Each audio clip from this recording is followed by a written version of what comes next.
All right, friends. I think we are live on YouTube. Give me 1 second. We'll go live on TikTok.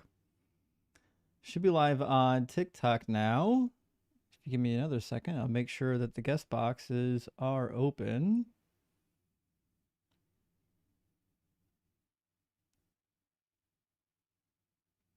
Guest boxes are open.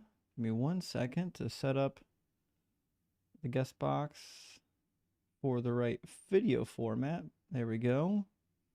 We should be ready to rock and roll. Welcome in, friends. Hey, it's Friday night. It's good to see everyone. Hope you're having a great night tonight. Hope you've got a good weekend planned. I think it's good weather this weekend, and hope you're ready for a little bit of grilling. It should be a lot of fun, friends. And also, we've already got a super chat in the house. Good to see you, Texas Panhandler. Texas Panhandler coming with a $10 super chat says, I've been thinking about how I ground my worldview a lot lately, and I've concluded that it's grounded in the Rock of Doug. Tag, you're it. Happy Furlough Friday. Here's to the end of the shutdown. Wait a minute. There's news on the shutdown? Am I hearing this correctly, that the shutdown has been ended? I didn't know that. Guys, I don't really catch up with the news anymore. I'm basically getting my news through the TikTok audience and the YouTube audience at this point. Good to see you, Dr. Joe. Ems, good to see you. Oh, we got Dalton here. Yeah, so if the government, someone let me know, somebody comment for me. Let me know if the government shutdown is still, if it's still a thing, or if they got that squared away. I gotta be honest, I don't even know what led to the shutdown. I didn't know if it was a standoff over the budget or what. Dalton, buddy, your mic is not doing well, or your connection, one of the two.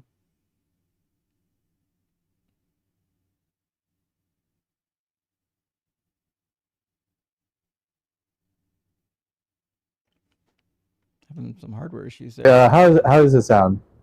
That's a little better. It's not better. Sorry, my internet. I forgot that. I think your internet's connected okay. It's the mic that sounds like crap. Yeah, that makes sense. 1 second. It's okay. Dex, welcome in, my friend. Great to see you. Thank you for sending out 5 DZ Debate gifted memberships. I super appreciate that. Now, it is October 3rd, and I'm told, again, that we're supposed to have a rapture apparently on the 6th or before the 6th. So we'll see what happens with that. Still waiting to find out if we're going to go up into the clouds or not. Dr. Joe, thank you for the love bit. I appreciate that. I always found Jesus and God being up in the clouds a little bit problematic. It's like the least desirable place you would want to be if you're up in the clouds. It's just like moist and sticky all the time up there, I would imagine, especially if you're in the cloud. So I don't know. It seems like a big oversight that all these ancient God concepts end up with the gods in the clouds. It's almost like they didn't know what was up there.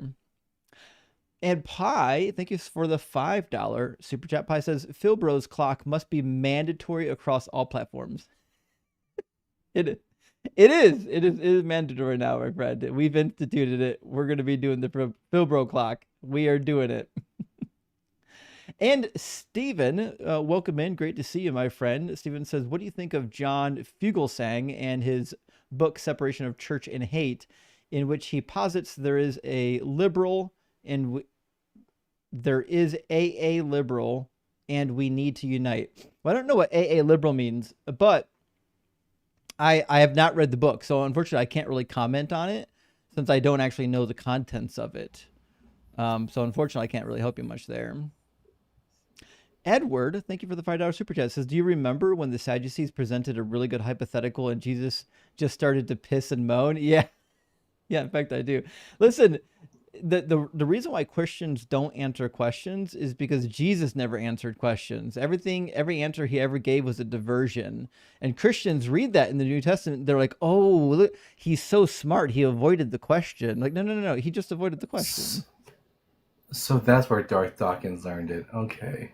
It is. He got it from his I I I ran into him last night, oh and I wasn't no. sure if he would remember. I wasn't sure if he would remember me because it's been over a year, but he did. He confirmed he remembered me. He said, "Yeah." I said, "Yeah, this is the guy who blocked me." He said, "Yeah, because you're a little asshole," which is how I knew he remembered me. That's super Christian behavior. Logan, thank you for the $5 super chat. Says just debated a Christian that said Hosea 6, 1 through 2 was a clear prophecy about Jesus' thoughts. Seems clearly about Israel. I agree, yeah. Hosea 6 is about the restoration of the Israelite people, how the people will be restored after the Assyrian conquest. It has nothing to do with an individual, with a human being raised whatsoever. Forge the Gods, welcome in. Thank you for the $5 super chat. It says, when a guest says they're Protestant, you guys generally groan. Are they exceptionally silly? I've never done that. No, I don't have any problem with Protestants. I groan when they're Orthodox. The Ortho Bros are the ones that we cringe over. They're the worst. I actually get excited sometimes though when we get a Catholic, because Catholics are fun. You don't like, most Catholics don't do debates anyways, so it's kind of nice to get one. It's kind of like getting a JW. You don't get a JW very often. And Logical Apostate, thank you for the super chat. Says I love watching a live from beg to end. I think it means beginning to end. And thank you so much for being here. We appreciate that. And I got two more super chats. We'll get our first guest in here. Jennifer, thank you so much for the $5 super chat. Says thrilled to catch you live again and hope your cat is doing well and on the mend. Happy Friday. Well, Pi is doing much better. He's actually up and moving around the house today. He's still sleeping a lot. You know, cats sleep a lot anyways, but he's doing much better. He thought about jumping on the bed earlier and decided that might be a little too much for him right now, but he's getting there. He's getting back to normal. It's going to take another week or so, I think, before he's feeling up to speed though. But I mean, he's got 9 lives. He only used 2 of them. We got 7 left. We're going to be okay. Texas Panhandler, thank you for the $5 super chat. It says just hoping for the shutdown to end. I'm a Fed employee, so sitting around waiting sucks. Oh, I didn't. Okay, you were hoping it would end. Well, I hope for your sake that it ends as well. And welcome in everybody from the Ian raid. Big W, everyone coming over from Ian's live stream. We just got our live stream kicked off, and now we're getting our first guest in here. And is the name Bina? Bino. Bina? How you It's doing, Bina? Hebrew, but pretty good. Yeah, So I've just got understanding. 2 questions for you. I Mhm. don't believe in the Christian God, but I do believe that a God exists. So I'm just wondering, why do you think that there are no gods? Well, first of all, because there's no evidence for a God. But second, because the God concepts that I'm aware of are all like hopelessly contradictory. And one of the reasons why they're typically contradictory is because they usually have some sort of a book that proclaims like the will and desires of the God, and the book itself is usually an absolute disaster. So like I could like with the right evidence, I could be convinced to believe in like a deistic concept, but I have no reason to believe that there's a theistic concept out there that's sensible. That's fair. So So there's what do you many think what do you think would be the good reason to believe in your God? direct evidence and Like what? interactions with a God. For example, let's say God came down to you and then he interacted with you. Would you believe that there was a God then? Maybe. I mean, it gets you closer. There's a lot of things you would have to rule out first. Like it wasn't a hallucination. You weren't having some sort of psychosis. There's lots of things you would want to take a look at. But as a person, like if a god showed up to me and there was no other explanation for it, I would at least consider the idea that it could have been some kind of a god. Okay, that's fair. But I'm just wondering, like, what about the prevalence of gods in ancient cultures, like before our civilization, before the Christianity religion, the Jewish religion, or like there's like what do you call it? There's like pagans, and there's like the Mesopotamic religions with their gods. So why are humans attracted to the idea of gods if they do not exist? Like, wouldn't they have Because figured it out already? Like, for example, there's like lots of sacrifices and stuff. So like, they would be like, "Hey, I'm going to sacrifice to this god," and if it doesn't work, then why would they still believe it? yeah, because they're programmed to believe it. So typically, like these religious mandates, at some point, they weren't all from top down hierarchical. They used to be like a family deity, like this is our family deity. And then once we got from nomadism into city states, then they started to have a hierarchy, a top down approach, because the reason why shit keeps happening to your people group is because God's mad at you. Well, why is God mad at you? Well, because your people group were doing this thing. So now we're like, well, listen, the people leading this people group, they need to enforce these laws now. And so you get a more strict interpretation of what God wants by making up solutions to problems that don't actually exist. But the reality is, the God concept started from people's like normal intuitions. Like there's a noise over there. Something must be causing it, right? There's a glowing orb in the sky. It must be alive. These are the concepts that initially started with there are other entities than just us walking around here on the earth. Yeah, So actually, so we actually have evidence that there's a point after humans developed the idea of spirits, of us having like spirits that live on in the afterlife, that certain families in Egypt would have altars dedicated to ancestral spirits, and over time, those ancestral spirits just become a bit more pronounced, more and more over time until they get to like God level, basically. Um, s- yeah, okay, in that's regard fair. to the why would they keep sacrificing to them? I think it's called, and y'all could correct me if I'm wrong, sharpshooter fallacy. You make enough sacrifices, and sometimes it brings rain, sometimes it doesn't. Just ignore the times it doesn't, and think that the times it does bring rain, that's because the God is answering your prayers. That's fair. That's fair. Then what would you think about the Aztecs religions where it's like very institutionalized, they did sacrifices, but if if they stopped, like where do you think like the idea of sacrifices came from and stuff like that? Because to me, I still can't get over the hump that if the religion didn't work, then why would people still believe it? You know, I like mean, there has to be some truth to them if they kept doing these rituals and stuff like that. But if what do you nothing think happened, then why wouldn't they stop? what do you think the word works means? Because for the majority of history, like a lot of these religions didn't do anything for their people. Really? What have they done? They've caused Like, division and bloodshed and wars. I know that is terrible, but like I'm like back to the sacrifice idea. Like, if you sacrifice something to God and then something good happened to you, and So then what? I know you were talking about the sharpshooter fallacies, but what if?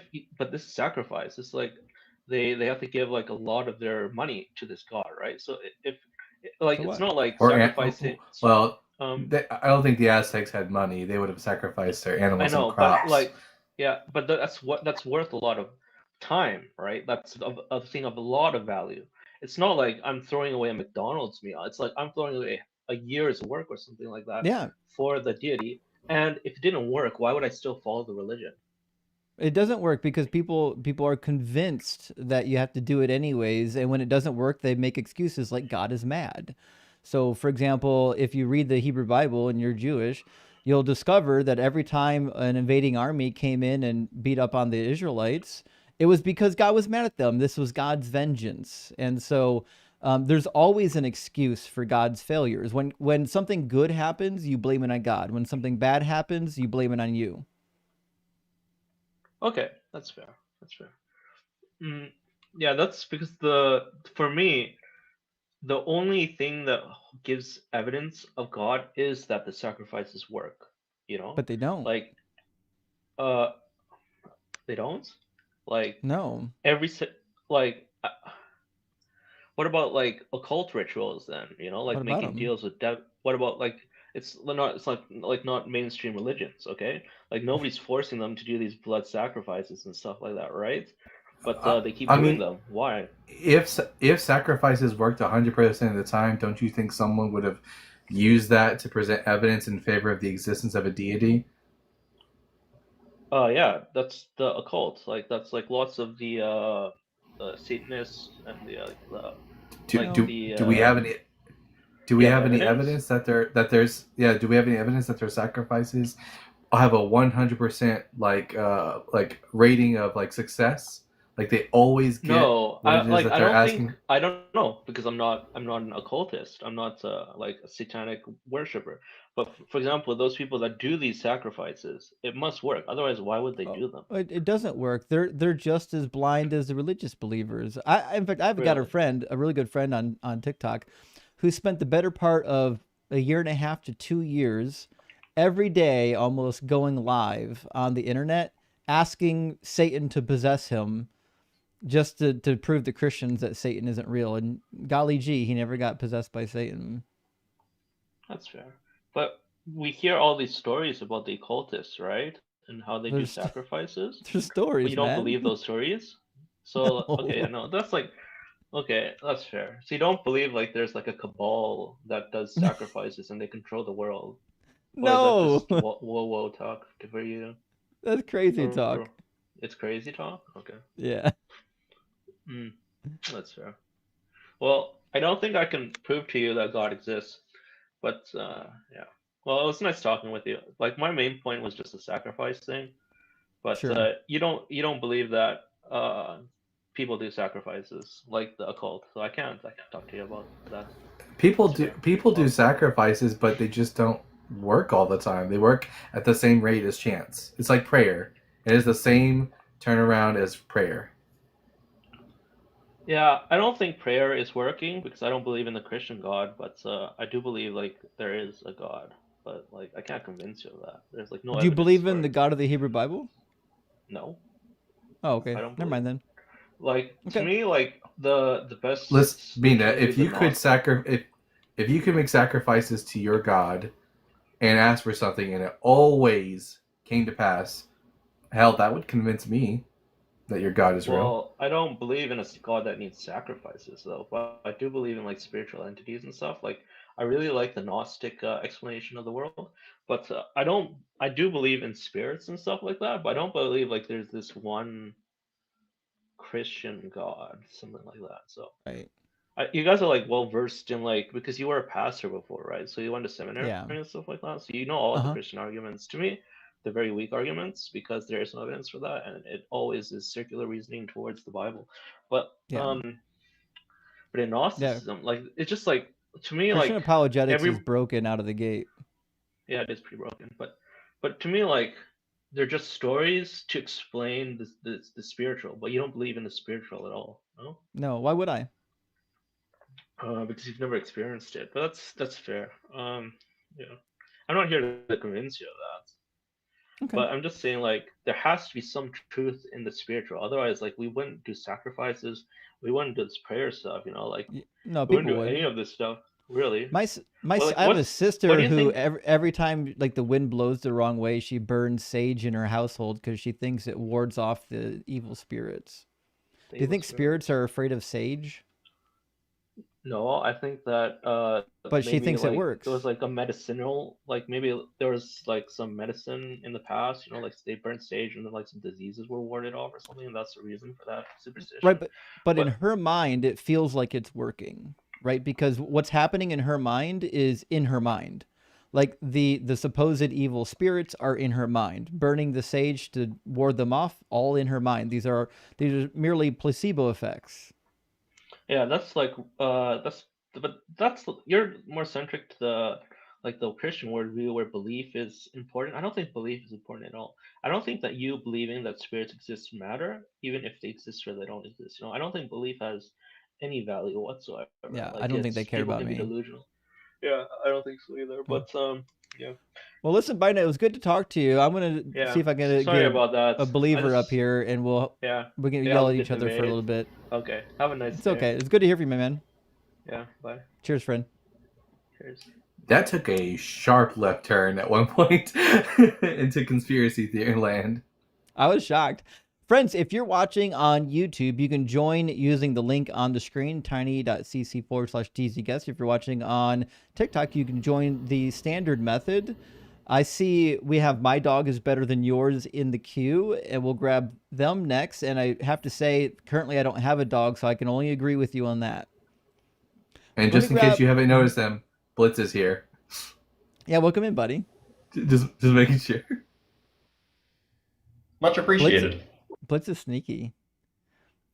Blitz, are you coming up to cook? Always. Awesome. Let me read some super chats and we'll get our next guest in here. Brian, thank you so much for the $10 super chat. Says thrilled to be back on another Friday episode! Exclamation. Hey, we're happy to have you, friend, and thank you for supporting. Squid, thank you so much for the $5 super chat. Says, I feel for Texas Panhandler, but the Dems need to hold the line against that wretched swamp goblin, Mike Johnson. I know, I get it. He is a swamp monster for sure.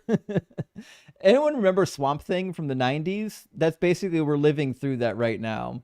Steven, thank you for the $5.99 super chat. Says he posits Christ is a liberal and he should be reclaimed by Christians from MAGA. This will be a powerful tool to fight back. Seems strange to me. I don't know if that's the right way to go because Christian nationalists are not interested in reason. They're certainly not interested in reading the book. The book is not something they care about unless they can use it to weaponize their doctrines. I don't know why so many people think Jesus was a nice guy. Like, I'm sure if he was around today preaching what he actually believed, we would just think he's just as terrible, if not worse. Right. John, thank you so much for the $5 super chat. Says, Justin, you missed me the other night about the Einstein caller. Einstein totally said that, and it was clear as day in Back to the Future. I forgot about that. Yes, in Back to the Future, he must have said the thing. That wasn't Doc Brown. Tim, thank you for the super chat. Says just watching 10/18/24 and the naming of Doug. Yes, that is the stream where you find out where Doug was born. It's a glorious one. And Christian in name only. Thank you for the super chat. It says two frogs doing 69. One stands up and says, "It's true. We do taste like chicken." That is wild. That is a wild joke. Doug is turning a year old in like 2 weeks. Yeah. That's crazy. Are you going to hold a birthday stream? Yeah, I'm setting up a shrine for him right now, actually. Beautiful. Behind me. Yeah, it's going to be a good time. Jake, thank you so much for the $9.99 super chat. It says the Trinity gets pulled over for using the carpool lane. Cop, where are your passengers? Trinity, they're in me. Cop, step out of the vehicle. That is fantastic, Jake. And it's good to see you. Friends, Jake also runs a podcast, The Exodus Brothers. If you haven't seen it yet, I implore you, check out The Exodus Brothers. Make it so. Thank you for the $20 super chat. Big W says, hey, Justin, I'm a big fan. I'm a deconstructed Catholic and an atheist of 20 years now. I'm curious if you ever listened to Ricky Gervais talk about his views on atheism and God. I found it very insightful. I love Ricky Gervais's comments on atheism. And I also love a lot of other comedians that talk about it. Lately, I've been loving Louis C.K. talk about leaving his religion. It's been a good one. I wasn't sure he's going to because he's like from Boston. And so I figured he's going to be a Catholic for life. But no, he left that thing. Gretchen, yeah, I was literally listening. I literally listened to Ricky Gervais's comedy bit over Noah's Ark, reading from the kids' book. So good. Yeah. Just last night. It's really good. Gretchen, thank you for the 311. Says, hey, what's up, Blitz? Oh yeah, hi Justin. Am I chopped liver up here? Blitz gets on stage and you forget I exist, Gretchen. This is hurtful. Eris, thank you for the $20 super chat, my friend. Big W says you talked about doing a series of videos of former believers leaving smaller religions like cults. Would love you to interview Hemet Mehta, I know him, the friendly atheist, over him leaving Jainism and all his work in the atheist community. I would love to do that. I've got a bunch of other frying pans in the fire, but trust me, Eris, I would love to sit down with him if I get the opportunity to. He's amazing. And last one for now from our friend VLK. Thank you for the 100 MX friend. He says, it's crazy Christians will call abortion evil while they defend a book that endorses rape, mass genocide, abuse, etc., essentially for bad things that lead to situations where abortion becomes a necessity. Indeed. The hypocrisy is wild, actually, with Christians. I'll never understand why Christians will get up here and they'll say, it's never okay to do X, Y, and Z. Then you read the Bible and you're like, oh, fuck, it's okay if God does it. When God does it, then it's good. Like, okay, so you just don't believe in objective morals. Sorry, last one from our friend John. John, thank you so much for the $20 super chat. That's a big W. Friend says, watched End Times stream today. They literally said they need billions in donations and theorized getting private helicopters. They aren't even bashful, secretive about it now. I was waiting for put your hands in the screen. Oh my gosh. You know it now. If the rapture doesn't come, you know what they're going to do, right? They're going to be like, well, we didn't get enough donations. God couldn't do the thing. It's okay. It'll be in a couple more months. Another opportunity. All right, we're gonna get Asmodin into the chat. You're right. In a couple months, there'll be a new prediction. At least in September of next year, we'll have another one. Asmodin, how you doing?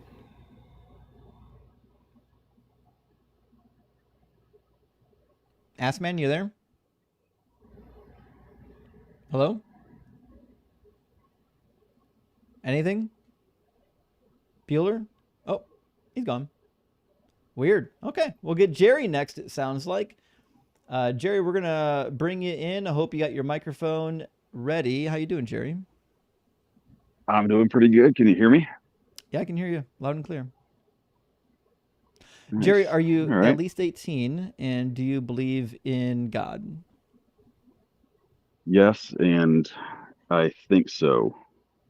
Okay, you think so? Okay. Well, we'll start out easy. What God do you think you believe in? Jesus Christ, Christianity. Okay. And so you think you still believe in Jesus. I'm going to ask you. Yeah, I can I'm kind going to. of. Do you want me to give you a little bit of a background? I was raised Christian and just always was skeptical and really just stopped believing it. But I can't seem to shake it. I still have that kind of belief that it's hard to kind of justify completely, but it's hard to shake. Okay. So maybe So I'm asking you to talk me out of it, talk me out of going back to it. we can definitely fix that for you. Okay. So let's look at. We're not going to worry about God in general right now. Let's just talk about Christianity. So Christianity is, to me, the dumbest cult ever invented. It's basically a Jewish cult, which is wild because Judaism's not even true. But it's a Jewish cult that doesn't know how to read its own book. For example, we have this idea that Jesus needed to die for your sins because nobody is capable of getting forgiveness for their sins otherwise, right? Yeah. But in the Hebrew Bible, there's like a dozen different ways that people get forgiveness. So, for example, in Isaiah 27, in fact, give me 1 second. I'll put them on the screen so you can see them as well. You should be able to see. I'm going to put a Bible verse up. You should be able to see the broadcast, right? Yeah. Okay. Just making sure I had that feature turned on. Last time I was streaming, I forgot to turn it on and the guest couldn't see. Okay, so I've got Isaiah No, I 27. can see you well. It's a good time. Everything's good. So this is what God said to the Israelites with the Assyrian captivity. He says, "By expulsion and exile, you struggled against them. With his fierce blast, he removed them in the day of his east wind. Therefore, by this, the guilt of Jacob," that's Israel, "the guilt of Jacob will be expiated." So at least one method that God can use to expiate your sins is just to give you a punishment. It happens all the time. God punishes somebody and then you're expiated. Another method that God uses in the Hebrew Bible to forgive people's sins is simply through asking. So, for example, we've got a situation. Give me 1 second to grab it. This is a prayer of David. So David, like the New Testament would have you believe that God couldn't forgive you unless you killed some animal. Hebrews 9:22 says that. It says, "Without the shedding of blood, there's no forgiveness of sins," and it's just not true. For example, here's one of the prayers of King David. It says, "Let my prayer be counted as incense before you, and the lifting up of my hands as an evening sacrifice." King David, who famously in Psalm number 2 was the begotten Son of God, understands that his worship of the God is all God really desires. He's totally willing to accept your worship as a form of sacrifice. And in fact, he says later on in was it in Malachi? He says, "I would prefer obedience over sacrifice." So the sacrifice was one way that God could do something, that God could understand that you're asking for forgiveness. But it certainly wasn't the only way. In fact, give me 1 second. In Second Chronicles, it shows up in the Book of Kings as well. There's a prayer of Solomon when Solomon dedicates the temple. says, for there were many in assembly who had not sanctified themselves. Therefore, the Levites had to slaughter the Passover lamb for everyone who was not clean. Oh, this is another example, but this is not the one I was thinking of. Blah, blah, blah, blah, blah, blah, blah, blah, blah, blah, blah, blah, blah, blah, blah, blah. May the Lord. There we go. Okay. So this is a prayer of Hezekiah. So, right. So Hezekiah, these men go into war. They're supposed to be clean when they go into war. They can't go into war unclean. They did anyways. Hezekiah prays and says, may the Lord God pardon all who set their hearts to seek God, the Lord, the God of their ancestors, even though not in accordance with the sanctuary's rules of cleanliness. The Lord heard Hezekiah and healed the people.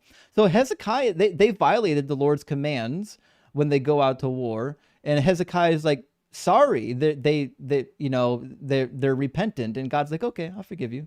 So like there are so many dozens and dozens of examples of God just forgiving people in the Old Testament because they asked for it. There's this nonsensical idea that God just has to send you to hell for eternity without killing his son is asinine. Most famously, I think everyone knows the story of David and Bathsheba. Literally, as soon as David repents of his sin before Nathan, without having ever offered a sacrifice, God forgives him, which is why he writes Psalm 52. If you had desired sacrifice, I would have given it. But true sacrifice before God is a contrite heart. Okay. So like that doesn't get you to atheism, but it should at least get you over the hump of like Christianity doesn't really make any sense. It's making I claims never, about the I never really Mhm. saw the forgiveness that way though, because it seems like in the Old Testament, it seems like just today we have several different types of forgiveness, or several different, not just types, but levels of forgiveness, right? And it seems like in the Old Testament, there were all these different things that they did for different types of offenses. Like and I don't know all of them offhand, but it's, there are different ones where possibly one is for a lesser offense, one's for a greater offense. And then there's a punishment for breaking the covenant with God altogether. Like if you completely break the covenant, then you're like cast out from the people, it's like, and there's like no forgiveness or something. I don't know. There's different levels for different levels of offenses, which is what you'd expect and how we do our kind of forgiveness in our own lives too, right? Like it's one thing if your child does something to you that he needs to get forgiveness for, where it's like a conversation, and it's another thing where like he goes to the courthouse and has a official divorce from your family, from being your child, and then has to get forgiveness from that. And you have to actually go back to the courthouse, and like there's like legal procedures. It's different from a conversation. And that's how I've always seen that kind of different for like when I ask God to forgive me of my sins now, there's no like sacrifice that I'm going to. It's just but more of a fellowship forgiveness kind of a thing. but you never needed a sacrifice. Well, yeah, they did in the Old Testament. They had sacrifices for the covenant itself, right? To enter into the covenant in the first place, Abraham walked through the sacrifice, the pieces. So that it's a But covenantal agreement that you that get into with Jesus Christ, that but Jerry, he is that the covenant had nothing to covenant do with lamb. forgiveness. Right, right. The Ninevites weren't in covenant with God. God forgave them. He sent Jonah over there, and they repented. They threw sackcloth and ashes even on their cattle, and they repented, and God forgave them. Yeah, but he gave the Gentiles a different program than he did the Jews. The Jews were in some type of special covenant We're with God, and the Gentiles. Gentiles were, But yeah, yeah, Jerry, you're a Gentile, and the other thing is the yeah. Jews got forgiveness with or without a sacrifice as well. In fact, in Not Leviticus not all the 5, time. No, yeah, they they didn't did. even get into covenant with God without the Well, sacrifices. well, the covenant's not necessary for forgiveness. It's never. Yes, it is absolutely necessary It's not.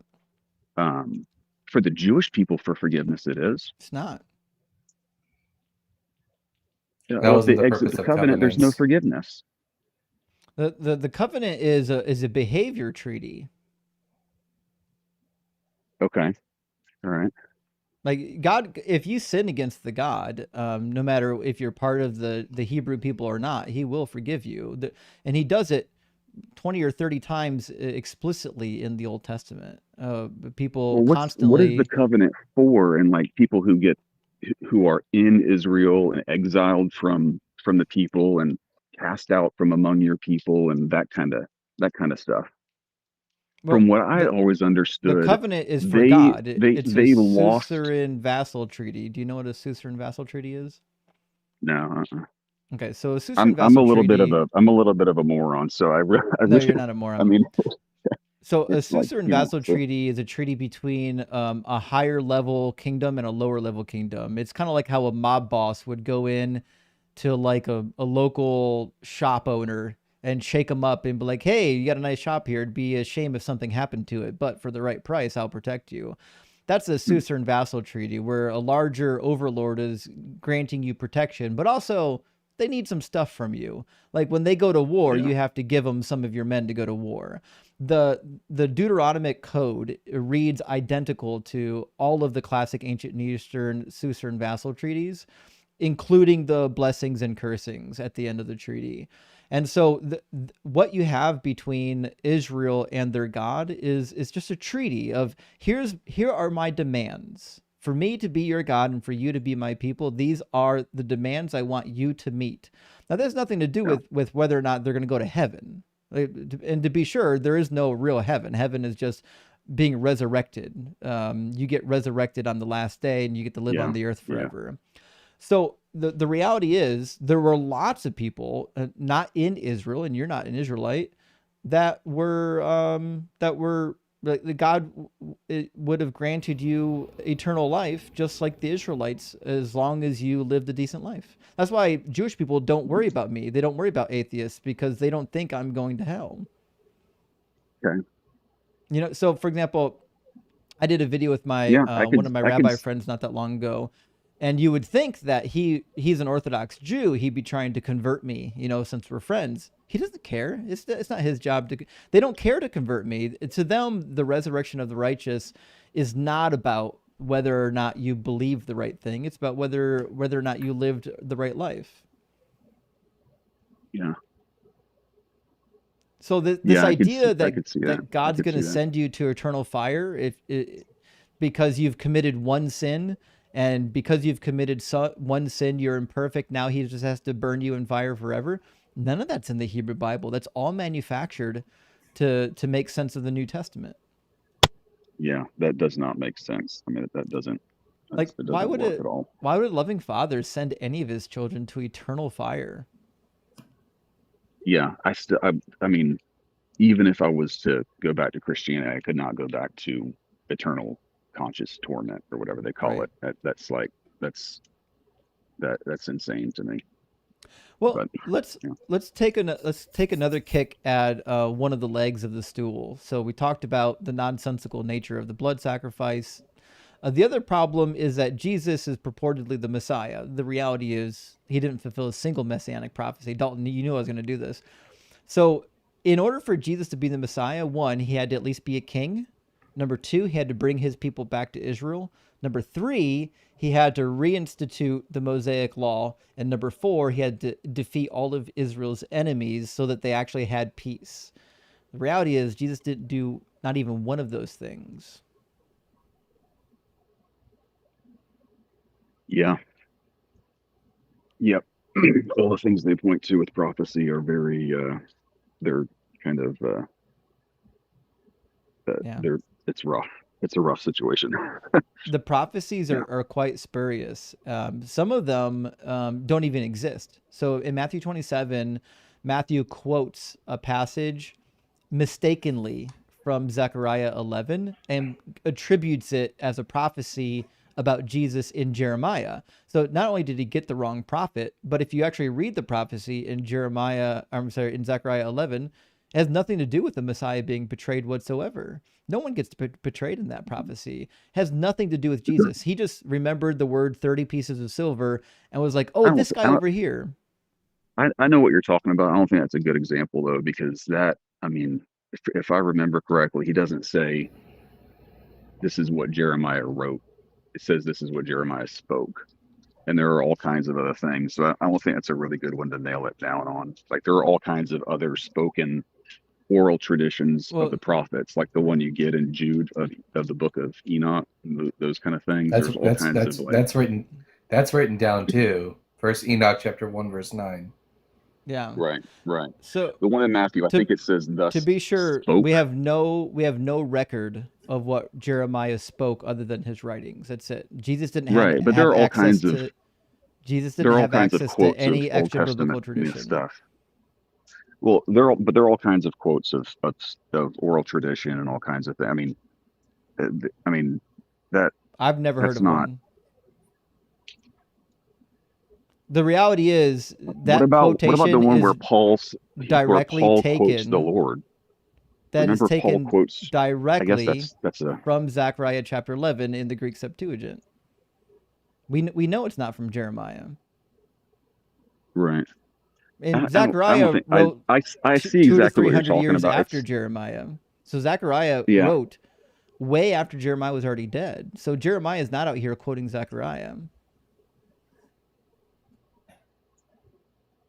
yeah, it didn't work. That doesn't I think mean this is like why so. I think this is why other gospel authors attempt to omit the name Jeremiah in their rendition of the gospel because they're trying to make up for Matthew's mistake. Yeah, absolutely. So I mean, the reality Yeah, is, if God doesn't have to murder his son to forgive you, and Jesus didn't fulfill a single messianic prophecy, then Christianity's dead in the water. It's useless. It doesn't do anything for anyone.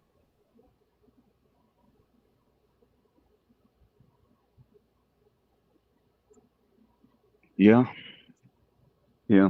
There's I have some kind of just hold on me that is almost like a there's something out there, and like there is some type of spiritual realm. There's something beyond the physical. I mean, it just seems like you can't shake this sense that there's something beyond it, and just everybody, like universally, 97% of people feel that way, and it's a I really shook it. strange thing to try to. Yeah, and I have as well. I mean, it's like I see that I kind am of two minds of it. It's like I go back and forth between this is a very natural world, and I hear Christians talking about praying for stuff, and I'm like, it sounds ridiculous. And then at the Yeah. same But time, I still we sense haven't it had, myself, though. yeah, it's called hyperagency detection. We have a naturalistic explanation for the phenomenon that you're experiencing. Yeah. What can Yeah. you explain that? Yeah. What does that mean? Basically, imagine you're a deer imagine you have a deer that's eating from the grass of the forest, and it hears a rustling in the bushes. The safe thing to do would be to assume it's a predator, that there's an agent involved with the sound. It could be the wind, but it's safer to assume it's a predator, an agent. Over millions of years of evolution, many mammals have developed hyper agency detection awareness, including apes. We have this within us. So it's like you hear like a rustling in the wind or down an alley. Your first thought is that it's someone, not something. And that same underlying mechanism in your brain is going to be responsible for you attributing agents that you cannot see to things. Hmm. Yeah, that makes sense. Makes Yeah. sense. There's also another really interesting, like, evolutionary, we're going to call it a gift that we have as human beings, where we have an innate desire for parentage as human beings. Hmm. And that doesn't go away as we age. Like, we age, our parents pass on, but that idea that there's a parent watching over you never goes away, right? So if you had parents or you wanted parents, likely the likely scenario is that at some point in time you started to shift that parentage from your actual birth parents to the God at some point.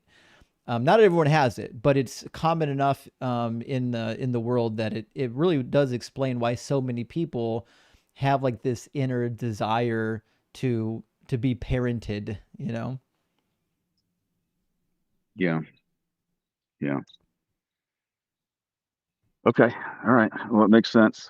I appreciate it. It's the the pieces about the Bible. I get it. It's very much like um, I've really cast off kind of an errancy from a long time ago. So it doesn't, those kind of things don't necessarily bother me. And Right. I've kind of gone back and forth between like possibly something deist or something, some type of something out there that's not obviously not interacting in the world. Um, Yep. but I don't know. It's It, just tough to shake. But there's definitely, I mean, there's definitely good explanations for why it's tough to shake, I guess. I get it, yeah. And deism makes way more sense than Christianity. Like if you said, I can't believe Christianity anymore, but I'm going to move to deism. I mean, that's a huge leap with you being like honest with the evidence, you know? Yeah, yeah, that makes sense. So, All right. Thanks very well, much. Thanks for the time. Jerry, it was good to talk to you, friend. Best of luck on your journey, okay? You too. Thanks. Bye bye. Cheers. Man, he's in it. He's in the middle of it. So best of luck to him. I see King Rat is and Siege Slapper's back. We'll grab the next guest here in a minute. I've got a couple super chats to read out. Midlife Crisis, great to see you tonight. Midlife says Jeremiah 7:22. It says, "In the day God took the Israelites out of Egypt, He didn't command burnt offerings." Apologists claim that the day is key because there were no burnt offerings in the wilderness. Thoughts? Okay, so what? I know this apologetic, and even the apologetic fails. First of all, it's probably clear. I can go through all of Jeremiah and see how Jeremiah uses this phrase, but I know for sure in Jeremiah 33 and others, he uses the day to refer to an era, a time period, like a window of time, not a specific day. That being said, we can be hyper literal with it. We can say, listen, Jeremiah said the day, it must be the day. Well, he's still fucking wrong because literally less than 24 hours before they left, they were given sacrifice offerings for the Passover lamb. It literally hours before they left, they were given this instruction. And then they did it, and then they fucked off 30 seconds after they ate the lamb. Like it was the same day. It's probably the most famous aspect of the Exodus story. It's like the one thing you learn from Exodus is like the night they left, they had to kill this animal, sacrifice it, eat it, don't leave anything remaining, paint their doorpost, and then do this festival for the rest of time. It's crazy that someone thought of that apologetic. You could tell whoever thought of it just never read the book, and we're used to that. Derek, thank you so much for gifting out 50 Deconstruction Zone debates, DZ debate memberships. I super appreciate that. That is huge, Derek. That is a humongous win. Thank you so much. And there's 50 more people now that got access to the cheat sheet and the emojis now. So huge fucking W from Derek. Also, University of Science, welcome in. Thank you for the super chat. Says Justin, I DM'd you a link on Discord. Sorry about that. I'm a little backed up on messages, friend. Trust Me Bro. A Trust Me Bro t-shirt featuring everyone's favorite 80s alien Alf. There's an Alf Trust Me Bro t-shirt. I'm printing the shirts next week. If you want one, let me know. 1,000,000% University.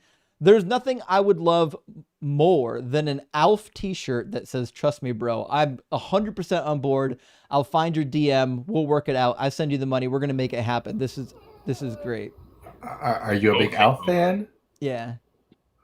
I was terrified of Alf as a kid. Nightmare fuel for me. He eats cats. I know. I had the doll growing up. I had the Alf doll, pillowcases there. The whole thing. Simon, thank you so much for the $20 Canadian chat. Says, still believe, that's actually real money, unlike ours. Still believe that the rapture didn't take place because Jesus got abducted by the Anunnakis on his way to Earth. I think Caucasian space Jesus got lost in outer space somewhere. He didn't know how to turn the rocket boosters off when he got out of like the stratosphere and just kept going for oblivion, and he can't find his way back. It seems to make sense. I mean, Larry, The way I see it, Caucasian space Jesus got beat up by ripped Korean Jesus, and ripped Korean Jesus just wasn't interested in coming back because the only people who wanted the rapture were white people in the U.S. anyway. 1,000,000%. 1,000,000%. And thank you so much, Larry Beck, for the $10 super thanks. I super appreciate that, friend. And SLJ, thank you for the $10 super chat. It says, the moment someone asserts a God exists, they're likely to embrace anti-vaccine, flat earth, anti-intellectual ideas, unsubstantiated beliefs, breed further unfounded claims. And this is not just true by your observation. We have done psychological studies on people, and we know that people that are raised in a religion and believe in that religion are way more likely to believe in conspiracy theories. They're way more likely. So it's... I mean, evangelical Christianity kind of prompts you for it. Once you start believing that there is an evil, invisible force behind all governmental powers ruling, it doesn't take long for you to get to evil cabal. Indeed. And I am the big cheese. Thank you for the $10 super chat. So do you think Paul and Peter knew the empty tomb story as described in the Synoptic Gospels? Letter never mentioned. Where would you find the earliest extra biblical reference to Mary's and to the Marys, or to Mary's account and the empty tomb? So the earliest account of Mary's situation, as I don't know. I guess I never looked for one. The earliest Mark. real mention for her. Well, so here's my opinion on the late addition to Mark. I think the late addition to Mark was added after John already came out. John came out and had Mary going to the tomb alone, and people were like, "Oh fuck, that's not what ours said." And so they added another ending, like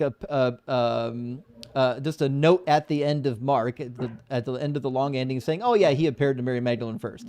Just trying to, like, we gotta fix this problem, right? So I think the late ending of Mark actually came out at the earliest, maybe 90 to 100, after John was probably already out. Certainly, when we read Paul's letters, which is our earliest source on the resurrection, there is no mention of Mary Magdalene, and he specifically says that Jesus first appeared to Cephas, to Peter. So, and as far as Paul knew, Peter was the first person to have the revelation. Yeah, and keep in mind too, Paul was pretty much, if you read his authentic letters minus the one part in Corinthians 14, he was pretty egalitarian. If he knew that the women had been shown the resurrected Jesus, he would have just said it. He had no problems. This Paul that hates women is a Paul of the non-Pauline corpus. These are people later writing in Paul's name that need to smack women down. They need to lower their position within the churches. Ray, thank you for the $10 super chat. It says, Doug loves when you take him for granted. He does not. He'll still forgive you if you take him for granted, but he doesn't love it. He doesn't. That's blasphemy. That is blasphemy. True, thank you so much for the $10 super chat. It says, I want to thank you for dedicating your time to help some of us to understand the book the Christians can't even explain. I need a t-shirt with the Jesus is not coming back image is dope. I could probably make that happen, actually. I could make that a reality. All right, I want to get one more super chat, then we're going to get in King Rat. Best in Show, thank you so much for the $10 super chat. It says, didn't Yahweh free Israelites from slavery in Egypt, but then Yahweh wrote new slavery laws for Moses for slavery of non-Israelites? Why do we celebrate the Passover? Yes, that's exactly what he did. He said, I freed you from slavery. You are not to be sold as slaves because you are my slaves. That's Leviticus 25, 39 through 43. He says, you are my slaves. So this is a property crime. That's why he doesn't want his people being slaves. And even at the beginning of the book, Adam was made, placed in the garden to slave in the garden. It usually translates to work or to tend the garden, but it's the same Hebrew root. Eved is the same word you find in Genesis as you'll find later in Leviticus for slavery. God wanted the Israelites to be his slaves, not somebody else's slaves. He wasn't that nice. Another t-shirt idea. Jesus is returning for the rapture, but he gets stopped by ICE agents, and that's why he never makes it. Yes. I need ethnically accurate Jesus. I mean, his name is Jesus. Like, what do you expect?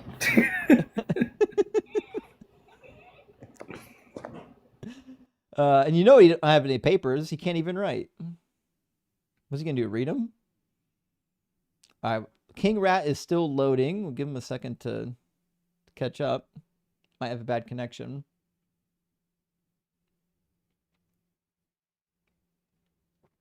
King, are you coming? Well, while he's loaded, if you're watching on YouTube, you can join using the link in the description or the link on the screen. You can join the conversation, just like if you were on TikTok. You'll get a preview of the screen. You can see everything that's going on, but you don't have to sign up for anything. You don't have to get an account. You don't have to give us your email. It just puts you into a queue. If you're watching on TikTok, you know how to join. Hit that guest request button at the bottom of the screen and you get into the conversation. And I don't think King Rat's coming. Nope, and they dropped. Okay, King Rat's not going to make it in. So we'll put an X on King Rat and move on to the next one. Looks like Patrick was next in line. We're going to get Patrick from our YouTube queue. And there we go. Welcome in, Patrick. Hello? Can you hear me? Yeah, I can hear you. Okay. Patrick, are you at least what do you 18? mean? And do you believe in God? Yeah. Okay. And which God? I'm basically a deist. You're a deist? So you don't believe in Christianity or Islam or Judaism or none of that stuff? No. Yeah. Would you swear by the name of Jesus that you don't believe in Jesus? I mean, I believe he was a real person. But No. Swear by the name of Jesus that you don't think he's God or that the Bible is true. Yeah. No, say it. Oh, I swear. Well, I don't want to throw some bad juju in the air. Oh, but it sounds like you actually are. Yeah. Every deist I've ever had come up here is lying to me about their religion because they don't want to get cooked on it. It sounds like you're just one of the many. Okay. What do you mean by imaginary, though? I think that's the most important part. So you're going to need to be honest before you can move forward. Which God do you believe in? Just be honest about it. I'm basically a deist. Basically, what's the exception? I'm open to new things. Like I have an open mind if I see new evidence.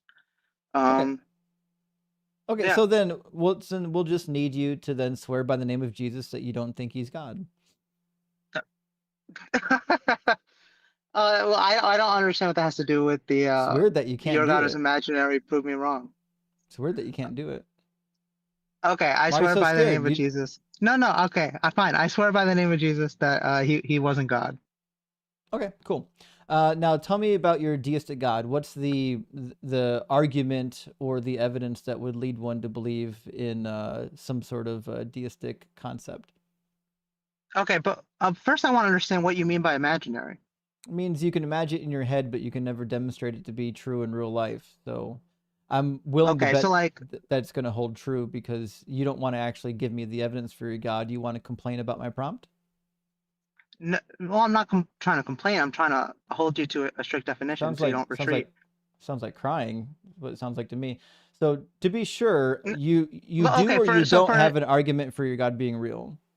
Oh, I do. Okay, but so is pi?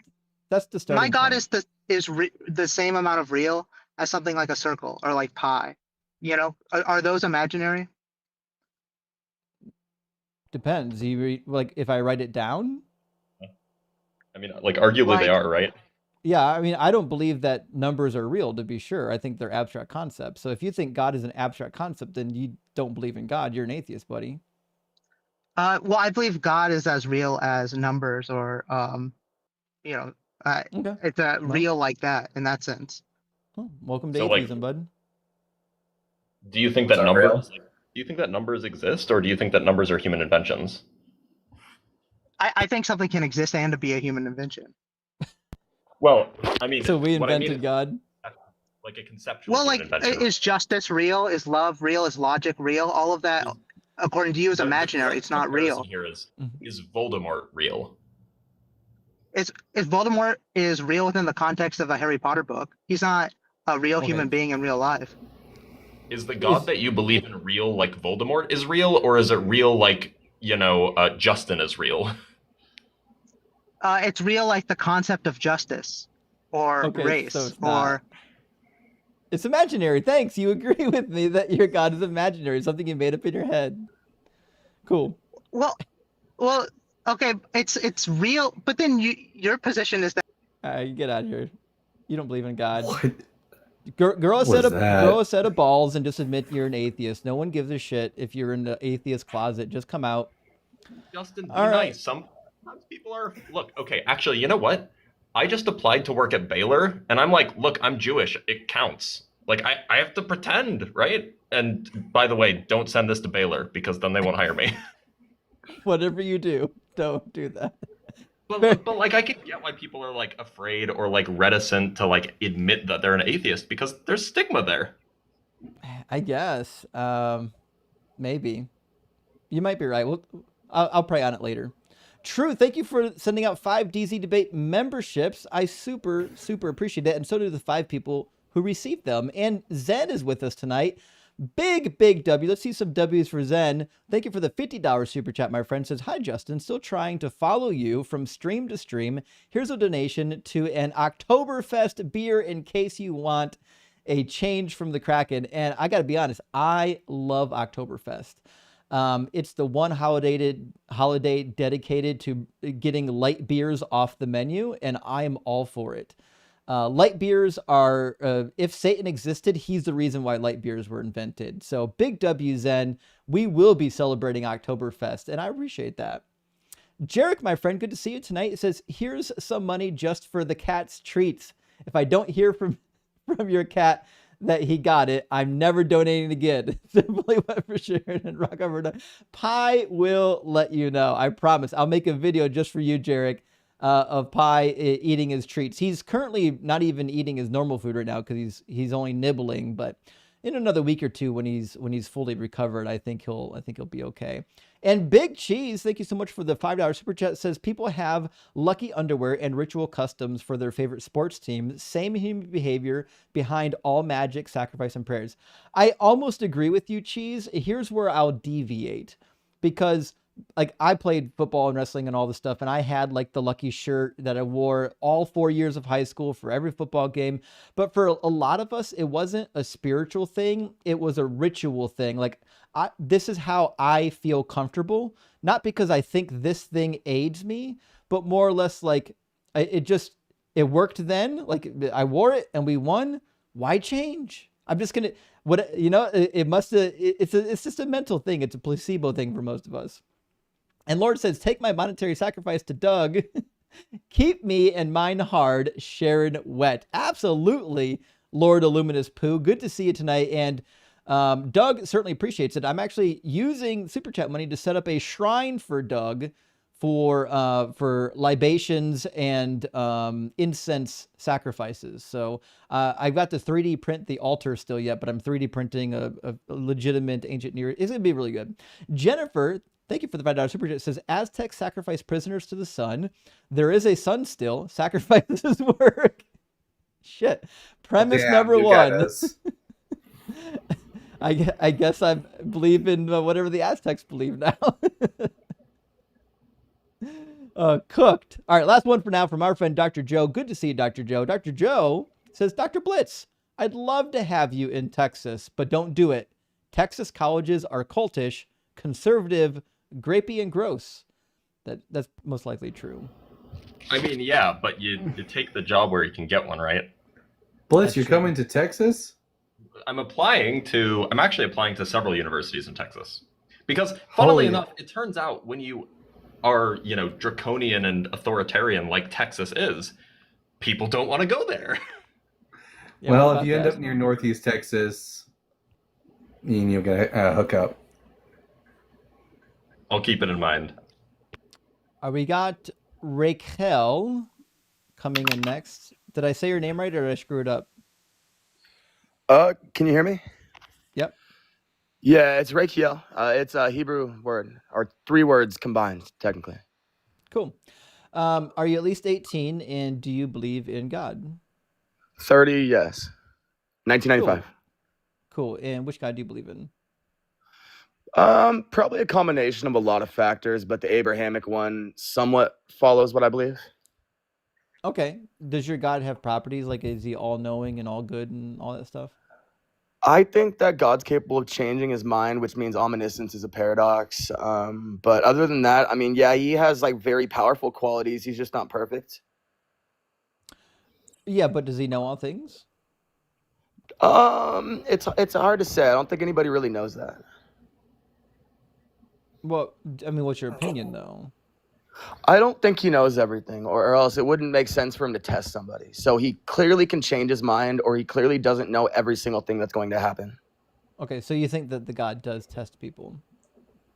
Yeah, I think so. I think God tests us every day, honestly. Well, he's more biblically accurate, at least than most Christians. That's true. Well, I'm Jewish, actually, so. So yeah, we assumed you weren't Christian. Yeah, a Christian would never. I say mean, that. I'm not tech. I work with Christian ministries as like homeless outreach because in Seattle there's just a lot of issues. But I mean, I'm something. You know, I'm definitely something. Can I ask you a line of questioning?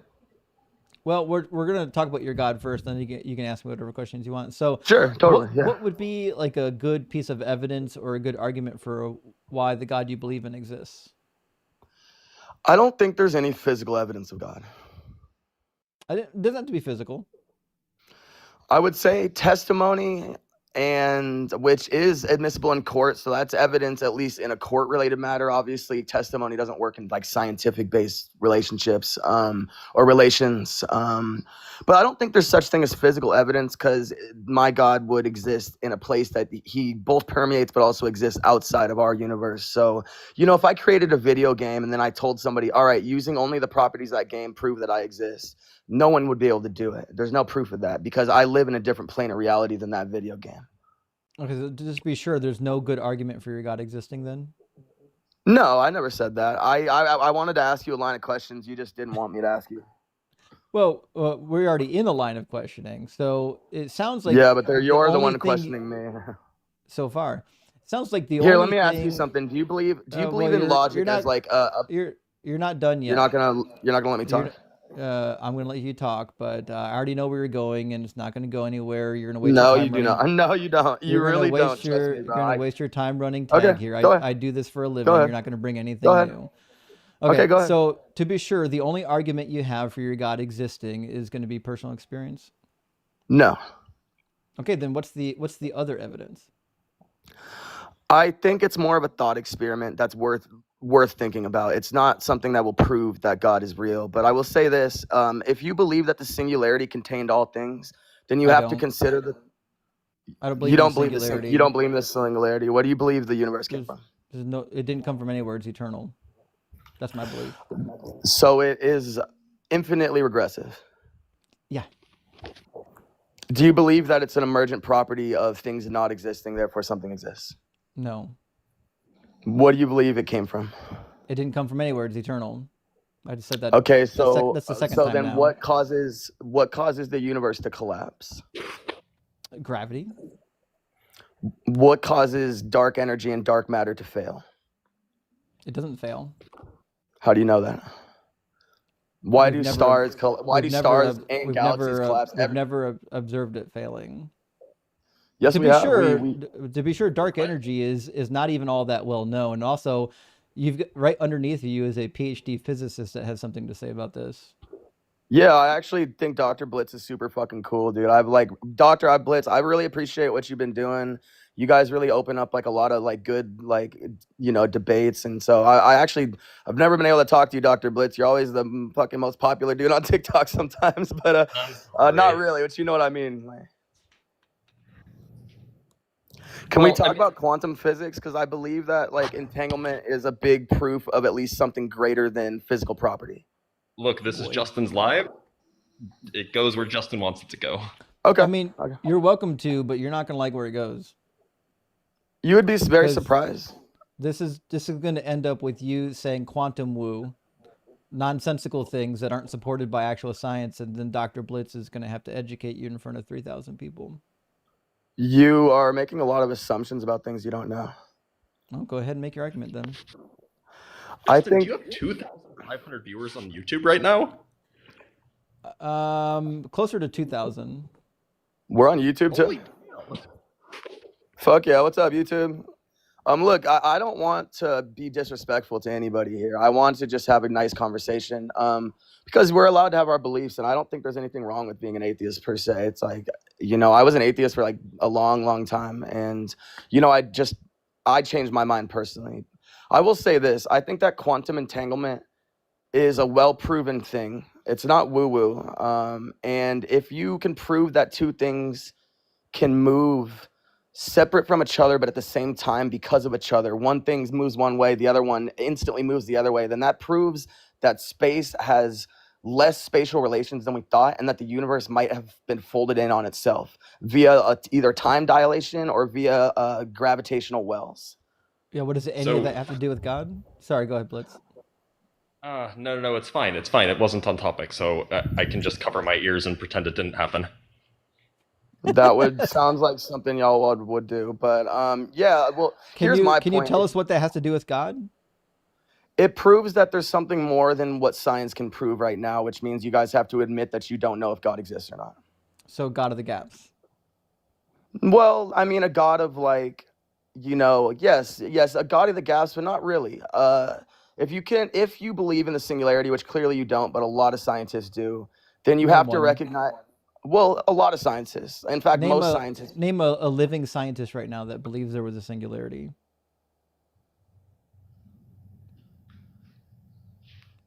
I swear to God, if he says Stephen Hawking's. I bet you could probably. I'm actually trying to think of one. I'm sure there is one or two. There's got to be some.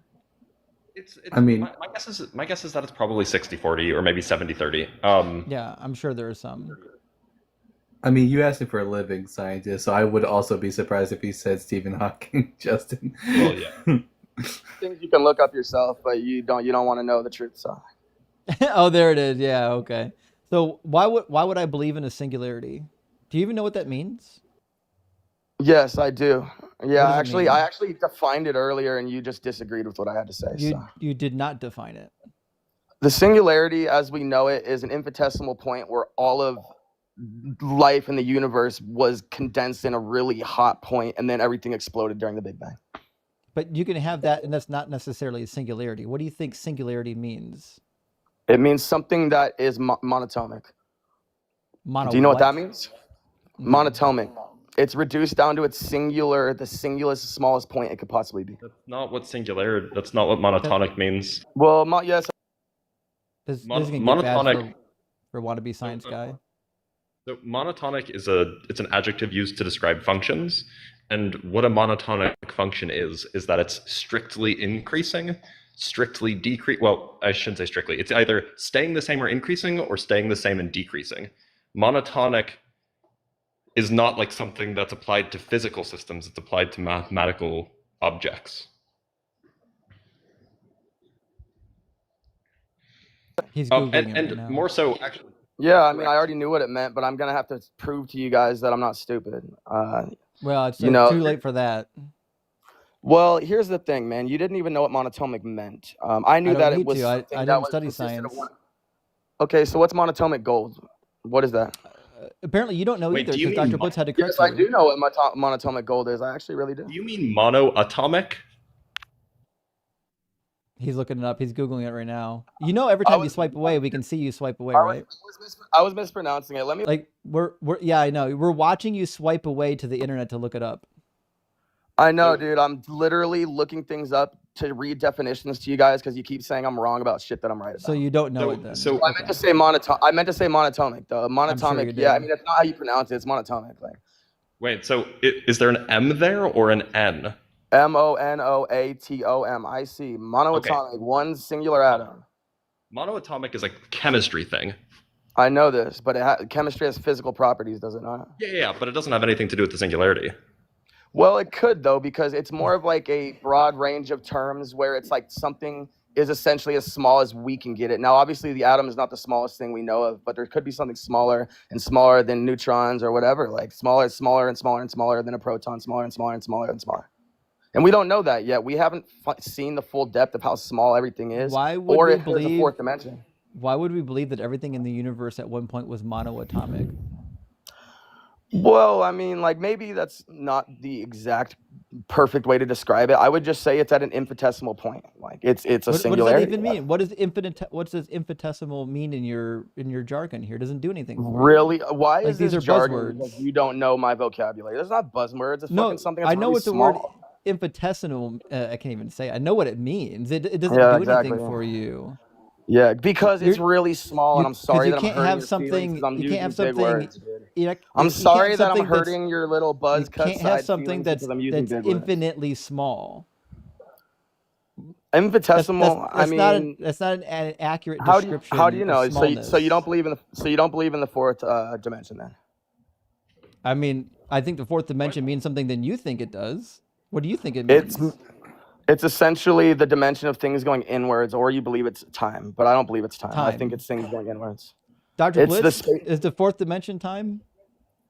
Well, I did not say time. I said it was the property of things going inwards on themselves. That's what I said. So don't Properties don't aren't put words in my mouth. dimensions.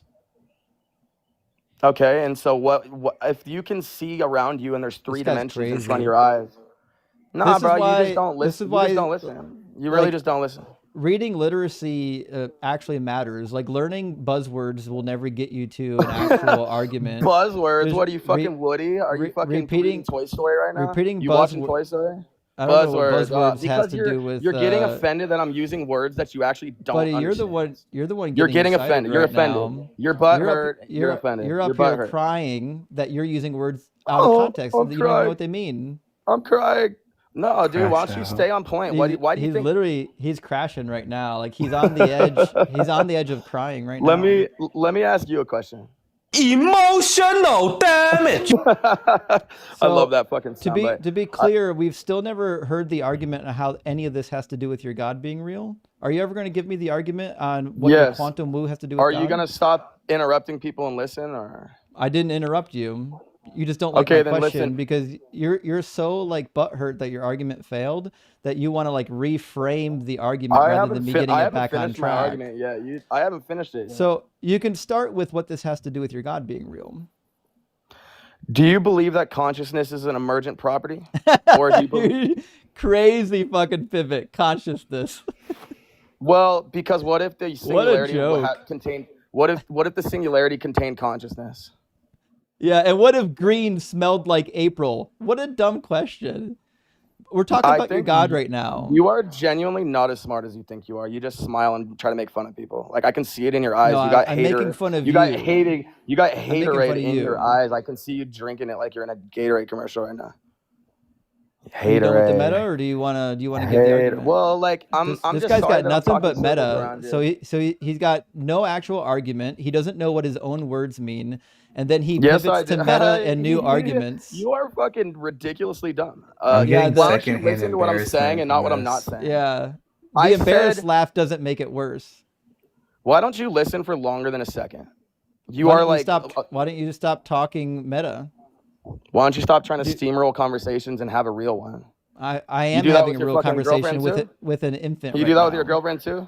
You Of try to course steamroll not. conversations No, with your girlfriend too? no, Is she stupid too? not as dumb as you, because I don't have a girlfriend. Your intelligence is non-existent, like my girlfriend, and Oh, she's I'm still sorry. not Is as dumb that as why you. is that why you're so angry right now? Because you don't have I'm a not girl suck angry. your fucking dick when you need this, it? This guy crying so hard. I'm So laughing. hard. Ricky, why are you?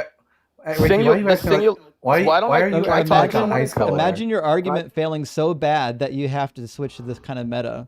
What a crazy No, I mean, failure. you just can. Imagine being on cannot stop stage interrupting. with 2,500 people and switching to this kind of meta when your conversation actually fails. All I asked you was to demonstrate what your argument has to do with God, and you've been crashing out. You just haven't been listening. I've been listening. I'm waiting for it. Okay, give me how about 3 sentences and I'll stop talking. Is it going to do with your God? Yes. Go for it. If the universe was a singularity at one point, and all things were contained in that singularity, then it's possible that consciousness was also in that singularity and that the singularity was conscious of itself. And actually, I'm done. It is possible. I'm not saying it's proof, it's possible. I Fuck. go, I wish I That's had a fucking girlfriend. crazy. Okay, so again, you haven't demonstrated that there was a singularity. Second, what does consciousness how does a singularity become conscious? It would either be emergent or it's infinitely regressive. Oh, buzzwords. So I bet is he the doesn't know what that universe means. universe still conscious? Yes, 100%. That is So God. so the universe is still conscious right now. Do you know its thoughts? Do you know what it's thinking about? It's thinking this guy with the white teeth can't stop smiling when he's proven that he's not as smart as he thinks he is. I do actually brush my teeth. So when I'm like dog walking assholes like you online, people can check my teeth, make sure I don't have anything stuck in between them. That's good. I mean, I'm glad you're taking care of your teeth, man. Fucking.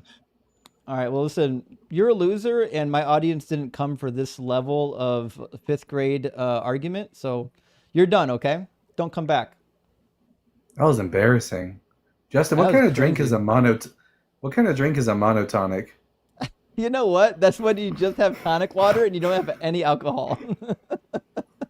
Also, okay, hold on. How did you make his little icon disappear and get smaller? So what now? When you kicked him, he got Oh. like smaller. I can explain that when you get back to your PC. I can show you how that works. Okay. That's not as much a feature that I designed as much as just kind of a result of how my system works. But it'll do the same thing on your system. It is kind of a dope send off, to be honest. It really is. Yeah. Let me grab a couple of super chats. We'll get our next guest in here. Jesus TT. Oh, you changed his name. Jesus Titty Effin' Christ. every live. You ever think you were a genius because you came up with the greatest screen name in history, but then after the 7th or 8th person doesn't get it, you realize, no, actually, I'm an idiot, so I changed it. That explains it.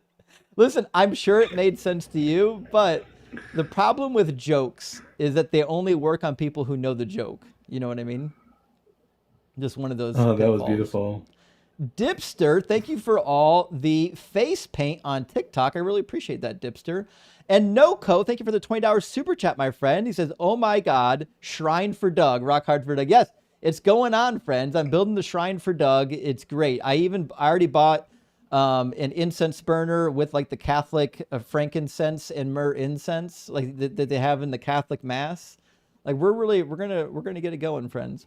And Piranha, thank you so much for the $10 super chat, says, my tarantulas heard what you said last time. They're spreading the word across the World Wide Web. Your local spiders will know. You'd better share the 3D altar files so others can worship properly. I will, friends. I will share all the files with you for your own 3D printing. And I think soon Crystal is going to be doing some 3D printing for the Cult of Doug. But there's some things we have to do first. Carlos, thank you so much for the 10 Deconstruction Zone gifted memberships. It's a huge W, my friend. That's 10 more people with membership and cheat sheet access. And Noco, again with another $20 super chat, says, oh my God, telling him that he doesn't know what it means and you can't even pronounce it. LMAO, unfortunately, you're not impressing anybody with your ignorance. It's crazy to me that you would come into a live stream, use a big word, and then when the other person doesn't know it, you have to get called out for not knowing it yourself. What a crazy time to be alive. Philip, thank you for the $10 super chat. It says, I'd be productive if you guys firstly engaged. Oh, it'd be productive if you guys firstly engaged in the hypothetical that the singularity is true. Well, we have no reason to believe it is. He couldn't support it. Describe how causality happens in space-time. There is no before the Big Bang if it is a singularity. There's 100 different descriptions of what a singularity is, but I agree. If the singularity entails that there's no space-time, then yeah, there's no such thing as before. Carlos, thank you so much for the 200 MX. This is I'll get a gin atonic with a monoatomic composite. I could be wrong, but I don't think that would qualify as monoatomic. I did look it up, and my understanding, and Blitz can correct me if I'm wrong, monoatomic is something that's made of only one type of atom.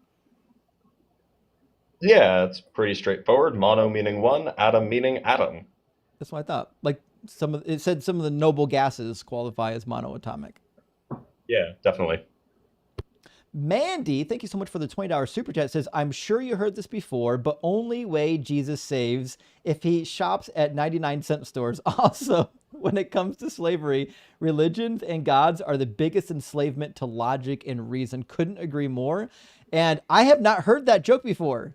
I can't believe that I've never heard that. But you're 100% correct. Jesus couldn't save because Dollar Tree wasn't here yet.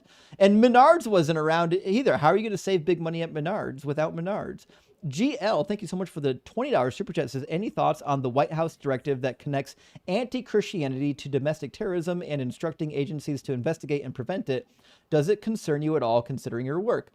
A little bit. My understanding, like, if I had to guess, I would say most of these agencies doing this, I don't know where they would start. How do you police it? What are you going to do? You're going to go to someone's channel. You're going to give charges to them, and then you're going to end up in court. It'll get thrown out of court. They might, want to challenge it and go to a higher court to get thrown out there. Like, I don't know what they expect to happen. Like, you can't throw people in prison for having opinions about God not existing. Brianna, thank you for the 22 super chat. Says, I was indoctrinated into the cult of Christianity and only recently fully let go of the idea of God. Your videos have been incredibly cathartic in my mental recovery process. Thank you. And shout out to Blitz in the hizzy. A big shout out to Blitz. Thank you so much, Brianna. I appreciate the generous super chat. And big W for getting yourself out of the cult. And with that, let me grab our next guest, which looks like Hyperion. Quite a name. The Titan. How you doing, Hyperion? Hey. Can you hear me? Yeah, can you hear me? I can hear you now. How you doing? I'm all good. How are you guys? Doing good. Thank you for asking. Hyperion, are you at least 18 and do you believe in God? Yeah, I'm well over 18 and I am a Christian. Okay. And what would be the most compelling evidence or argument for the Christian God being real? I would say the assertion in Genesis 1 of the creation of the universe in the image of human beings and our ability to understand what is happening in the universe to a very detailed and fundamental level. What? Huh? I don't see what us being intelligent has to do with the Bible being true. Well, the Bible Bible makes loads of claims, most of them spurious, and a lot of them kind of locked down to their specific period. But if you're going to boil down the entire Old Testament into one kind of core concept, I would submit that concept is that the universe is intelligible to human intellect. What would you say? I would say that's not in the Old Testament. Also, I don't think you can sum down the Old Testament into one single sentence, no matter how hard you But try. Because it's not if you were to distill. No, it completely contradicts what the Old Testament says. The Hebrew Bible, like the book of Job, God sits Job down for 4 or 5 chapters explaining, you can't question me because you don't know how the universe works. Were you there when I laid its foundations? So on and so forth. And then even Proverbs chapter 30, the proverb of Egwar. Egwar is like, I don't have intelligence. I can't tell you what's in the heavens. I don't have wisdom of the angels. So the Bible over and over again tells you that as a human being, you can't understand the intricate workings of the universe. That's what God does. But it does kind of try and make a point that we were made in God's image. So in Genesis 2. That just means we look like him, nothing more. Mm-hmm. Do you think it's just purely physical? Yes. The ancients, if you would have asked the ancient Israelites what Yahweh looked like, they would have told you he had 2 arms, 2 legs, and a head and a penis. So they would have said he looked like that guy over there. Yeah, in fact, we have the same thing in Genesis 5 when Adam has children. It says, when Adam had lived 130 years, he became the father of a son, and in his likeness according to his image, the exact same Hebrew phrase used of Yahweh when he creates human beings.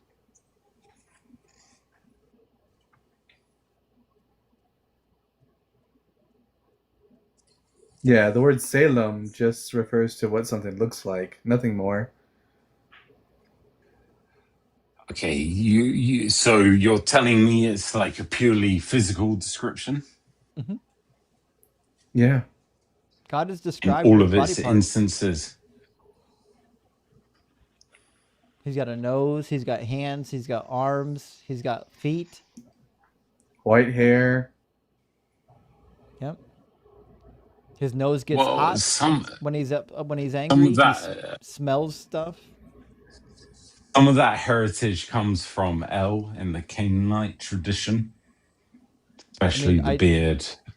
I don't That's the disagree. deity.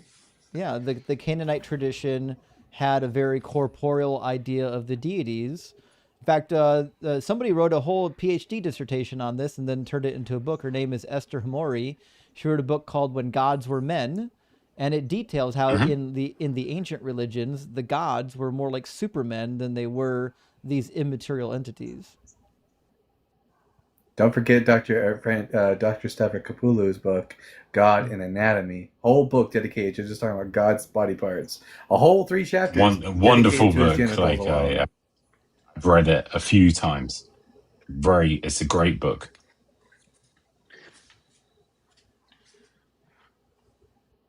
Yeah, and if you believe that Jesus is God, then you believe God has a body anyways. Why? Because Jesus had a body?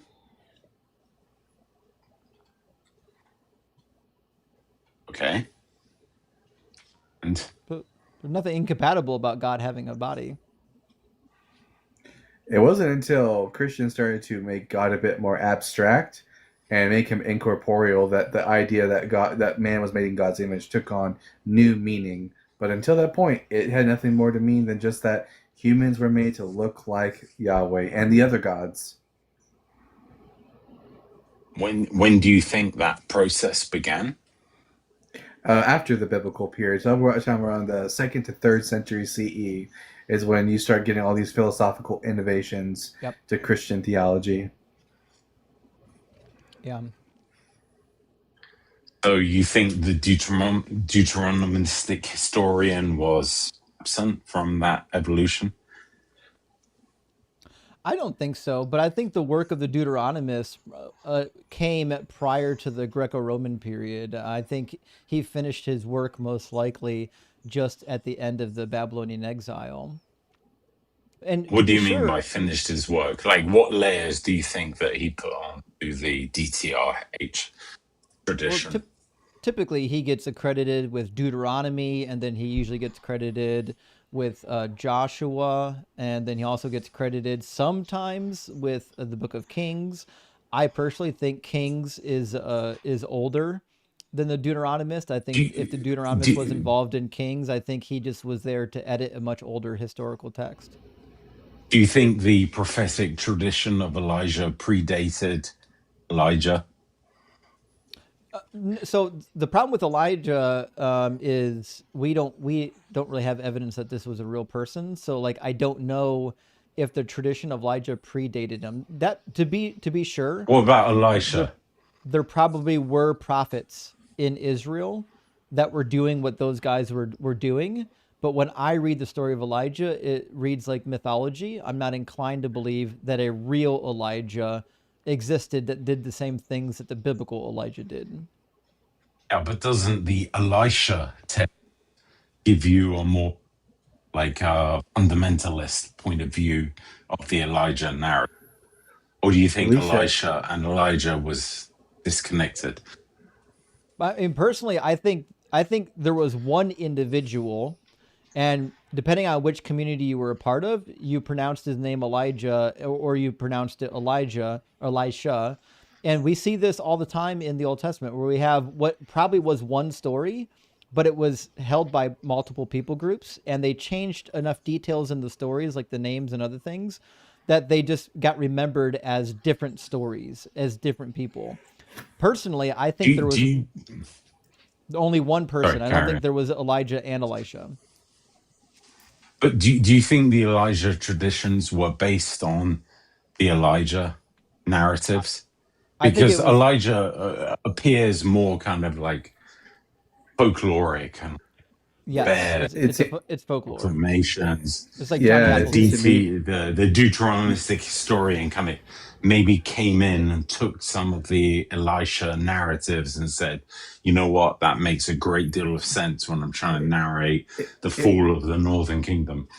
it seems to me that Elijah / Elisha are just like archetypal figures. Like they're meant to represent the idea of being a prophet. Yeah. But anyways, Hyperion, I But don't know if Elisha I don't appears to be like an Hyperion, older hold kind on, of source. buddy. Listen, this is an extremely interesting conversation for me, but nobody in my audience Technical. cares for this. So I don't want Okay. to go on this rabbit trail and bore the entire audience. As much as like I Okay. would enjoy it, no one's here for documentary hypothesis. Elijah kind of like, okay, so can I annoy Blitz? No. So what we're looking for right now is an argument or piece of evidence that would lead to God being real. Okay, so I would say the unreasonable effectiveness of mathematics, and as a corollary to that statement, I would invoke ADS-CFT correspondence. You did ask if you could annoy me, and he said no. And I did annoy you, but he didn't realize I was going to annoy you, but I did. So you believe numbers are real? I believe that mathematical abstractions actually dictate our reality. Abstractions come from minds. Abstractions are discovered by minds. There's no evidence to say they are actually contingent on those minds. Abstractions Can I come put in- from minds. Can I put it in a jar? I would say abstractions are discovered by minds. No. So for example, if I said I believe in this concept of justice. Justice is a concept, it's an abstraction, it's an idea that my brain is creating, but there's no like I can't go out and put justice into a jar, as Dalton would say. It's just an abstract concept. Like numbers are the same. Why would I believe in that numbers are anything but an abstract concept? Because they can lead you to novel conclusions. So like, what do you mean so? So what? It can. So you challenge the assumptions and then you find something that you weren't expecting. I said, so what? I'm aware that math can lead you to correct conclusions, just like using the laws of logic can lead you to correct conclusions. But I have no reason to believe that either one of them like have ontology. They don't actually exist. Okay, so I would say if you would take Euclid's axioms of no parallel lines meeting, okay, sounds very reasonable. Is it reasonable? Is it reasonable? Right? Well, it's not, but you can imagine a geometry where those lines do meet, and you can infer a different kind of mathematical construction. So I would challenge the point of view that mathematics is always derived from observation, because we can make leaps of faith, however you want to define it. We can, like, be a little bit crazy and create abstractions which are extremely valuable in terms of our understanding of the universe. So what? What's that have to do with numbers being real?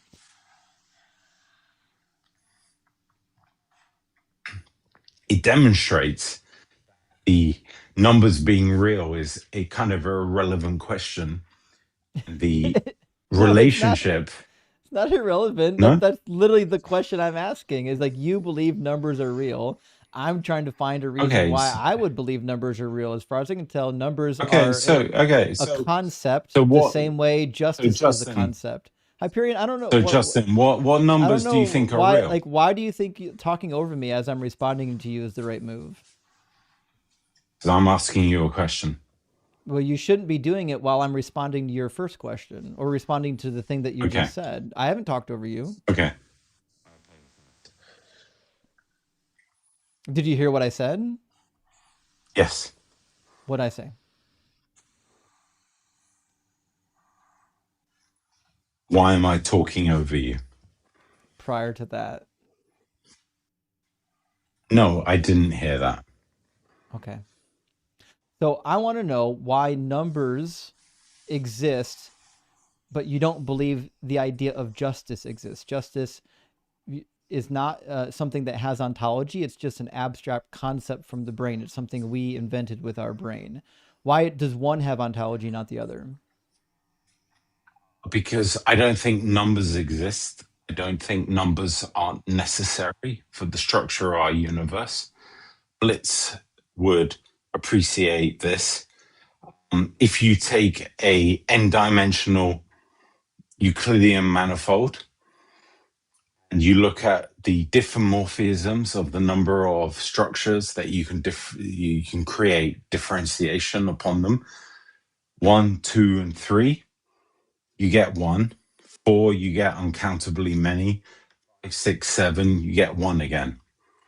So I would posit and push back and say there seems to be a preferred notion of complexity in 4-dimensional Lorentzian mechanics. It's quite a crude way of putting it. And I apologize, Bliss. It's not quite right. I'm asking you to legislate on how many diffeomorphic structures you have on R1, R2, R3, R4 to be sure, versus R5. None of that answers the question, Hyperion. All you've said is that there's math that explains an actual thing in the universe. But I agree, math is designed to allow Hyperion. Math is designed to explain things. We agree on that. Just like the color blue. So kind to allow Hyperion, Blitz why to are you talking over reply? me? Do I have to mute you? Because I'm asking, would you be so kind to allow? So the answer is yes, I have to mute you. Okay. So I agree. We can invent words and ideas to explain the world around us. This is something we have the ability to do. Like we invented the word blue to refer to a particular wavelength. Now, blue is like the ism of blue or like the isness of blue doesn't exist. Blue is a description of something in the universe, right? I'm not talking about wavelengths. Numbers are a description of how the universe behaves. I have no reason to believe. I'm not talking about numbers. I'm talking about relationships of content. So again, you can wait 5 seconds to let me finish. Numbers, I have no reason to believe, have actual existence outside of our abstract thinking. And that's the argument you're supposed to be giving right now. You're supposed to be giving the argument for why numbers exist.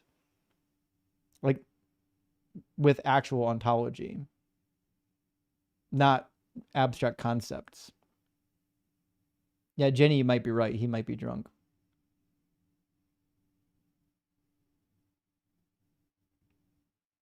The issue is that even if this argument succeeded, all you've done is argue for mathematical Platonism. You haven't actually established that a God exists. Yeah, I know, right? That's where he wants you to take the leap. Once you've established Platonic forms, then he's just going to say God is the form of forms. Yeah, Vincent, you might be right. I think this guy's been doing some imbibing. Hyperion, if you're talking, no one can hear you.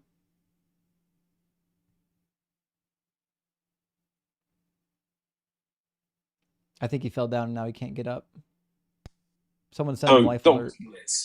I would ask you just on pure mathematical purity and the number of differential structures which are available to a 1-dimensional, 2-dimensional, 3-dimensional versus 4 and 5 over up to diffeomorphism. Can you tell everyone on this live how many diffeomorphic structures there are on this categorization of dimension, however we want to define it? Like, let's just say degrees of freedom. We want to know what this has to do with God existing. I think Blitz may care about it. I don't I'm care. Like, quite familiar with exotic well, R4s. let him tell me that he doesn't care about differential Hyperion. structures. Hyperion. With the fierceness of 1,000 suns, I love Dr. Blitz, but we're talking about God right now. If you're talking about things that doesn't have anything to do with God, I don't see why you would expect Dr. Blitz to be interested. I mean, he probably is interested because he loves physics, but it's off topic. I don't believe it's off topic. All right, Dr. Blitz, you want to cook them and then we can get back to the topic? Look. The point is Oh. yes. There are uncountably many like exotic R4s and S4s and all of this lovely stuff. What is okay? You got mathematical Platonism, great, cool. What does that have to do with God? Okay, so how many how many are there R3s? Exactly one. Okay, how many are there R4s up to infinity? I already said Sorry, that sorry, R5. Oh, one. Look, One. you already got your mathematical Platonism. R4 is special. Cool. What now? Okay, so why is R4 special? That's a great question. I mean, like, I've read your thesis. Like, there are degrees of freedom in the hyperplane, which allow complexity. You're asking. I mean, like, there's a proof that shows that R4 is special. If you want to know why R4 is special, you can go read the proof. If you're asking why is it 4 and not 5, I mean, like, this is like a philosophical question at this point. This is just what the mathematical structures do. No, it's mechanical to say why it's not 5 or 4 because it's degrees of freedom of the hyperplane. Yes or no? What does this have to do with the topic? The topic is doesn't. why are we privileged? Why are we privileged in a 4-dimensional manifold? But that's not the topic. The topic is your God is imaginary. Okay. Sorry, I'm getting a phone call really quick. Yeah, it's okay. Hyperion, it sounds like you don't actually want to talk about the topic, which makes for a very boring conversation. And right now, No. I'll talk. I will talk to Bliss. Yeah, right now I think your sobriety is imaginary, so you need to go sober up and come back when you're ready to engage honestly, okay? He literally got on this live stream to shoot the breeze with Blitz, which I would love to watch that happen on Blitz's Ask a Physicist live stream. Great live stream, by the way. I tune in and ask questions myself. But you're in the wrong place for Ask a Physicist, as fun as it is. Helping Mega Deconstruct, thank you for the $5 super chat, says, praise Doug and Sharon for a beautiful fall cookout. I'm enjoying the disciples of Doug hanging out tonight. Well, hey, thank you so much. And the disciples are all here. We've got at least 2 of them, Dr. Blitz and Dalton's with us. And Steve Harvey Oswald, wild name. Thank you for the super chat, says, saw your hot sauce fundraiser live. I want to call you Frodo because you probably had your ring destroyed. Well, actually, I lucked out. I chugged so much hot sauce, I ended up throwing it all up the same night, which means I didn't digest enough of it to destroy my ring. So I still has the ring. Also, could I get a copy of your KJV errors doc? Oh, that reminds me, Oswald. I was going to add my KJV errors to a tab on the cheat sheet. Somebody messaged me on Discord. I will make sure this coming week to add my current list of errors to the deconstruction cheat sheet. I don't know how many I have. I've been randomly building them as they come up. I haven't dedicated a ton of time to it yet, but I'll put it on the cheat sheet so everybody has access to it for sure. What's this? A post-somatic apostate. I don't know what that means, but thank you for the super chat. It says, do y'all have any favorite fictional media in which characters deconstruct? Mine would be Midnight Mass show and the Locked Tomb series. Actually, as a book, I don't know if I do. I don't consume a lot of movies or TV shows, honestly. I read a lot of books, but I don't read fiction.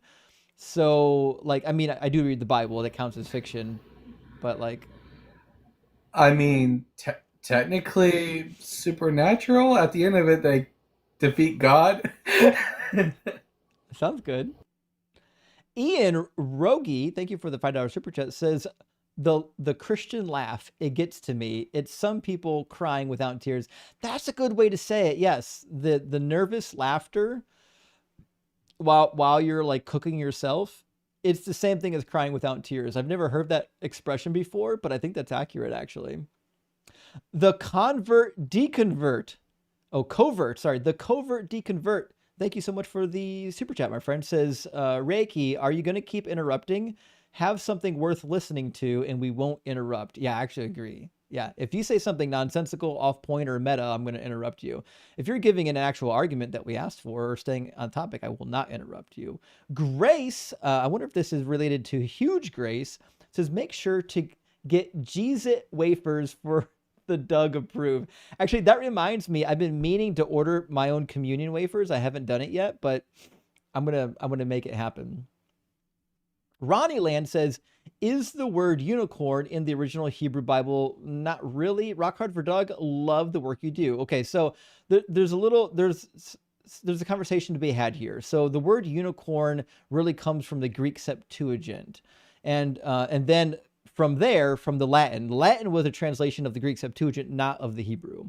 Now, the reality is the original animal was probably just a one-horned rhino, which is why the Latin text refers to it as a unicorn, a single-horned animal. And so the reality is, most likely that's what it was referring to, but people didn't know that during the early medieval period. They didn't know what a unicorn was, and they let their imagination go wild, dreaming up ideas of what a unicorn could be. You know what I mean? I've got 1, 2, 3, 4. I got 5 more super chats, 6 more super chats. We'll get our next guest in here. Good question. Thank you for the $10 super chat. It says, do you agree that Satan is not one of the fallen angels implied in the Hebrew angelology and that he's unfairly targeted because of Christian ignorance? I do.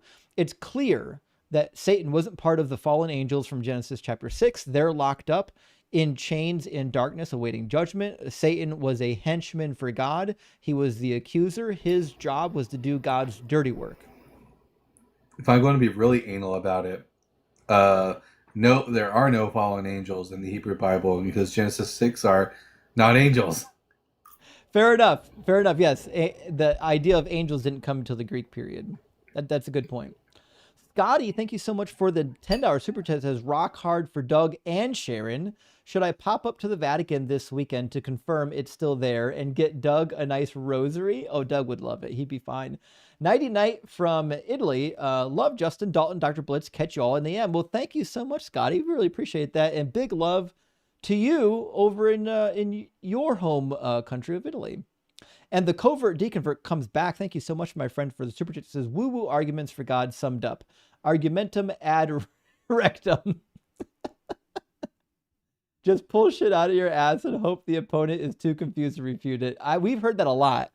Throw out enough words that the audience or your interlocutor doesn't know, and you think you've won. Where I grew up, we refer to this as baffle them with bullshit. It's different if you actually know the words you're using and you're just being pretentious, but when you don't even know the words, that's called baffle them with bullshit. Boop and boom. Good to see you tonight. Thank you for the $10 super chat. It says, when you yell, you heal something in our little apostate hearts. We've all had people in positions of power, parents, preachers, bosses, mentors, degrade us, gish gallop to weasel out of answering honestly. Well, thank you, Boop and Boom. If there's one thing I will do on this live stream, and this is a promise for my live stream, I will do everything I can to keep the conversation on track. Try to avoid pivots. Sometimes they happen, but I always try to bring it back. Noko Apostate, thank you for the super chat, says, like the late great thinker Christopher Hitchens said, religion was our first and elementary attempt at getting our primitive minds to explain not only the cosmos, but reality as we perceived it. I couldn't agree more. It was a failed attempt at explaining the universe. In fact, in the Bible background commentary series from Zondervan, Genesis was done obviously by John Walton, and he says that Genesis functioned as a textbook, as a science textbook for how the world worked for the ancients, because that's what it was. This was their explanation of the universe. It just so happens that they were wrong. And last one from Martin Papatera. Thank you for the $20 super chat, my friend. It says, Hyperion must be a disciple of Terrence Howard. I agree. Howard was the math genius who concluded that 1 × 1 = 2. This is how you derive that there are multiple dimensions. Of course, that's where Doug lives, in the 5th dimension. I don't know which dimension Doug lives in. I have to assume it's all of the dimensions. But Dr. Blitz, didn't you write your PhD dissertation on the 5th dimension? Well, not the 5th dimension, but a 5th dimension. Absolutely, I did. And unfortunately, Doug cannot be found there. Yeah, I don't know anything about those dimensions. All right, let's grab our next in line. I almost read this name as the Balls, but it's the Bells. We're going to get the Bells in here. How you doing, Bells? Oh boy, we're here. Yeah, you're up. Oh, okay. I'm a little surprised. So, we're coming from it with a non-theist perspective. Is that okay? I don't know what you mean. You mean, do you believe in God or not? No, we don't. But Oh, we're not atheists okay. either. Well, that is, if you don't believe in God, that means you're an atheist. That's what that means. No, it means a non-theist means that we don't believe the concept is relevant. No, do you believe in a God? No. Okay, well, you're an atheist. Congratulations. Welcome to the party. We got bacon. We got funny hats. Don't worry. We got the whole thing going. All right, we'll move on to the next guest, Karaoke Night. If you're watching on YouTube, you can join as well. There's a link on the screen and in the description of the video. You can request up without having to sign up for anything. It's easy, and it usually works as long as your hardware is good. Karaoke, welcome in. Are you at least 18, and do you believe in God? Hey, Decon. Yeah, I'm 34. I turn 35 this year, and I do believe in God. I saw your prompt here, God's imaginary, prove me wrong. So I was like, why not, let me, make my case here and for God being non-imaginary. And but thanks By for the way, you hosting the debate. And I think God exists outside of the imagination. That He exists all around. Um, in physical form, not just imaginary. So happy to debate you on this. But could I first ask, I know Dr. Blitz is atheist, you're atheist. Bible guy, are you a theist or atheist? I am so atheist. Okay, so yeah, I guess I'm outnumbered here, 3 atheists against me, the one theist. But I'd say that God is certainly has an imaginary component, right? The personal belief of God. So your God, Nikan, is going to be contained within your imagination. Dr. Blitz's God concept is imaginary to him, and Bible guys, God is imaginary certainly, but there is this external God likeness. Whatever that means, based on whatever religion you're coming from. That explains. It points at the same thing. Some believe it to be elephant God, right? The Hindus believe in elephant God. Some believe in a physical form. Some believe in an invisible God. So I think it's beyond just an You were imaginary making concept. you were making an argument about something about how good is God. You know those words have no relationship to each other, right? Yeah, it's a theory. It's a theory that there's a missing O there. What else would God represent other So than good? God comes from Proto-Germanic word gudan, and the word good comes from the Proto-Germanic word godaz. They're not related. They They certainly might look sound similar, don't they? they sound and look In similar, but English. just because two words sound and are spelt very similar doesn't mean that there's any etymological connection between them. But they certainly do sound similar, and they're spelled similarly, So what? and also semantically they mean similar things. So you're They it's open certainly to don't mean the same interpretation. thing. None I of would them argue they say So they do. don't. Yeah. yeah, Mhm. so none of this actually got you any closer to the argument, which is an argument for why the God is real. Let's start there. If there is this missing O, God and good, the original intent of the prophets were to spread good, to speak of good, the goodness of religion and things like that. So no one's denying that, Jesus was a good guy. He preached good things. No, he didn't. There is no good but God. I'll deny that. I deny that. He was Okay. not a good Preached guy. good things. Okay, He yeah, said that's he said if you don't want me to be your king, I'll throw you in fire forever. okay. Yeah, he certainly wasn't perfect, because I think he was. No one's perfect, but I think this idea of God is of Perfect. this a If I creator. lit, if I lit Mhm. you on fire, would I be good? No, of course not. Okay, so you can't special plead for Jesus. I'm not. I'm an omnist. I do comparative theological studies. So I've studied a bit of all the religions. So that's the overlap there. Mhm. That's the overlap. Like Oh, we where lost Blitz. what's the meaning of God we can agree on. Certainly, like a universal energy source, some kind of higher power. So I see it as a synonym for good. Yeah. God is not a universal energy source. That's ridiculous. Then he'd be material. And I thought you just said you don't believe in material God. Yeah. I mean, the reason I Is God that's material in your worldview? for me, I like to think there's a essence of God in all things. He kind of created the mountains and the water and the universe and things like that. So God is everything. Yeah, I know it's a bit woo woo, but that's the point of religion, right? To Super woo woo. make us give us some hope at the end of the day, like answers to our creation questions. Yeah. Do you study astrology? I don't. I think astrology is like a pseudoscience. I don't know if there's meaning in the stars, but So you think astrology is pseudoscience, but you think this woo woo isn't? I think theists have a better claim than atheists about does goodness exist. We That's didn't another ask about conversation. goodness. I'm pretty sure right now you're at a moon level of transcendent energy vibes, which puts you in the quantum solar resonant index at 91%. Okay. Prove me It's wrong. interesting. So, could you cite your sources here, Decon? Where'd you get these statistics? This is the quantum woo spreadsheet put together by a true professional. All right. So as evident in the charts, like your claim is that I'm in the blue regions, but like maybe there's some truth to it. Who knows? Is Mars in retrograde? I'm not sure, man. I'm not an astrologist. I'm a theologian. Okay, just checking. A small difference. That certainly could affect your transcendent vibe level.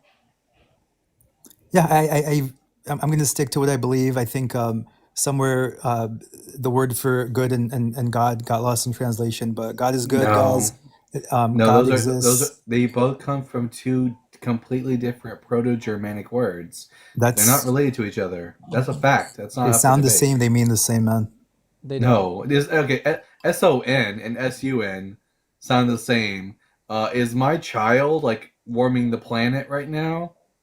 No, but they certainly sound the same, look the same. They are the same. So what? Do you know My what a child looks heteronym like the is? sun. Like a homonym, yeah, or heteronym. No. A heteronym. Do you know what a heteronym is? Like no, I don't.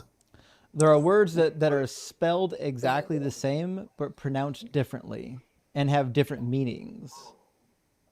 Mm-hmm. Yeah. So regardless, wouldn't all those words just be the same then?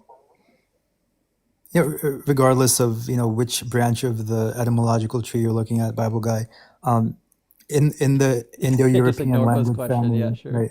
In the Indo-European language family, if you go back up to Aramaic and work your way down, you'll understand what I'm talking about. Aramaic is not the root for Proto-Germanic. Yeah, that's not going to help you at all. Aramaic got nothing to do with Germanic languages. Yeah, you got to look a few levels up. Germanic came from the Indo-European languages, isn't it? Yeah, Proto-Indo-European. Yeah, so somewhere, somewhere along the way, the O got dropped. I think you have a false idea of like what's called diffusion. This idea that all cultures and languages ultimately go back to a single source, but there's no evidence of that. So, I'm not trying to debate semantics here, or We're etymology, definitely but debating semantics. yeah, So do you for the think sake of God reaching, is, you know, to be for reaching. sure, the argument so far is premise number one is God sounds like good. Premise number Yeah, two is good sounds like God. Conclusion: God is good. Did I get it right? I absolutely. put For it. the sake of, you know, defining what we're debating, so that's the starting point. So because the definition of God, you know, for those who believe is a source of goodness, that's why. Mhm. Justin, in Hebrew, the word for man, ish, and the word for fire, aish, are spelled exactly the same. So people must be made out of fire. Mhm. Okay, regardless, which claim Yeah, do you let me think just ignore the point. sounds more legitimate? The theists claim that good exists, or the atheists claim that good does not exist? We That's never not claim an that good atheist doesn't claim. exist. I literally no Okay, idea so why you would put that on us. I've never understand why you God is guys a misspelling of straw good, man our guys. position. God is a misspelling of good. No, it's not. Not even God remotely damn. true, and that only works in the Germanic / English lineage. They have nothing to do with each other. Okay, Even if they I'll had a entertain similar, that notion. even if they had a similar Mhm. etymological root, it wouldn't mean that God is real. And Good even is if certainly real. Given the fact that No, I'm right, you guys are wrong, no, right? good is a About this. subjective opinion. Given the fact Tell that me you this. have You know no idea what's how words work, okay? So regardless, Deacon and Bible guy, which of these statements is more true? If God did exist, he'd be more good, or if God existed, he'd be more bad. we have no idea what it's God a would be like. We don't have one to it's a know. coin toss. Yeah. Okay. What The about God between in these most of two the holy claims? books is a prick. And in fact, the other problem is, why are you going to one God? Why isn't there a billion gods? So some religions believe that, but I Well, think do you believe in one God? Most religions believe that. so. Why would God be Yeah, good when kind he of. created Yeah. the earth with natural disasters? I think the original intent of religion is to spread good, but It's almost um, like I asked you a mhm. question. Why would God be good if he created the earth with natural disasters? So Keep in mind, if you don't answer my question, I'll ask you again. So it's up to you on how many times you want to get asked the same question. I think you're a bit confused, Econ, about is good good? Actually, I think you're confused about how these live streams work. This is not where you get to just avoid easy questions. Dialogues go both ways. You ask questions, I ask questions. Oh, thank you for the dog. I appreciate that, 412. So I asked you an easy question. It sounds like you just don't want to answer it because you know where it happens to lead. And it also sounds like you're unserious. You're at a level of either really confused or a troll right now. If you're a troll, it's a pretty good troll. If you're not a troll, I have questions about your mental soundness. Okay. Well, we're gonna dump him. We got other people waiting to get him. Language Thank stuff you. always is like a big pet peeve for me. Dude, it's so annoying when if God sounds like good, he must be real. What a crazy argument. RT, thank you for the $5 super chat. Says, what do you think about this question? Which one does God care about more, free will or a relationship with you?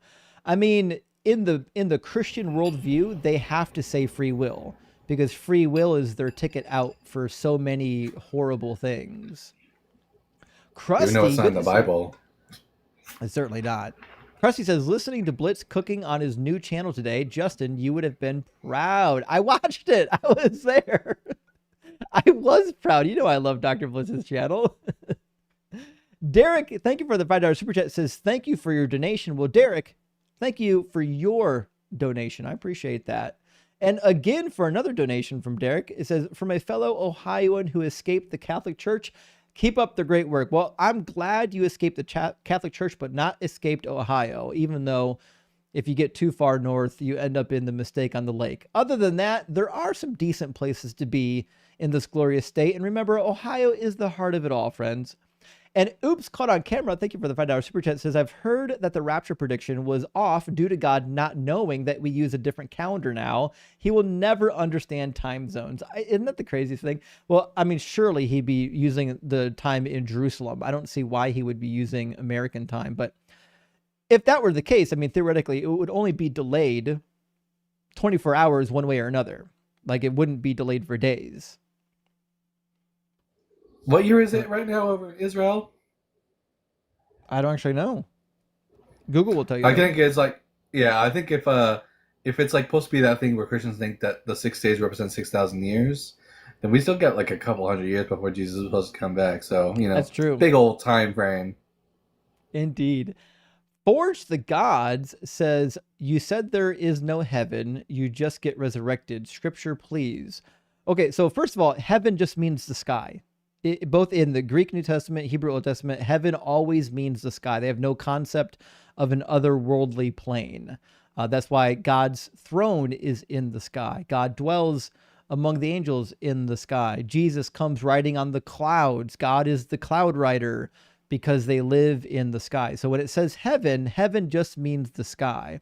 The renewed heaven and the renewed earth means that the sky and the earth are going to be renewed, and we're going to have a garden-like state again, and then everyone's going to live forever. It's basically righting all the wrongs and going back to the Adamic state. I mean, to be sure, I mean, you could just go to Daniel chapter 12. The beginning of Daniel chapter 12 tells you. The same thing with 1 Thessalonians chapter 4, verse 13 to the end. There's others, but my guess is if you have a Bible with cross references, that'll get you going. Isaiah chapter 26 has some resurrection motif at the end of it as well. Squid Pope says top 3 worst things to happen to Christianity: 1, Paul; 2, Plato; 3, Calvinism. And shit, I don't know if I could agree more. I mean, those are all true. To be fair, I don't know if Christianity would have been the same without Paul. I think we add Trump to that list. Yeah. Yeah. Well, here's the other thing, though. Without Plato, you might not have gotten Paul. You might not have gotten Paul or Christianity without Plato. Yeah, especially with Hebrews, with its whole idea of there being the true forms of things in heaven that are on earth. Would you get that without Platonic thought? Probably not. Nope. You never would. Hannibal's mom says, like the evil God of the Bible, I too love the smell of good barbecue. People do rag on the sacrificial system and they're like, oh, how horrible it was. But like, I've studied the Old Testament all my life, and here's my thought. I mean, other than the fact that I love animals and I don't want to kill that many animals, fucking all day barbecue? Yeah. Yeah, that sounds awesome. God's got to eat. God's got to eat. Exodus, was it 29, 32? I have to look it up. Exodus literally has a daily feeding schedule for Yahweh. In the book of Leviticus, Yahweh demands his food. Yahweh doesn't call it sacrifice every time. There's verses in Leviticus where it's literally referred to as Yahweh's lechem, his food or his bread. And of course, Malachi refers to the altar as the Shulchan Adonai, the table of the Lord. So yep. And another one from DB says, gonna have to watch later, but cook some for me. We're doing that, my friend. We're doing as much cooking as possible. And Lois says, Almighty Doug made an appearance to me yesterday. Well, congratulations, new prophet of Doug. Yesterday, I was getting coffee and noticed a rock inside the chip jar. Praise Doug. Yes, they were manifesting the love of Doug as a tip. I mean, I don't recommend tipping people rocks. Doug wants you to leave real tips so that people can feed their families, but we do love people sharing Doug. And Godwin, thank you for the super chat, says, is this true? I heard Paul didn't write women no talking in church, but instead it was a Roman author who were more misogynist. Yes, most scholars that are in textual criticism kind of agree with this. The first one that tipped me off to this was Linda Belleville. Linda Belleville is, unfortunately, she went crazy for Trump the first term, but she's still a decent biblical author. She wrote commentaries for the Pillar New Testament commentary series, and she also is involved in a number of Bible translations. But she's done a lot of work on this particular passage in Corinthians and talks about the textual history of it. Yeah, it doesn't appear to be original to the corpus of Pauline letters. Steve says, is it pie or pie? My cat is named P.I., but it was a double entendre because when I first got my cat, first of all, I have nerd names for all my animals. My dog was named Terabyte because she was a pit bull. Pie I was mean, named Pie don't because he was fat, like don't really fat. don't you know, Justin, that originally it was PIE, but they dropped a letter and they mean exactly the same thing. I did not know that, but the last guest would have had me believe that for sure. And Eris says, should have a saying for Rocky as well. How about rocking out for Rocky? We do need to get a slogan for each of the members of the Quadrinity. We need one for Rocky and Pebbles. Let's think on this, friends. Let's think on this. And helping Mega Deconstruction says, Justin, I know you're smarter than I am, but I wrestled for more than half of my life, yet I don't know if I ever played wrestling. That's because you're not from the South, helping Mega Deconstruct. If you live below the Mason-Dixon line, you wrestled. If you grew where I grew up, you probably wrestled. And sometimes you'll hear a little bit of Southern accent out of me, not too often, only because my father was from the hollers. And so every once in a while... When I drink, the Texas accent comes out for sure. Yeah. Every once in a while, it's something that you've been saying like that since you were a kid because your dad said it that way. It comes out, Noko says you can't come on someone's live stream and think it's yours. Nice try, though. Exactly. Listen, I love that you're here, friends, if you come up to debate me, but it's not your live stream. Chris, thank you for the $5 super chat. Says, well, fuck. Doug needs an altar, so take this bloody money. Is the term robbing Peter to pay Paul some type of apologetic, and how so? Thank you. Well, thank you for the offering to Doug, and the saying robbing Peter to pay Paul. I don't know how it actually originated, but basically the idea is that you're taking money from a source to pay the source. It basically is, it's a shell game. Did you get a sensor for the altar? Like one of the ones that you can swing. You need to get like some clay and make it look like like a rock. Well, hold on.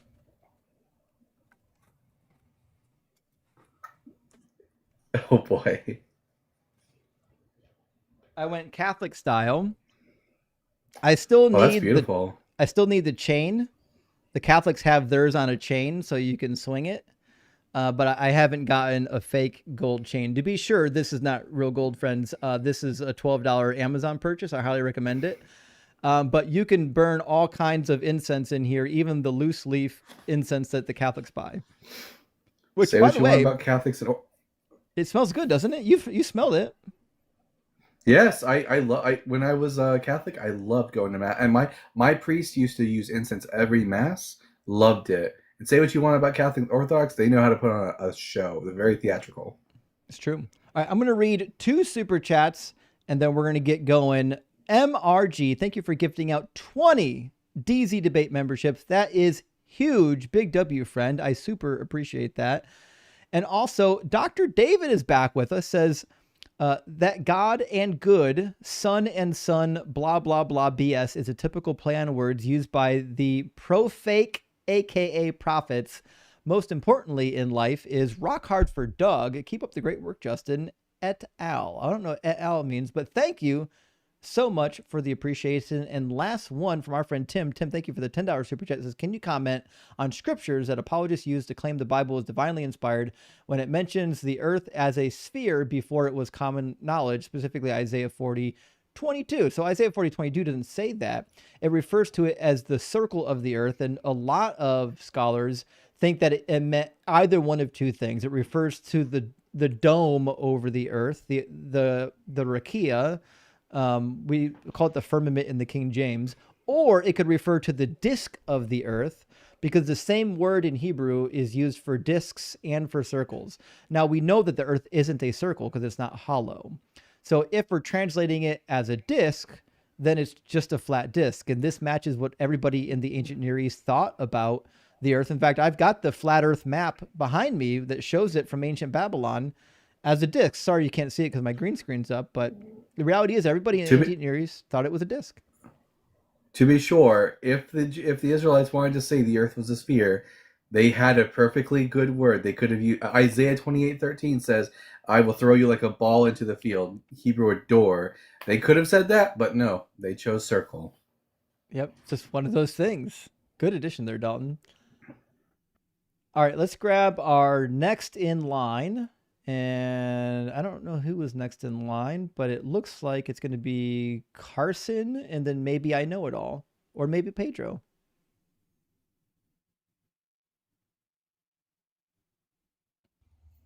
Welcome in, Carson. Hey, I was just gonna ask you a question about Isaiah 53. Just a Carson, are you a Christian? quick, I can make agnostic on it, really. So you're not a believer? No, Okay, well, we're just debating believers, okay?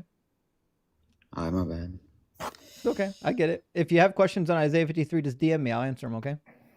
Oh, he's gone. You don't have to come up here if you just want questions. I'll get to you eventually. I'm sorry it takes me a while to get to all my messages, but I promise if you have questions on Isaiah 53, I'll send you notes.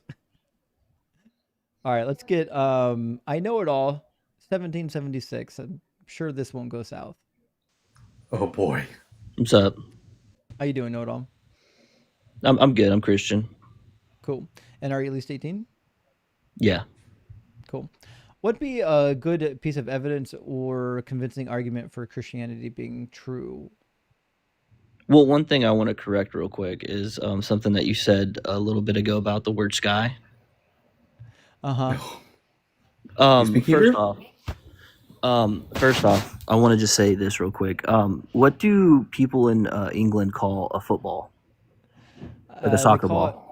They call it a football, but I don't care. Okay, so do we have a word football, and is it the same exact thing as their football? I'm sorry.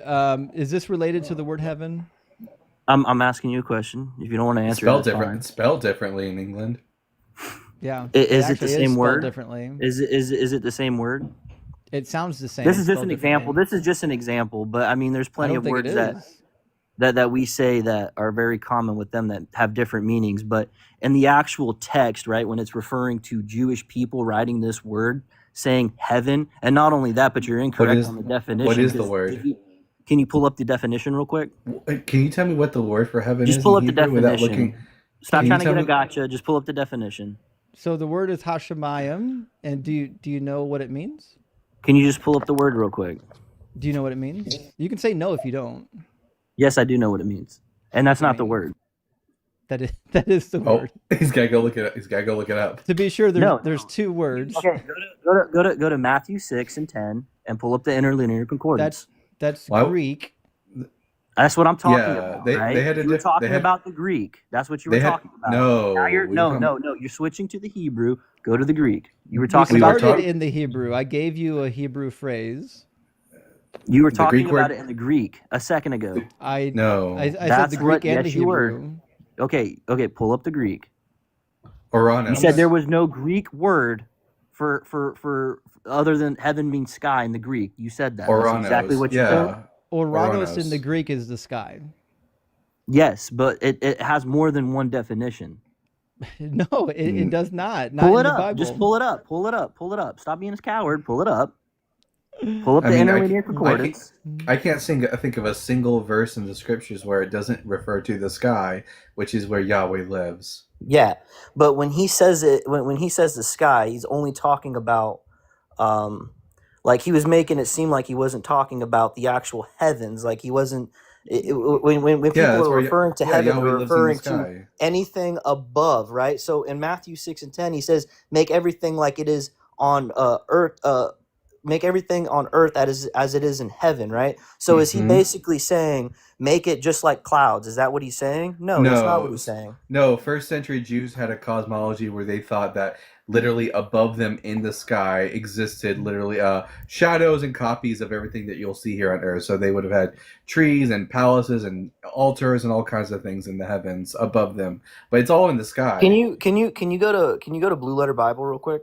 I'm in the Thayer's Greek lexicon. It's not the most up-to-date lexicon. Go to Blue Letter Bible because it's not the most every lexicon. It's not. It doesn't have every lexicon because it doesn't have it the has B most dag. lexicons The B dag costs $300, so it's not there. The next closest thing to the BDAG is the Thayer's Greek lexicon, which I have pulled up in front of Okay. you. Do Greek students who study Greek, do they use Blue Letter Bible? No, you'd be laughed out They of the don't? classroom. No, They 'cause that's don't? based on Really? this. No. No, it's based on it's based on You the guys are such Strongs. gaslighters. Oh my lord. No, they use What? an I actual What? literally lexicon. got that from a professor. I literally Well got then, that app from a professor well then he should who be teaches Greek. fired. You have to use an Absolutely actual lexicon. not. Blue Letter Bible Do you have isn't a a do lexicon. you have a degree in do you have a degree in ancient Greek literature? Yeah, I went to school for it. I went to Bible college and then I went to seminary. I learned Greek and Hebrew. Okay, first off, So you're I was lying actually because I'll show you my degree right here. Hold on. yeah, show me Yeah, your printed piece yeah. of paper from the internet. If you said that, if That's you tried to use the, but Ashland Theological Seminary. I graduated in 2013. Did you go to Greek class? Because it sounds like you didn't. no, but I have a lot of friends. At least I'm honest about Oh, it. You just I pulled know up I know a fake guy. degree. I had a friend. No. Okay, No, you so an literally just actual pulled up. lexicon. So an actual You lexicon literally is what pulled you would up. use to pull up definitions. If you Okay, go to and Bible the Blue Letter college Bible and has you plenty of Blue Letter, lexicons. and I'm showing you the free lexicon that is the best right now. Just pull up your definition. I want to see how Okay. full of it is. Okay, meaning to cover. Oranos. And what's this word here? Oh my gosh, it's Shemayim, the same Hebrew word. It's almost like we said that. The heights above the upper regions, the heavens. yeah, the sky. Yeah, The sky. but you were making it seem like It says there's it no here. there's The no vaulted, Greek word for. the vaulted expanse of the sky with all things visible in it. Keep going down. They literally believed that was just Keep going above down. your head. Keep scrolling down. They have Keep no going, concept. scrolling down. They have no concept of outer space in the Bible. Keep going down. What do you want to see? Just There's slowly. Hold on. there's no concept of outer space in the Bible. It's not there. How do you? What are you talking about? You are reading outer space into the Bible. It's not there. The Did Bible I say cl- outer space? the Bible The aerial clear- heavens or the sky, Bible- the region where the clouds or and tempest gather. the aerial where the heavens thunder and lightning or the produce. sky. Okay, You keep got going it. down. The region Keep where the going down. clouds Keep gather. going Yeah, down. that place. I know. I recognize That's what that definition. means. Keep going down. Keep going down. Keep going down. Serial starry heavens. Hold on. The heavenly forces, stars, phrase, blah, blah, blah, Hebrew. Keep going down. The region, serial heavens, where God dwells and other heavenly beings. Yeah, in the sky. Right. Like we said.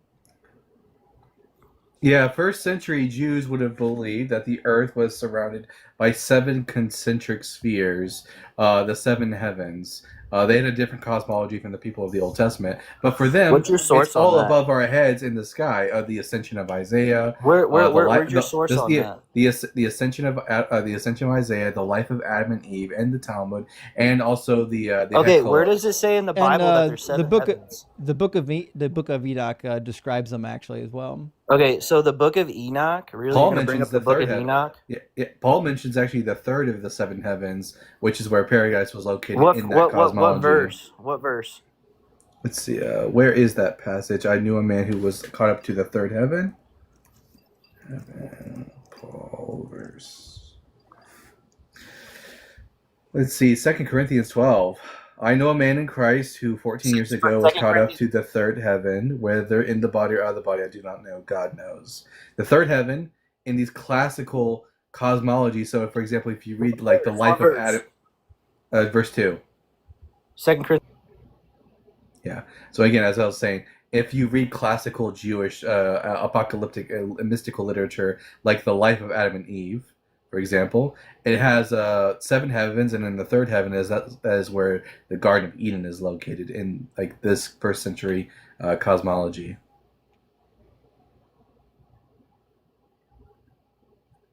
Well, I think we've confirmed that this guy indeed does not know it all. He only thinks he does. His name might as well just be Dunning-Kruger. Yeah, talk crap while I'm looking something up. That's real manly. Just how about you just be polite about it? We had to fill the gap. You were swiped away. No, that doesn't fill the gap. I'm looking it up It real does. quick. No, it doesn't. You're just No, we already assuming. did. Just let me It's look already it up too real late. quick We and let already me filled the look it gap. up. No, you didn't. No, we did.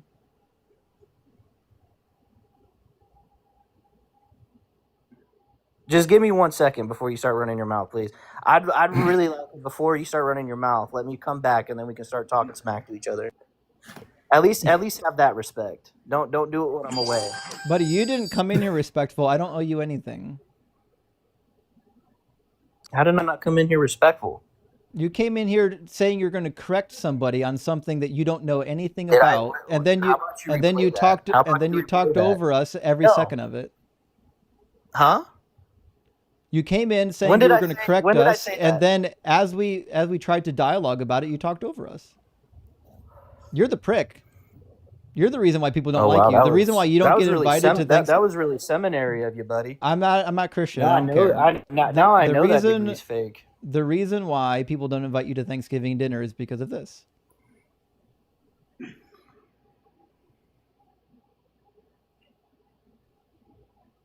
Dude, Man, you got to give me 1 second because you made me accidentally scroll out of what I was doing. So you got to give me 1 second. You guys just keep blabbing on about whatever. I'll be right back. Yeah, sure. Justin, imagine thinking that scholars in the field use like the Strong's Concordance from Blue Letter Oh my Bible. God. What an embarrassment. I would have got an F. Literally, if I did like a word study and I used the Strong's Concordance as a lexicon, they wouldn't even have given me a grade. My professor would have been too ashamed to even grade it. He would have sent me home and said, here's a free lexicon. Don't use this trash. Apparently no one told you. One of my favorite quotes from Dan McClellan, because it's so true. He says, if anyone tells you to look into the Strong's Concordance, it's the most sure way of knowing they don't know Hebrew or Greek.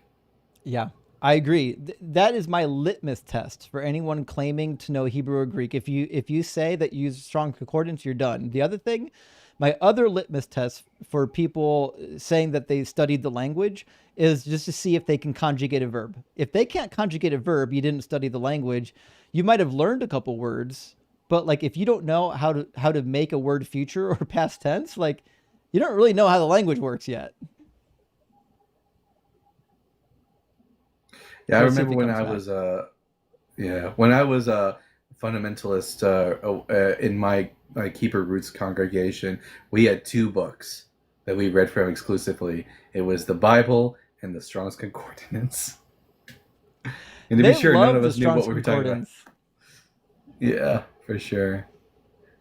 And for anyone What's- who's in the comment section wondering why we are dogging on the Strong's Concordance, is because it doesn't actually tell you what the Hebrew, Aramaic, or Greek really So- means. It only tells you how it's translated into the King James Version Bible.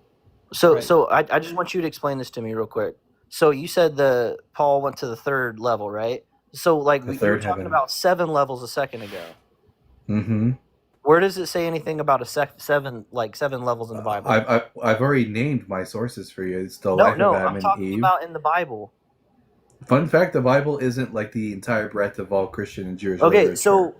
but what I'm saying though is But what we I never just claimed read that the about Bible said that. Why are you putting that on us? Okay, you're talking never- about like We never how claimed that the Bible said there they were would've- 7 heavens.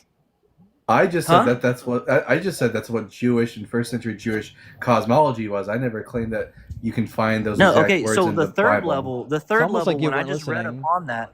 No, when I just read upon that, right? The third level was talking about the where God dwells, right? Wasn't talking No. about the 7th level or anything No, else. It Yes, doesn't that's say what I that's just where read. God. No, it doesn't say The that's where highest God place dwells. It where says- God dwells. That's what he was referring if to. if you read for 2 Corinthians chapter 12, it doesn't say anything about God dwelling in the third heaven. It's just that's where paradise is located.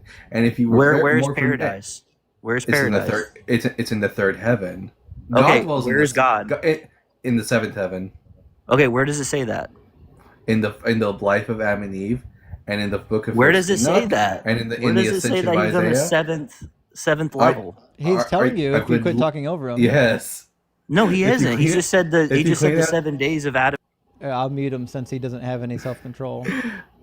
Here are your 3 sources, and you can go look and you can go study them: the life of Adam and Eve, the ascension of Isaiah, and First Enoch.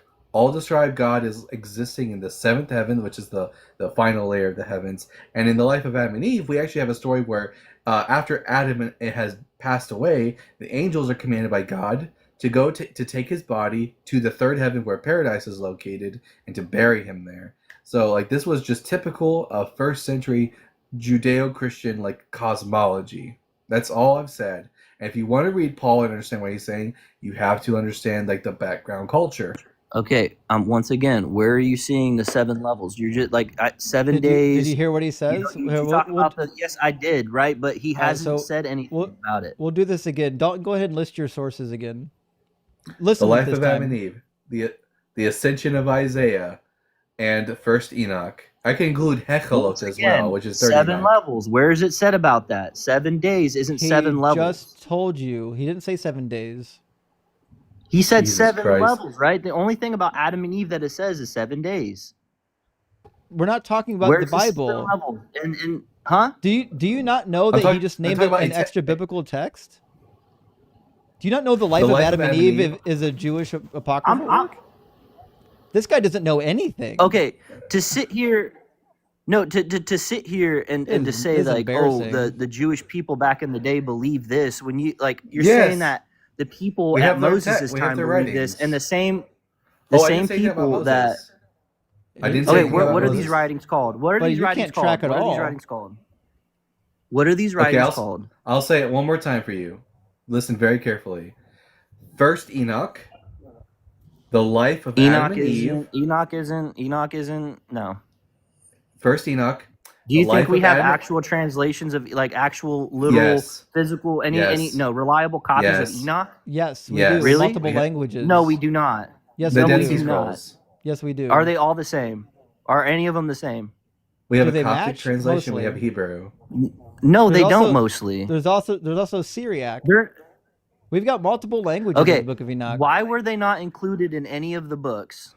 Actually, In it's the canon. quoted in the book. It's actually quoted. Okay, in the just book of because Jude. it's and, quoted. and in the Ethiopian Bible, it is canon. Okay, the Ethiopian Bible, that's another whole different story. But just because Well, it's quoted, right? Early Christianity because it's treated quoted it as does not canonical mean too. that- In fact, Tertullian wrote a whole treatise on why it should be trusted as an authoritative canonical book. Okay, so Tertullian, he was what? He was an apostle. He was what? He was one of the early. This guy doesn't know shit. Do you know You- anything about I know your who faith? Tertullian was. I know who Tertullian was. That's why I asked you that. He's not an apostle. He's not a What spokesperson what for millennia God. did he live was- in? He lived in the 2nd century. He lived. Not quite It was like there. what 200, 300 years after Jesus.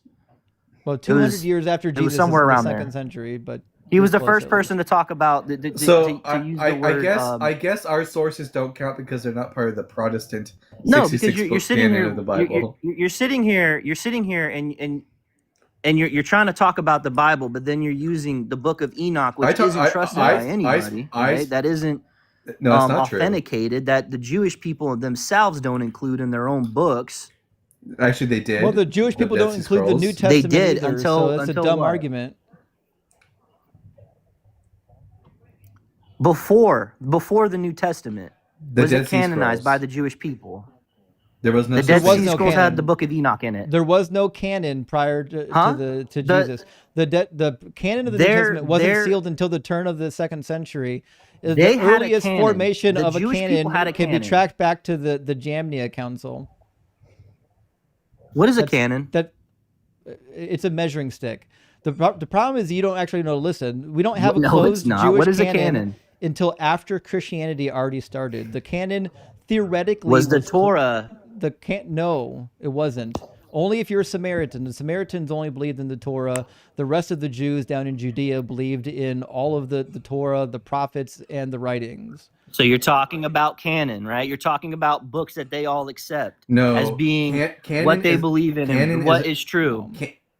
There is no single Jewish. So you just canon. said that they all that the Samaritans, right? You said that they believed in only just the Torah, right? And then the other people had books that they believed too, right? Like the lesser Samaritans prophets and all that. and the Sadducees only considered the Torah to be authoritative.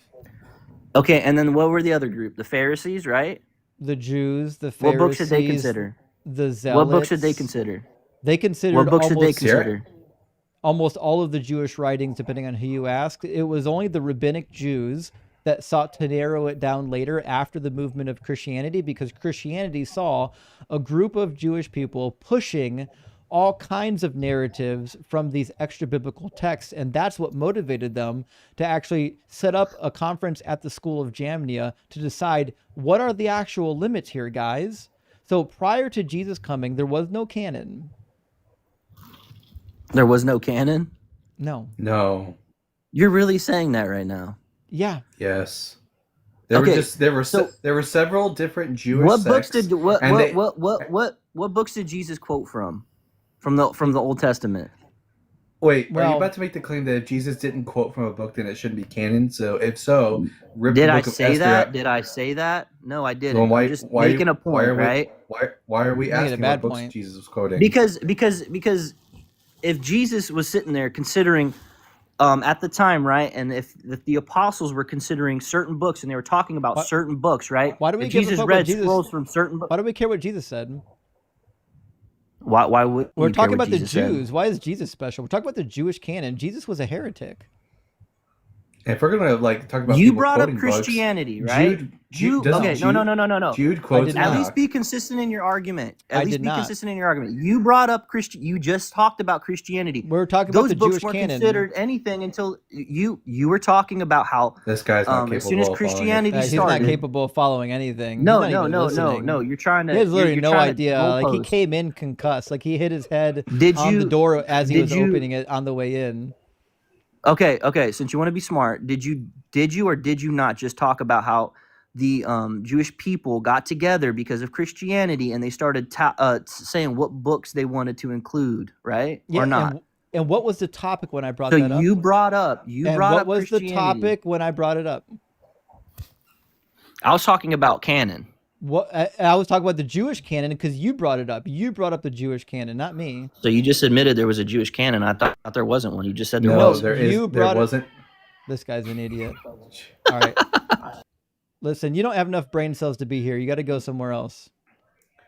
Just like a lot of Christians, he has a very monolithic, underdeveloped understanding of what Judaism was in the first century. Yeah. He's like they had the Old Testament, the Protestant Old Testament. That's all they used. To be sure, friends, I did start putting together a list of Bible passages to demonstrate that God's throne is in the skies, in the heavens. I'm going to be adding that to the cheat sheet. Look at Rob come back to cry in the comments. Rob, you're too dumb to know what cooking even is. That's why every time you get up here, you get embarrassed. Amir, thank you for the $5 super chat, says, I got a used 3D scanner for under 200. That's impressive if it's good. I'm sure you can find one too. At least borrow to scan Doug into color 3D model. So no excuses, Justin. Well, Amir, I have a friend with a good 3D scanner that I've contacted. And so I'm going to see if he can let me borrow it for a weekend and do some 3D scans of Doug so I can give them to Crystal to 3D print. So I think that's how we're going to do it. I don't want to spend a bunch of money on a 3D scanner. I'm not in engineering anymore. I don't really need one at home. When I was in engineering, we had those kind of available to us, but I just can't imagine spending the money on one for home use. Daisy, thank you for the $10 super chat, says medieval whalers traded narwhal horns as unicorn horns for healing purposes, a trade that faded once Ole Worm, a Danish naturalist, presented a narwhal skull in 1638. That's actually really interesting. I didn't know that because That's why in the art, the horns are always curled like that because the fact that it was based off narwhal horns. Yeah. And do you know the legend of the carrion, right? There was an animal. What do they call it? I think they called it the carrion after the horn. There was an animal, according to Jewish legend, it's in the Talmud, that clung to the outside of the ark with Og the giant and survived the ark. No, it was called the Rama. Sorry. They referred to the animal as the Rama. And it was a large horned animal that somehow survived the flood. And it's a wild story. As the story goes, it was too large to fit on the ark, so they tied it to the side of the ark. It's a whole thing. But apparently his horns were so big it couldn't fit. That's great. I'm gonna add that to my next my child's wall when I paint it. Yes. See if you can find a depiction of the Rama. Austin, thank you for the $5 super chats. My shower thoughts. Isn't prayer an insult to God? You're asking for something he has not given because you do not trust his plan is best for you.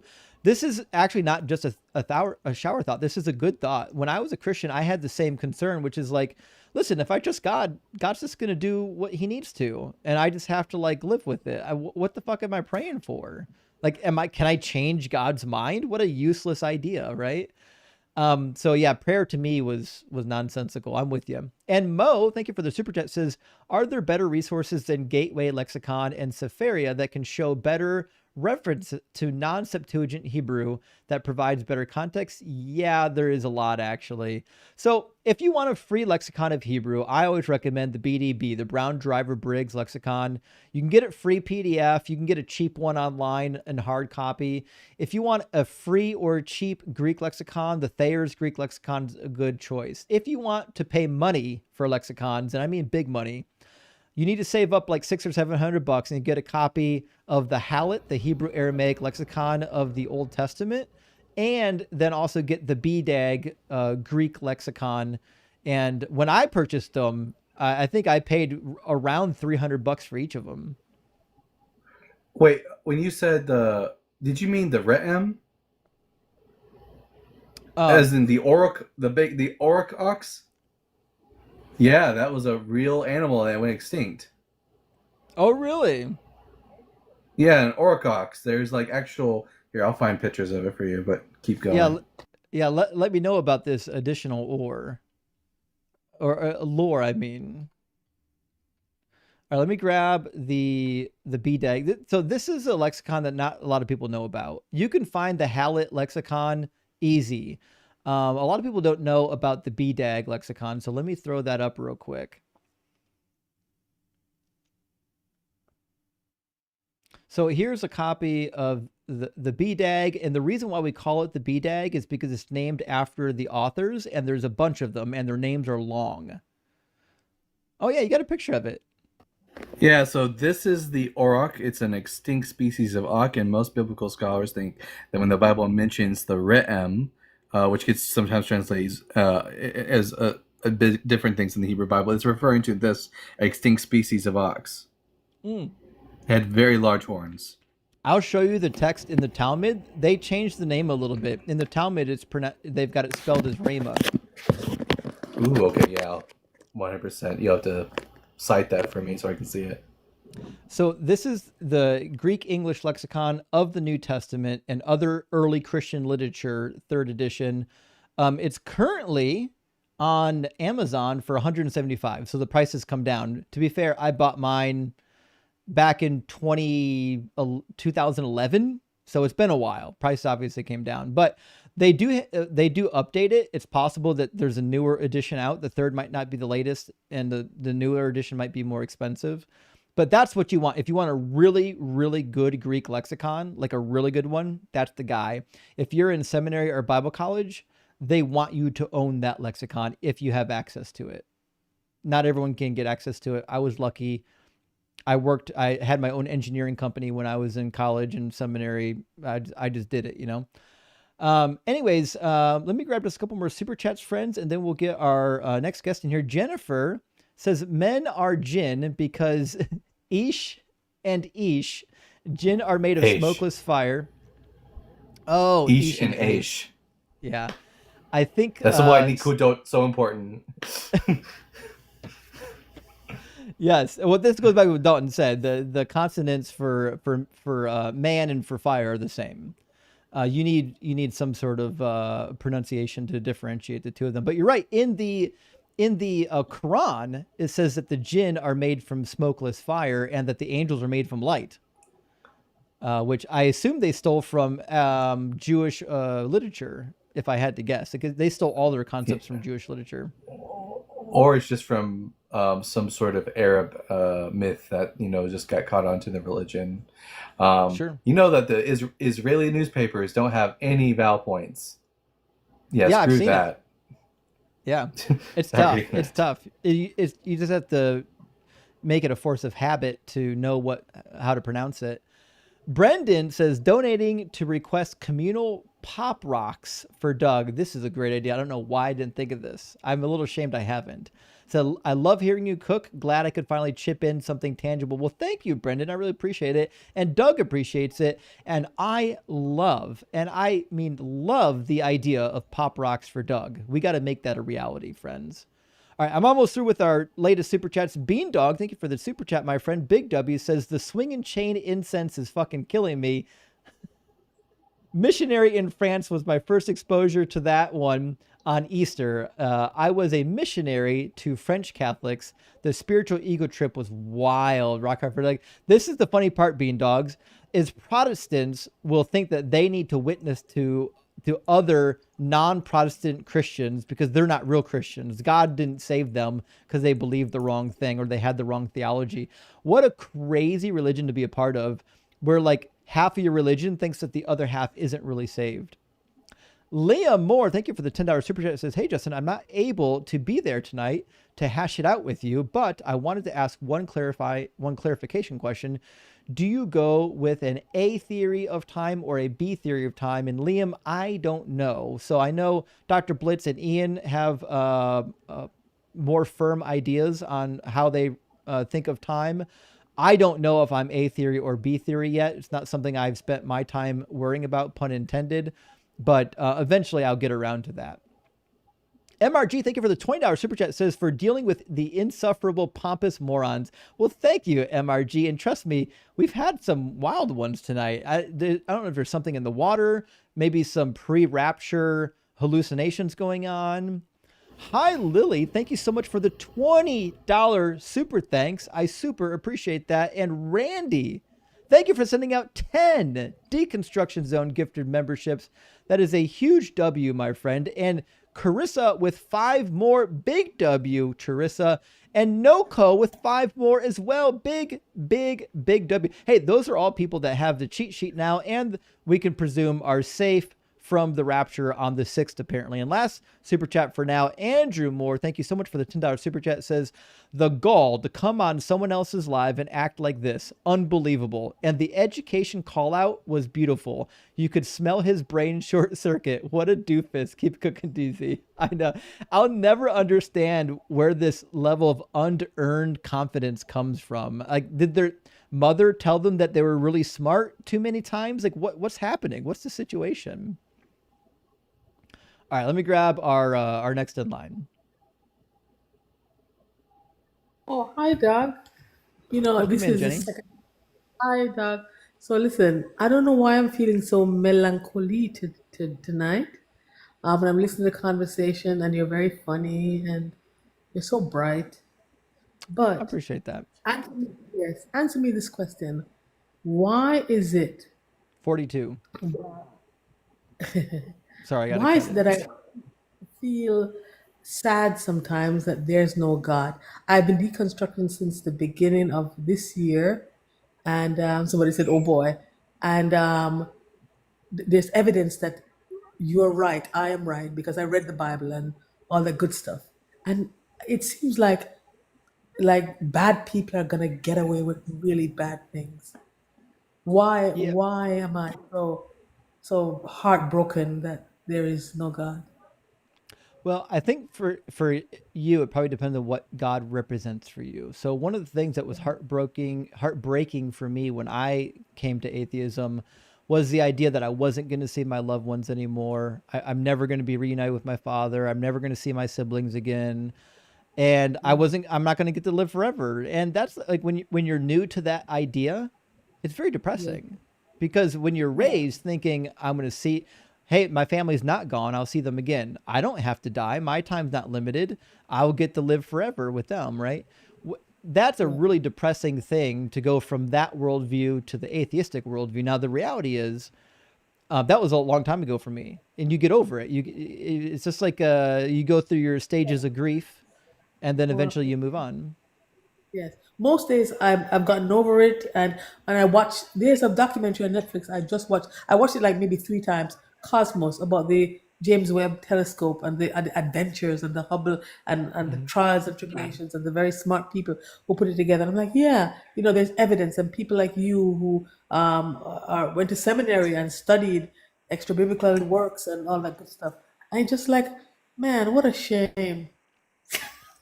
I What could a have studied shame. something useful, but listen, the way I think about it is all that money and time spent in Bible college and seminary, I can use now to like move people out of this toxic religion. Yeah, it is. It is toxic. I know it is, and it's maybe because I work a 12-hour shift. I'm a nurse, so I just came home half an hour ago. Maybe I'm That's a tough tired. job. You're tougher than I Maybe am. yeah. I just skipped ahead of the line. Yeah, that's a tough life, Jetty. You're really doing the hard Yeah. work. Thanks. So yeah. So yeah, that's all. But I'm Yeah, gonna be back tomorrow.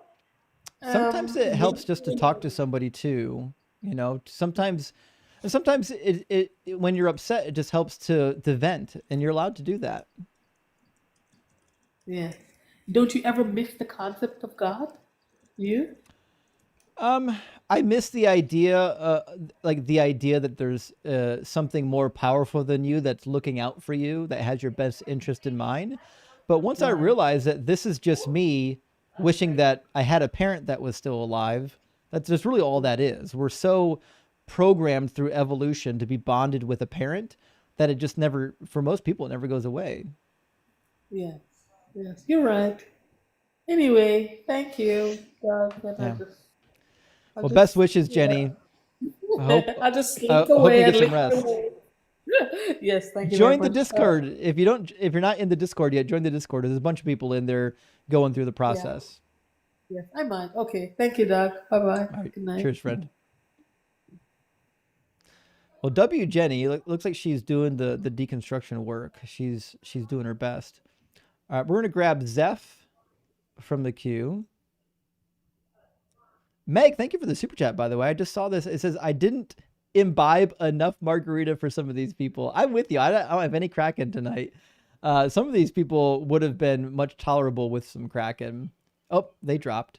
Okay. Well, Logical says, I can explain it to you a million times, but I cannot understand it for you. Oh, such a good quote. I haven't used that before, but I need to remember it and lock it in. That's a good one. All right, let's get Kurgo in here next. Somebody will connect. Hey, How you doing, Kurgo? hey, good. Just a friendly, gonna say one real quick thing about the re'em is the word that is translated as unicorn throughout the Bible. I'm pretty sure every time you'd see unicorn, that is the Hebrew word re'em, and it every like half the time it'll talk about its horns plural. So this was Yeah. like he was saying it's either an auric or an Oryx, which sounds the same but spelled differently. Oryx, still alive. It's like a antelope looking thing. Still lives in Israel and all that. Yeah, it was the translators of the Septuagint who just Yes. mistakenly Yeah. thought the re'em referred to a single horned creature. Yeah. And thus they translate it mono something, whatever like the word for corn is. And Monoatomic. yeah. That was a good callback here. Oh my All right, god. peace. Cheers, friend. Thank you so much. Yes.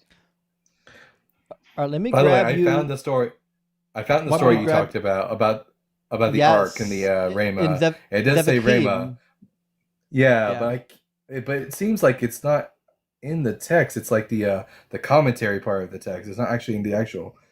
My understanding is that Which- in this translation, in the William Davidson Talmud translation, the The items bold that stuff is the Hebrew. yeah, the bold Yeah. is the Hebrew, but this is in italics, and I don't know what italics means for the Rhema. Yeah. So I'll I haven't figure gone it out. through the. I have to go to the beginning of the book, and oh, here it is, right here, the Rhema. Oh, which paragraph was that? It's going to be in paragraph 7. Fantastic. I'm gonna be looking into this much later for sure. Yeah. It's a I'm gonna fun be little piece deep of like diving. a flood Myth. lore. You know what I mean? Yeah. It's a good one. All right, we're gonna get Captain Crunch into the conversation. How you doing, Captain Crunch? Hey, Justin. Can you hear me? Yeah, I can hear you. Can you hear me? Yeah, I can hear you. Cool. Hey, I'm kind of Captain. new to the channel. Just kind Okay. of figuring out what you guys do. Well, we debate people that believe in God. Do you believe in God? I do believe in God. Yeah. Cool. Um, Cool. And which one? I'm not great at debating, to be honest. I didn't go to seminary. I read your. Obviously, you did. I didn't, so Uh, you're fine, dude. okay, cool. Only Yeah. 1 out of 3. Yeah. So on the screen it says God is imaginary. Prove me wrong. And I've heard you ask other people, what's your main point for God? Is that how this normally starts? I don't know how to Well, start the conversation. Sorry. typically I ask people to present their best evidence or their best argument for whichever God they believe in. Now, obviously, Mhm. after you get through the first one, you can do more, but typically people never get through the first one. Yeah, sure. I mean, is it fair to break them up like that? Like you only get one, and if that one isn't rock solid, then you don't get another point, or No, are just they somewhat cumulative? no, I'm just saying that you can bring multiple arguments. We just can only do one at a time. Like we can't discuss 3 arguments at once. Yeah. No, I agree. Mhm. I don't want to try to do. I can't even do one at a time. I know, right? But That's enough. yeah, for sure, for sure. So one that makes a lot of sense to me. I'd be interested in your thoughts. Is Chuck Colson's point about Watergate and how all the the people that conspired for Watergate gave that up within 2 weeks, and they no longer held to their lie. I see what you're And saying.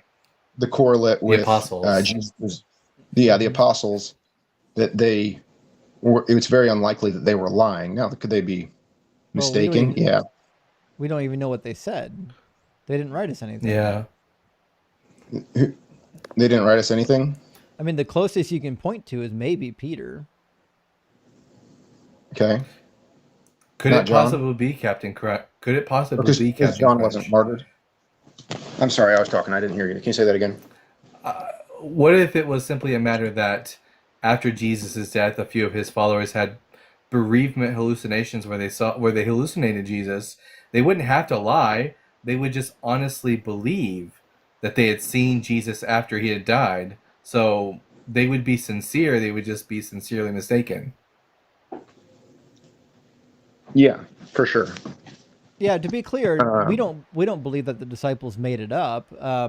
I personally don't even know what the disciples believed, being that they didn't leave us any writings. We have no way of knowing what they believed. But like, it seems like this resurrection happened about like all other resurrections around that time period, where somebody claimed to have resurrected, and then people claimed that there was an appearance. My favorite example is typically either Nero or Aristeas. Both of them were pretty famously resurrected. Aristeas before Nero. Nero came later, and people claimed to witness them. A whole multitude of people claimed to witness them. So much so that the Roman historians wrote about it. okay. And people like then gave their life to it, or what was the difference with Jesus?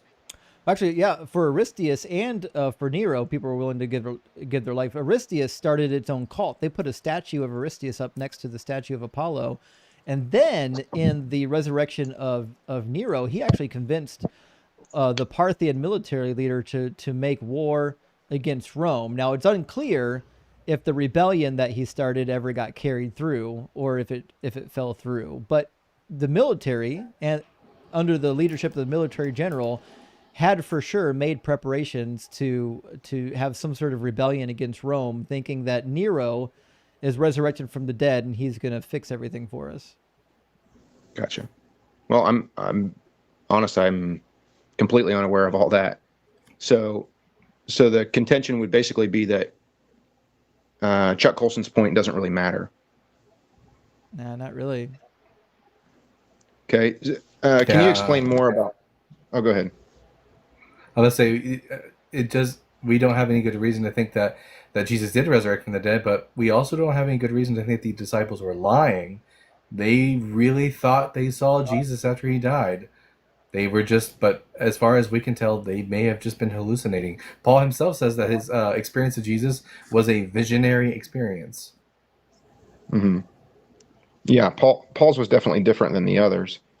I'm having trouble following. I'm not sure you guys are on the same track.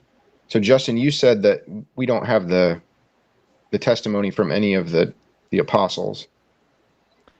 Yeah, what I'm saying is, like, if the apostles wrote a bunch of stuff for us, and then we had extra biblical evidence showing how they died, then I'd be like, oh, these guys really believed it, and they became martyrs. But we don't have those writings on either side, so we don't really know what they did. We have texts that came way later making claims about what happened, but I'm also not sure that martyrdom matters because, like, famously, Joseph Smith and his brother Hiram were martyred, and obviously we know that Joseph Smith entirely fabricated Mormonism from his educational background. Mm-hmm. Yeah, I mean that's kind of when you get to a single guy, then you lean heavily on mental illness or whatever. I'm not sure how many of the apostles were martyred. Right. I know it's probably been exaggerated how many it is, and like you said, we don't have great evidence. I think how many do you James think were martyred? Well, James, the son of Zebedee, gets murdered in the actual book of Acts. So we know that he according to Acts, he got taken out. According to Acts, Stephen, would you say you believe the book of Acts? I mean, I don't believe the book of historical Acts. Document? I don't think it's a good historical document. Personally, we're talking about historicity. I would believe the letters of Paul over the book of Acts. There's contradictions between Paul and the book of Acts that make me believe that who's ever writing the book of Acts wasn't really there. I would say that personally, I think that First Clement, this is just my opinion, it was written around the 60s of the first century, First Clement, and it does attest to the death of Peter and Paul, but it doesn't say anything about their deaths, like how they happened or anything like that, just that they were martyred. So we don't really have any, like all the martyrdom stories, that's like hundreds of years later, traditions from the church. Yeah. So then what would you say about Peter? That he falls into the same category as Joseph Smith? Yeah, I would he had say a hallucination. Yeah, he had a hallucination where he saw his dead rabbi, genuinely believed that he had been resurrected from the dead, and he was willing to die as a result. Or either he had hallucination or there was imposter. And we have good evidence that there were imposters of dead people at that time. There were 6 of them of the resurrected Nero. There was an impostor of Zelmoxis. He was a disciple of Pythagoras. And then we know even in the book of Mark, if you go to Mark chapter 13, I believe, it's in the other Gospels too, but I like the one in Mark. It's concise. Jesus just outright tells you that there is in verse 6, many will come in my name and say that I am he, and they will lead many astray. Like, there's no good reason to include that in the book of Mark unless people need to be warned that, hey, there's people who are pretending to be the resurrected Jesus. Don't be fooled by them. And you think that he was talking about at that time, or over the next 2,000 years, or I don't know. No, I missed your point. I'm sorry. Well, I think Jesus is talking about at that time because Jesus famously in Matthew 10, Matthew 16, and Matthew 24 said that he was coming back within a generation. Like, Jesus expected his second coming to be any day, which is why in Paul's letters, you find that Paul keeps saying that the end is nigh. In fact, the book of Hebrews says it as well. It says that it's coming very soon. Revelation 22 says that he's coming back very soon. Everything in the New Testament would lead one to believe that Jesus and his followers thought he was coming back any day now before all of the disciples die. Yeah. And until they saw the bigger picture, I mean, wouldn't you have said that when Jesus said, hey, I'm going to destroy this temple and in 3 days raise it, they didn't understand what he was saying there as well? Well, I'm not convinced Jesus he actually probably didn't said say it. Yeah, I mean, if he did, we wouldn't have anyone to know. Part of the problem The problem we have with the Gospels is that they were written so much after Jesus that we're relying on typically memory. And so, for example, if someone told me a story of something that happened 100 years ago, I could believe you that the general parameters of that story is true. Like if you said Hmm. there was a guy, he was a leader of a military, and he crossed this river, and then he beat the British over here. I'm like, yeah, that's believable. There probably was such a thing, right? But if then you say, and then also a guy that lived 100 years later documented his speech, like, whoa, hold on now. I know a lot about oral traditions, and I know one thing. No one's going to remember a speech 10, 15, or even 20 years later. Like the idea that the Sermon on the Mount happened, and like we have these private prayers of Jesus in John 17, and we have private conversations with him and Pilate. Like we have all Hmm. these private conversations of Jesus and all these speeches of Jesus that are recorded way decades after he died. I'm not inclined to believe that he said most of the things that are attributed to him. And we see the same thing in today's age. How many times have you heard someone attribute a saying to Einstein that Einstein never said? Yeah, I don't know. Probably a lot. I would trust you that it's a lot. However, the difference being with the Bible is it claims to be the inspired word of God, and that the Holy Spirit would have. Yeah, okay, it doesn't. Well, 2 Timothy 3:16 says that all scripture is theopneustos. And as to what exactly that means is debated, but even then, like when the author of 2 Timothy says all scripture or every scripture which is theopneustos is profitable for, it doesn't give you a list of what is considered scripture. Like, did the author think that the Gospels were scripture, or was he just talking about the Hebrew Bible? Like that's it's people make a what's the word? What's the saying? A whole a hill out of A mountain out, molehill out of an anthill. a mountain Thank out of you. a molehill. Thank you. Thank you. And A people mountain make a out of a mountain out of a molehill. molehill from that one verse from Paul. Right. Yeah. But I mean, if there was a singular God that wrote the whole Bible, then he would have the perspective to be able to say that because he knew that it would all be I mean, canonized together. Well, that could be true, but it's also true that he wouldn't contradict himself, and he contradicts himself all over the place, which would lead me to believe that he's not verbally inspiring the authors. Yeah. I've listened to you a couple times go down a few of those rabbit holes. Yeah, but like I'm not even prepared. I'm not prepared as well as you on that for sure. yeah, that's fine. But think about even like there's a disagreement between Paul and the apostles. So it says in Galatians that he met with the disciples in Jerusalem and that they didn't make any demands of him.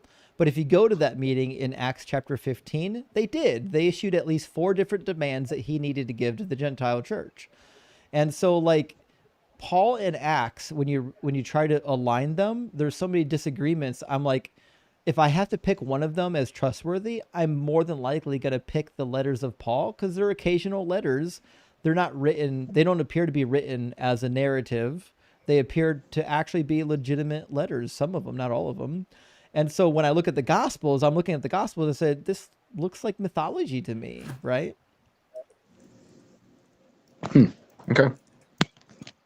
Like it reads like Roman mythology, like even like Roman history includes mythology quite often. So, for example, if you read Life of the 12 Caesars, you'll find mythical claims in that text. It's a historical text, but Suetonius includes all kinds of mythological stuff in the text because for them, it wasn't mythology. For them, that was reality.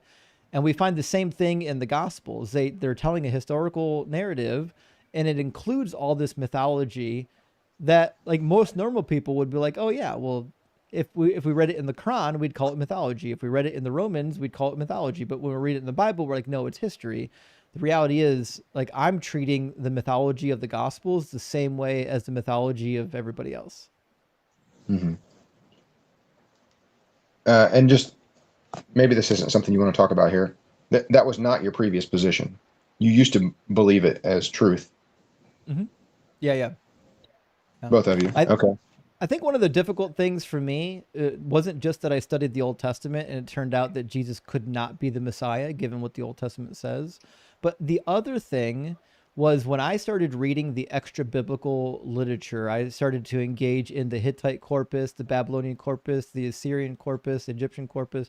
What I've discovered is like the stuff in the Bible is not even unique. Like the idea that you needed to give a certain number of sacrifices for a festival, or a particular sacrifice for a sin, and like the scapegoat festival in Leviticus 16. Well, we had the Assyrian version of the Hittites, and the Assyrians already had their own ritual where they would take an animal or two animals and they would sacrifice one and then send the sins away on the other. In the Assyrian version, it's only one animal, but what they do is they split the animal. They put the sins on part of the animal and they sacrifice it, and then they take the other sins and they put it on like the carcass, and then they have a man dedicated to carrying it out into the desert and dumping it in the desert. But the idea is the same. Like the ancients just thought that sin was like a contagion, and that you needed to get rid of it. And the way you get rid of it is by using the blood of animals, because all blood and all wind comes from God. So it's a divine purifying agent by using the blood. That's why in all the Mesopotamian mythology, human beings and animals are given the blood of the gods and the breath of the god, like we see in the Bible. And so you can use the blood of the god as a tangible detergent for this sin that spreads and defiles the temple, defiles the altar. And then now that you've got this dead carcass, you can transmit what's left of your corporate sin onto the dead animal and get rid of it. Like, these are just things that people believed. So when I read it in the Bible, I'm like, yeah, it's just it's just Bronze Age, like woo-woo. That's all it is.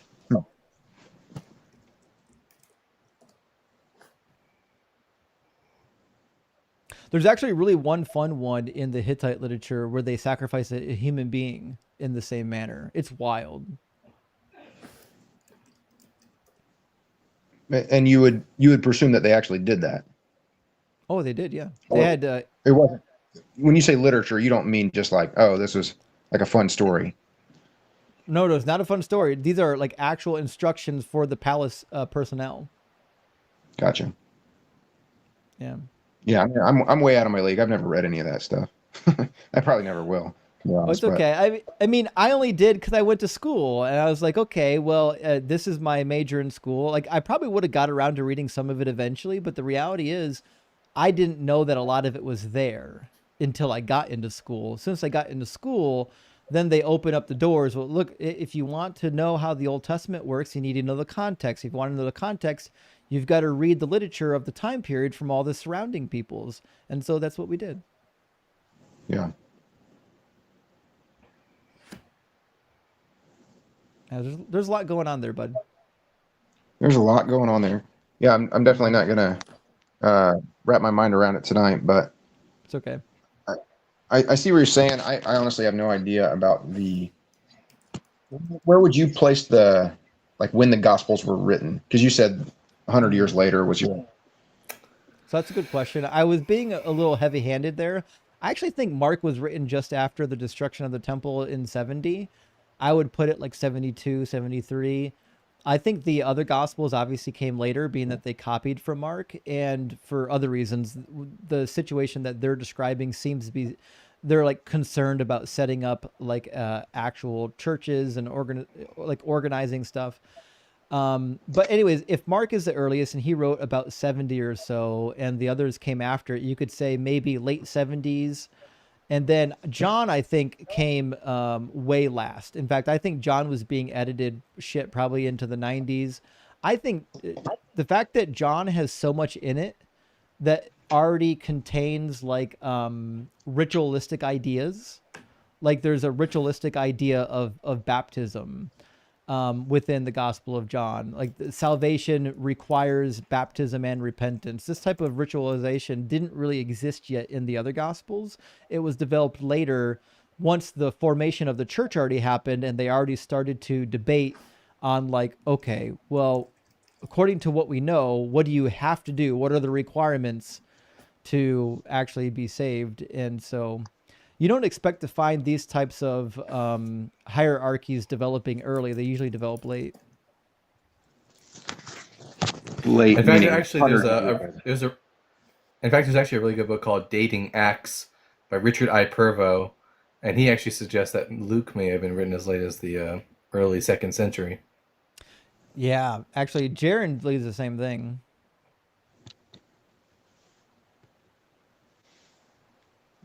What would Sorry, you say to people that say that the first Gospels were written in the 50s? Well, we don't have evidence for it. So the reality is, we don't have a good reason to believe that they were written in the 50s. I'm familiar with the claim that typically they're written in the late 60s, but that's only if you think Paul wrote in the 50s and then in the early 60s and not in the late 60s, because it's clear that Paul's not aware of the gospel writings. He has no idea that they exist. He doesn't quote from them. He doesn't utilize them. He doesn't make mention of them. So it seems like Paul's writings probably came first. And then after that, maybe we've got the Gospels, and then some of the later books like Peter, 2nd Peter, 1st, 2nd, 3rd John, James. Yeah. If for example, you were to follow around a really good friend for 3 years, some of his most formative things, and then he was murdered or killed or But why are whatever, we? or he died. The question is, why are we saying 3 years? Like that's assuming that the Gospels are true. Correct. Like I we mean, don't I need to base have any myself off actual the same. idea. Yeah, I mean, we don't have any actual idea about how long Peter and them actually followed Jesus or how close they were to him. We don't have any of that. Right. So if we're not going to take their testimony as true, I mean, it can't. You can't That's not try their to say testimony, that the book though. is true and then not even take its claims as valid. Well, the Gospels aren't their testimonies. Then whose are they? We don't know who wrote they're anonymous. We don't know who wrote the Gospels. Right. To be sure, if Matthew was a follower of Jesus, it doesn't make very much sense for him to be copying almost word from word from the Gospel of Mark, who wasn't a follower of Jesus. Yeah, he copies his own conversion story from Mark. Why would he do that?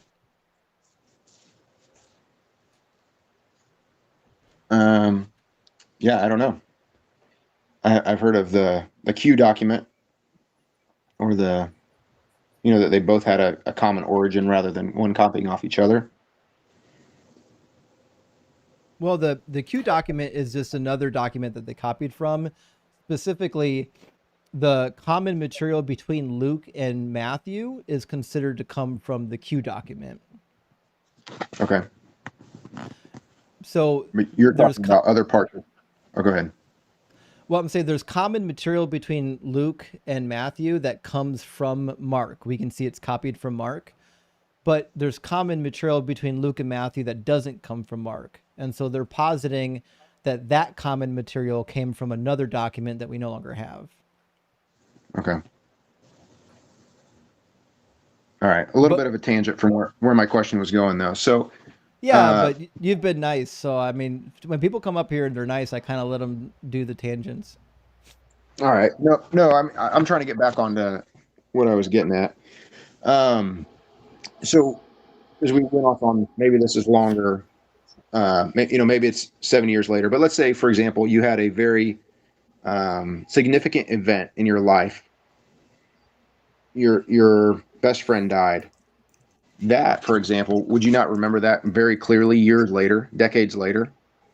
Yeah, but you wouldn't remember the speech, like the words that he told you at random times in your life. Like, for example, I've got a lot of memories of my dad, but the reality is, like, the things I remember him saying are like one or two sentences at a time. I could never recreate a full conversation that we had or a full speech that he ever gave me, and I know that he did.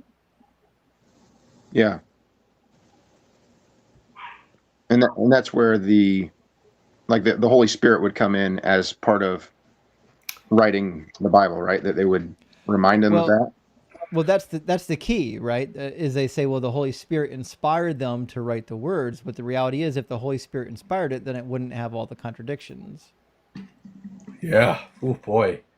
Like the Holy Spirit can't decide whether or not Jesus was born before the death of King Herod the Great or during the census of Quirinius, or which are 10 years apart. Yeah, what were those two? That was two different gospels that say that. Yeah, Matthew and Matthew Luke. says Jesus was born before the death of King Herod the Great, who died around 4 BCE. And Luke says he was born during the census of Quirinius, which took place in 6 CE, 10 years later. Okay, and that just so I know where to go look at this stuff. Where's that recorded? Josephus, Antiquities. Okay. Yeah, the timeline is in Josephus. He's not the only one that gives a timeline. He's just the easiest one to turn to for the timeline. But the timeline's pretty well known. We know that Quirinius became governor of the region in about 6 CE. So he couldn't have been giving a census prior to becoming governor.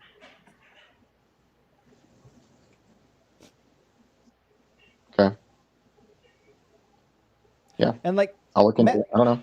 Yeah, Matthew and Luke disagree on quite a few things. Like they don't agree on what happened immediately after the birth. In one story, he goes, like in Matthew, he goes into Egypt, and then in the other story, he's born, he goes to Jerusalem, then he goes to Nazareth. He's not in Egypt at all. And then like Matthew can't even, like Matthew, you would think of all the gospel authors could at least figure out the genealogy bit, but Matthew screws up the genealogy of Jesus too. For example, he can't count either, which is another problem, but he missed an entire group of people. So we've got between where's Jotham in here? He's missing. It'll be next to Ahaz. There he is. There it is. Jotham. Uzziah, Jotham. Yeah, between Uzziah and Joram, there's like 3 individuals between Joram and Uzziah. He just cut them out completely. And then he has the gall later in the chapter to say that there was 14 generations from the deportation to between all these divisions, from Abraham to David, 14 generations, from David to the deportation, 14 generations. Well, if you add in the 3 missing people, you get 14 plus 3. He just miscounted. And then if you add in the last section from the deportation to Jesus, there's only 13 generations. Like Matthew's just kind of a goof. If you count it, it's completely different. It's only 13 if you count the actual what he said. Yeah. And then the other one you're saying there is 17, but he only wrote 14 of them. He only wrote 14 of them, yep. But there's actually 17. Okay. There's more problems, but we don't have to worry about that now. Yeah. Probably a whole book could be written just on the differences between the 2 nativity scenes. Sarah says hi, by the way, Justin. Oh, hi, Sarah. Where's she? Oh, she's in the comments. In the comments. Hey, Sarah. I didn't even see that. Good to see you. She had to head out.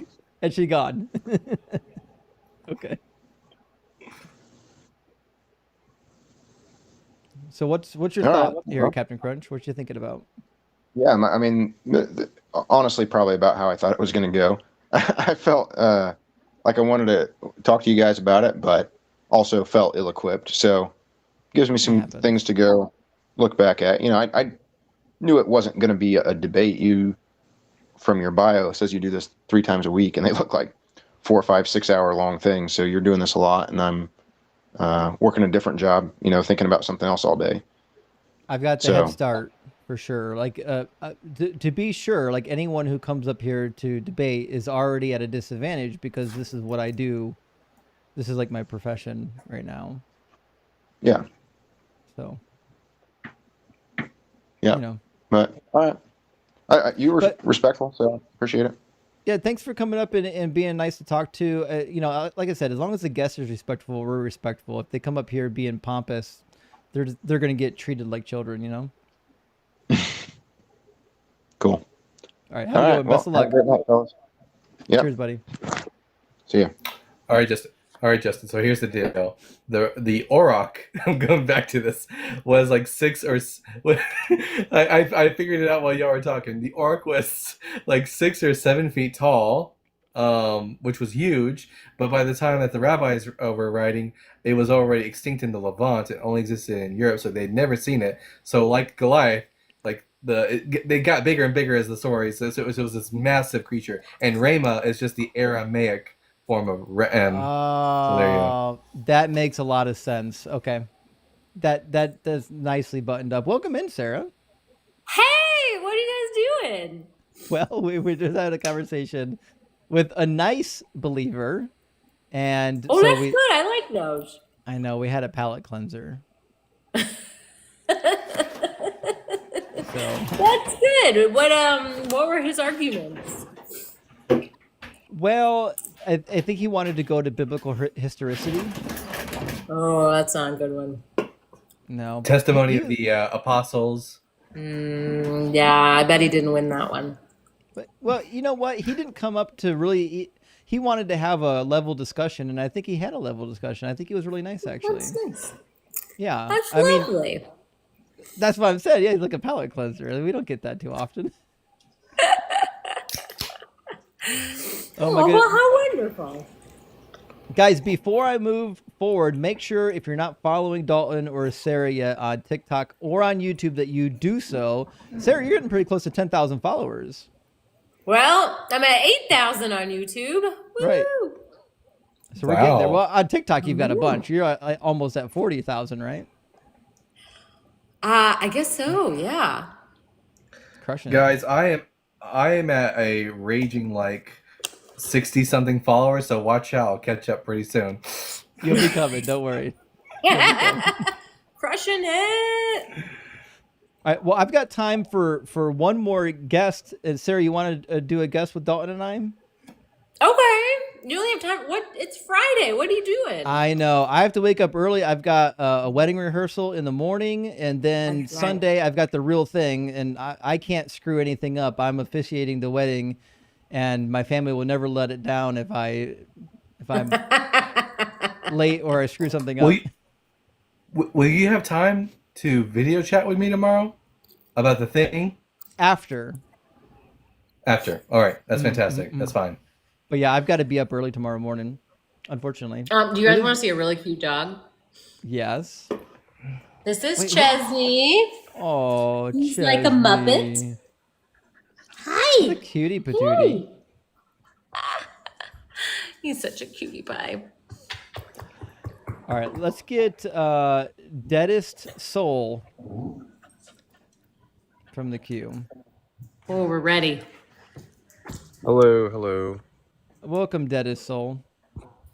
Well, my name is actually Michael, but it was just a cheap name I could pop up there real quick. So, Fair enough. it says right here that your God is imaginary, and to prove you wrong, right? Yeah, who's your God? What do you believe in? Who's your God? Well, to be frank, I'm not. I don't really believe in much except what I can understand and what I can prove, and sometimes not what I can just prove, but what makes the most sense to me. And what makes the most sense to me isn't always make the most sense to others. But I've got a belief that the world runs on technology, and I mean that's kind of true. And I believe that God is just a very, very large supercomputer. But that's just my opinion. Okay, well, welcome to atheism. Get the next one. No, not Leia Goat. Oh, do you know this person? No, I know the name though. Anyone who's in the comment section knows where the name Leia Goaty comes from. Give me a 1 in the comment section. Oh, I can only see where it says Leah. I don't know anything. I can't see anything else. I'm too boomer to know. I don't know. It's Leia an Goaty, actress. welcome in. Oh, okay. I assume this is not a verified account. Mainstream actress. Yeah, Leia, how you doing? Do you request up here by accident? Hello? Do you know you're up here right now? Uh-oh. No? Okay. Well, bye. Yeah, probably good that you remove them. They might start I mean, I'm suspicious they might start blaring corn on your because That's no, people have tried that before. that's who Leia Goaty is, by the way. So just so I was suspicious. Oh, that makes sense. It's a corn actor. Justin, we're Yeah. both too innocent to know. I don't know. I don't know these people. To be clear, I famously complain about the corn Whoa. industry because you can't engage with it without running into violence, and I'm nonviolent, so it's just one of those. It's one of those pet peeves. There you go. Welcome back, Mocha. Mocha, you got an echo through your microphone, though. I think it's because your connection is bad. Do you have Wi-Fi?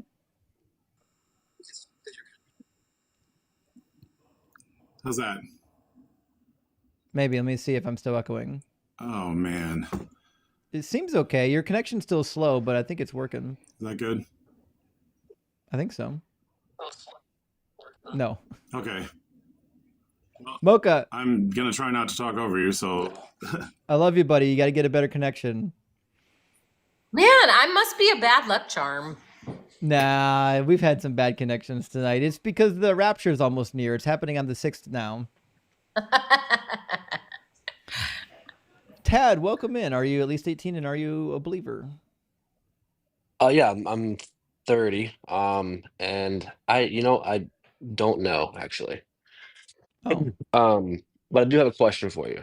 Well, we are debating. This is a debate. I understand. I watch your channel a lot, and I really like your work. But I just have a question for you, if that's okay. Well, I appreciate you being here, but we're doing debates, okay? I got time for one more. Okay. All right. Well, DM me. I'll answer your question over DM, okay? all right. We'll do. See you, man. I will never understand why people can't follow boundaries. Oh, here we go. Probably not the case. Hello, Well- hello, Justin. Hello, Sarah. Good to see Welcome you back, here. Goat. Yeah, it's good to be back. So, Goat, did you do that research you said you were going to do yesterday? time I have been here. What? What happened, Yeah, Justin? yesterday you came on my live and said you were going to look into messianic prophecies. Well, yeah, not specifically on that issue. And the other issue that I have been discussing with Justin for we have discussed about the Trinity. My Oh, for main thing goodness sake. here. You come back yeah, to get sorry. You come back What? to get cornered on the Trinity again? Well, I never get tired of defending it. You've never defended it once successfully. Well, let me try once again, bro. Okay. So, let me get to this once again. But to be clear, just to verify, you didn't look into the topic of the prophecies yet. No, that's specifically, unfortunately, no, because my current readings are on the Trinity, unfortunately. Okay, so Jesus didn't fulfill a single messianic prophecy, but somehow you know he's still a Trinity. That's cool. Okay, I had to get into that later, bro. Not everybody. I don't have as much time as you. I also have to go to college. I know. All right, tell me your new way of explaining the Trinity that isn't breaking the laws of logic. Well, okay, just because I had curiosity of one other thing you said. Just say that all of the coherent views on the Trinity had been deemed heretical. Did you say that right? Yeah, I think all the coherent ideas of the Trinity have been deemed heretical. I think partialism would be better.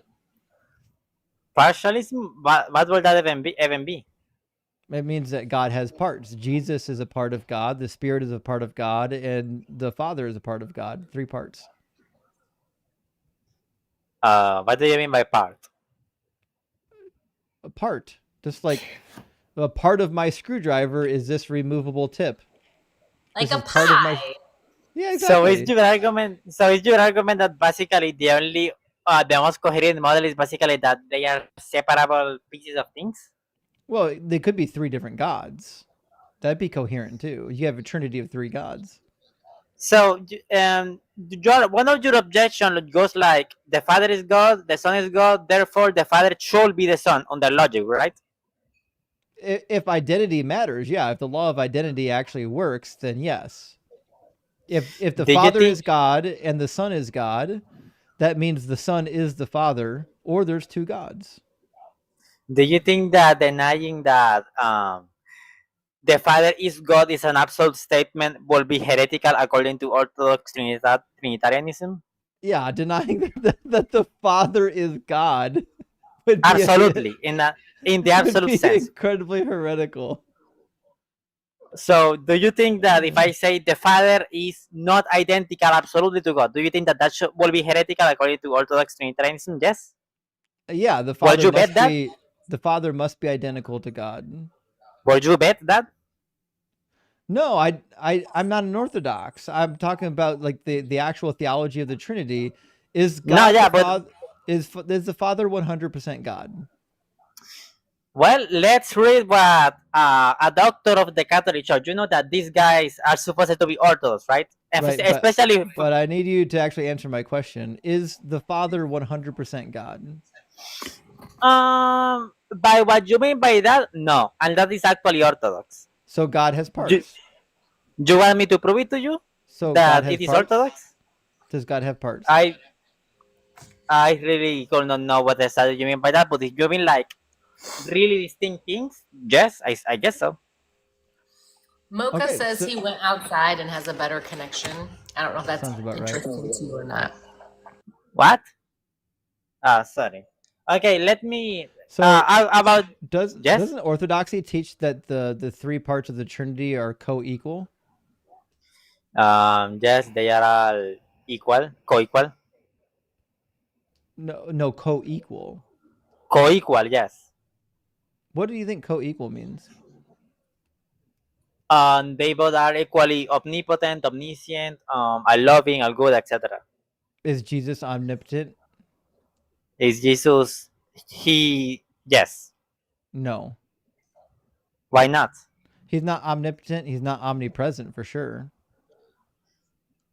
When you say Jesus, do you mean just the second person of the Trinity?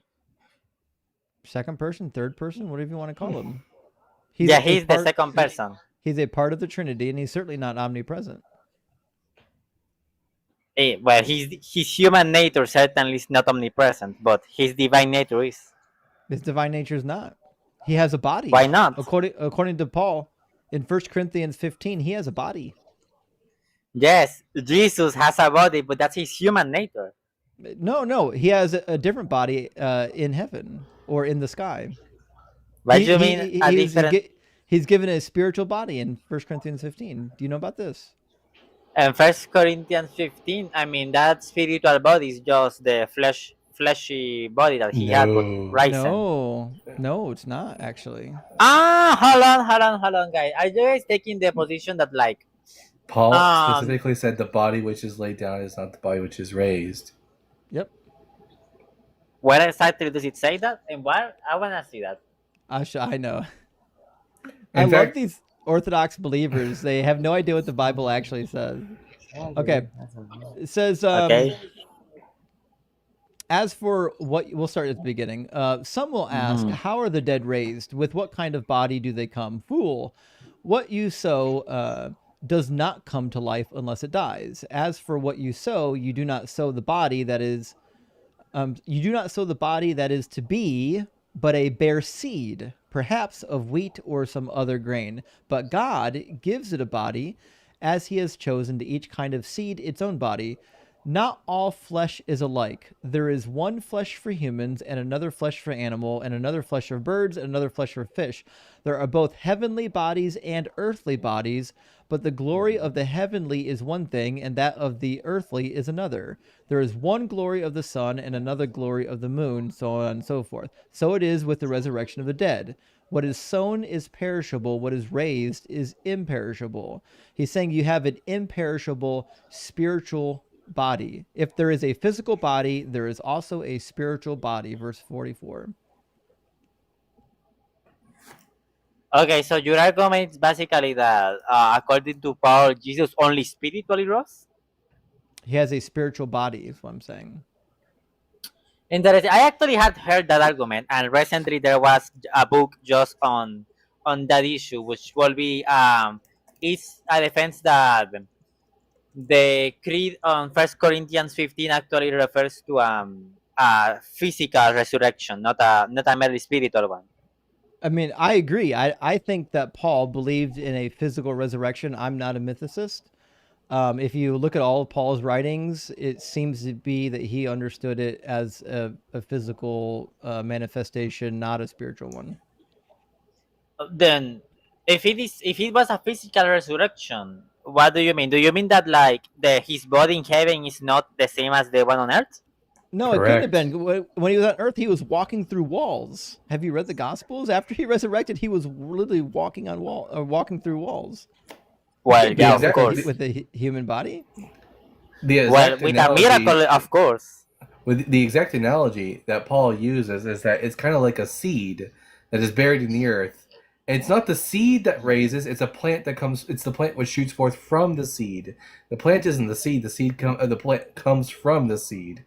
Paul envisioned Jesus as having an earthly body and a separate, completely separate, a spiritual body that rose forth from his physical body. That's why he calls him a life-giving spirit, and compares him to Adam, who had a physical body. Yes, I actually had watched a video just on that issue. It actually defends that that's not the case, but I right now don't remember all the arguments. So I will have to see to recheck that later, and maybe we can discuss it in another day. But for now, let me Justin, can I read? Okay, can I share my screen? Yeah, I mean, you really want to read me this quote from the early church? Go ahead.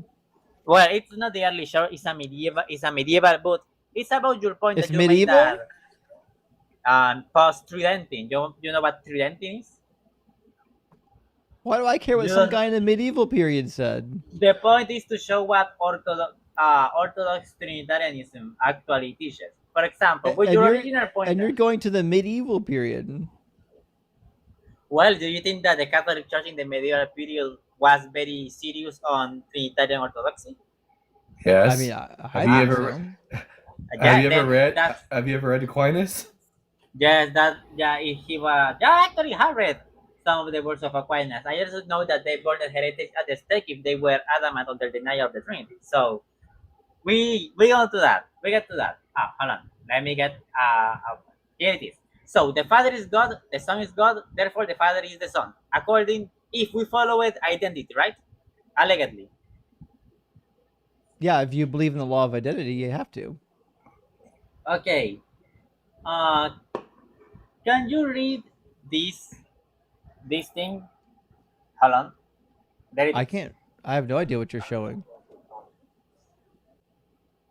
Can you enhance that? I think that you can put it here.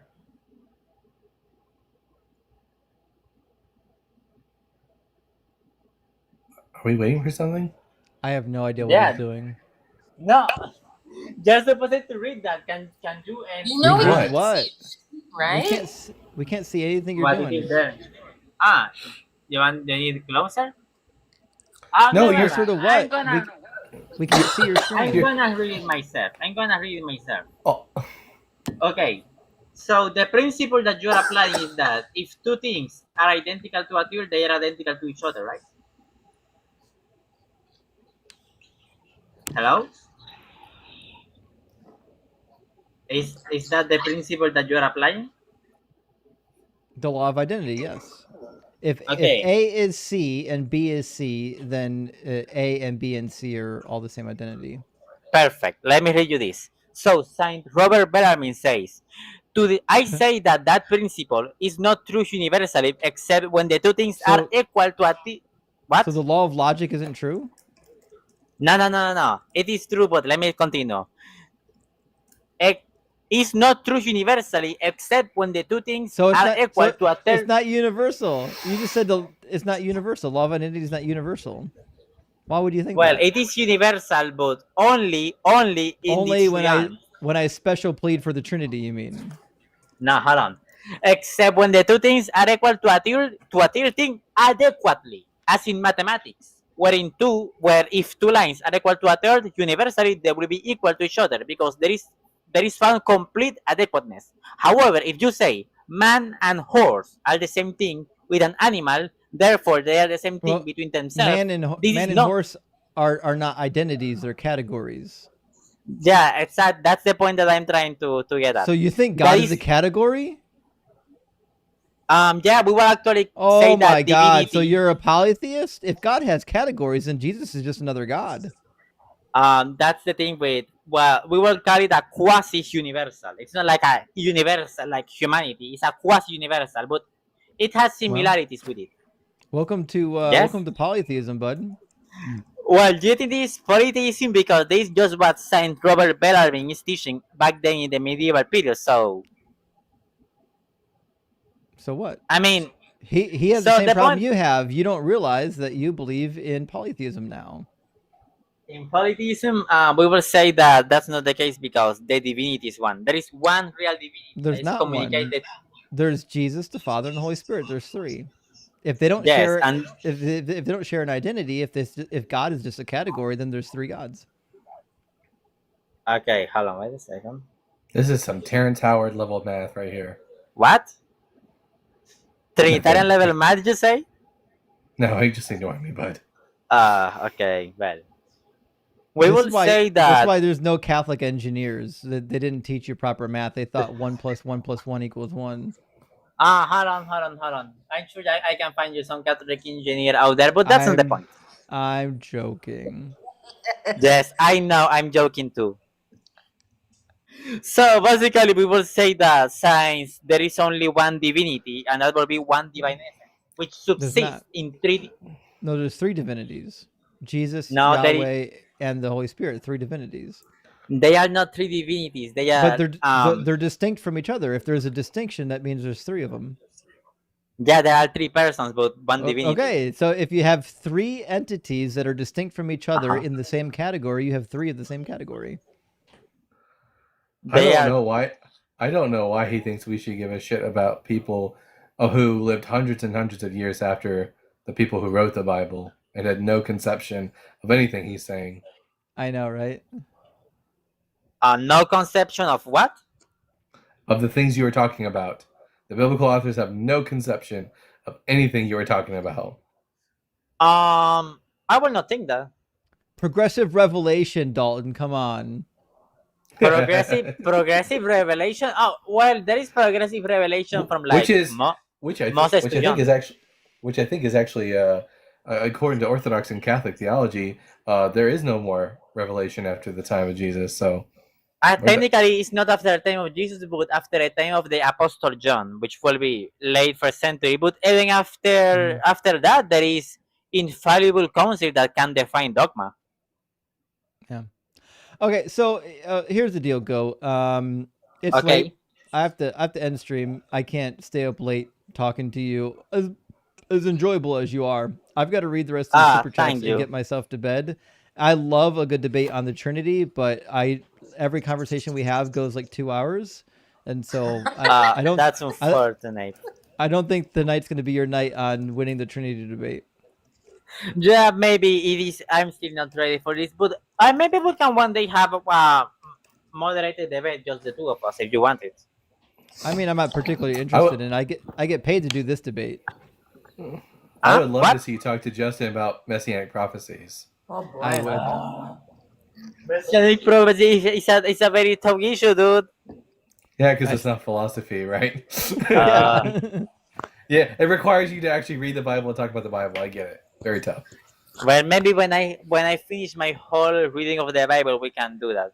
But at least I got to show you, Justin, that even in the medieval period, when Trinitarian Orthodoxy is very heavy, there were people directly saying that the Father and God and the Son and God and the Spirit and God are not identical in the absolute sense. Therefore, transitivity does not apply. You can't have non-absolute identity. In modern logic, indeed. We just went over this. You can't have non-absolute identities because then you create categories. And if God is a category, then you just got three different gods. We can go round and round on this. The guy that you're quoting doesn't understand what he's saying any more than you do.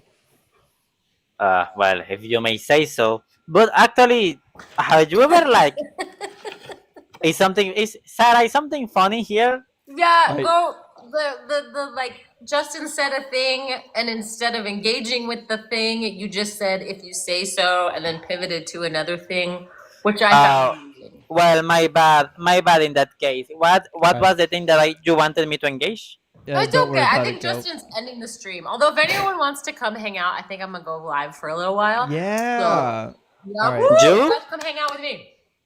All right, friends. I'm gonna read super chats, and then it looks like the party's over at Sarah's stream. Woohoo! All right, let me get to him. Erzmont, my friend, good to see you tonight, says, for the Swamp Thing reference. Hey, I appreciate that. A big W for supporting. And if you haven't watched Swamp Thing, I mean, it's a good 90s flick. I'm sorry, it's not good. It's just, if you lived in the 90s, you knew about Swamp Thing. Martin says, followed Blitz here from Ian's live. Well, shit. Thanks for being here, Martin. Sometimes when a guest joins up on my box, they'll bring in their followers. I like that. And Wraith, thank you for the $2 super thanks. I appreciate that. And Godwin says, thank you for your donation. Godwin, I say to you, thank you for your donation, friend. And Dexter's Lab, thank you for your donation, says, alien who eats poo. Alf was my hero. Pooch, I think you meant. He always wants to eat the pets, not his poo. Did I miss something? Nope, that is a another word for another. I see. Yeah, the dirty word. You couldn't type it out. Dexter. I don't think he ever tried to do that. I think you're referring to that as the cat. You're using that as a name for the cat. You could just say cat. You don't have to do all the. But thank you anyways. And Douglas says thank you for your donation. Well, Douglas, I appreciate that. Thank you for yours. And you leftover pizza as well. Mono is one. Singularity. Checkmate. Well, I see what you did. You took mono and singular and you did a checkmate. That's funny. I'll give you that. That's funny. And then Mega Deconstruct says the caller is the definition of Dunning-Kruger. We've had a couple tonight actually that really. I think there was. I know it all. Yeah. Like his name was I know it all. Like he fit the mold. The mold was made for him. Jester says, where's Hanji at? She is so cool. Hanji is so cool. She hasn't been on the show since like last December, but she's still around the community. She's still helping out on some live streams. We love and appreciate Hanji. Go find Hanji on TikTok. Let her know that you love her and follow her and follow her work.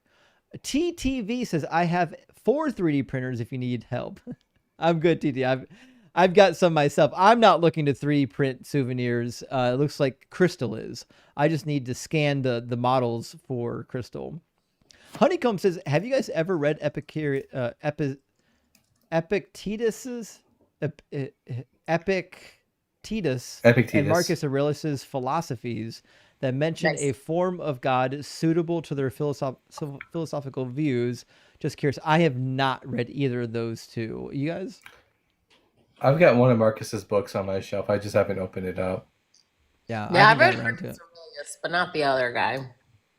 Yeah, sir, you strike me as a person who probably read Meditations.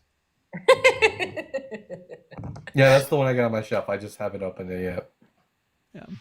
Dr. David says, rock hard for Doug. Glad to be back tonight despite Storm Army. Well, I don't know what Storm Army means, but I'm glad that you're back, friend. Oh my gosh, that's why. Amy. Wait, who's Amy? That didn't fix it. Wait, who's Amy? Yeah. Despite storm. Oh, there's a tropical storm named Amy. Is that what you're saying? I know. I didn't know about that. Are you in Florida, Dr. David? I got questions now. Dexter's Lab again says Doug communion wafers should just be rock candy. That's actually a really good point. We should do the body and the body of Doug for communion, and it's supposed to be pop rocks. That's what we should do. Pop rocks. It's Rubik's says Christianity is just acceptable Stockholm Syndrome. Couldn't agree more. We used to do that topic. Christianity is Stockholm Syndrome. We haven't done it in a minute though. Noko says Doug is watching you. Doug is watching you. He's got googly eyes behind me. He sees everything that's happening, friends. And Woolite says, Doug and Doug sound the same because Doug is deep inside us all. Indeed, God. he is.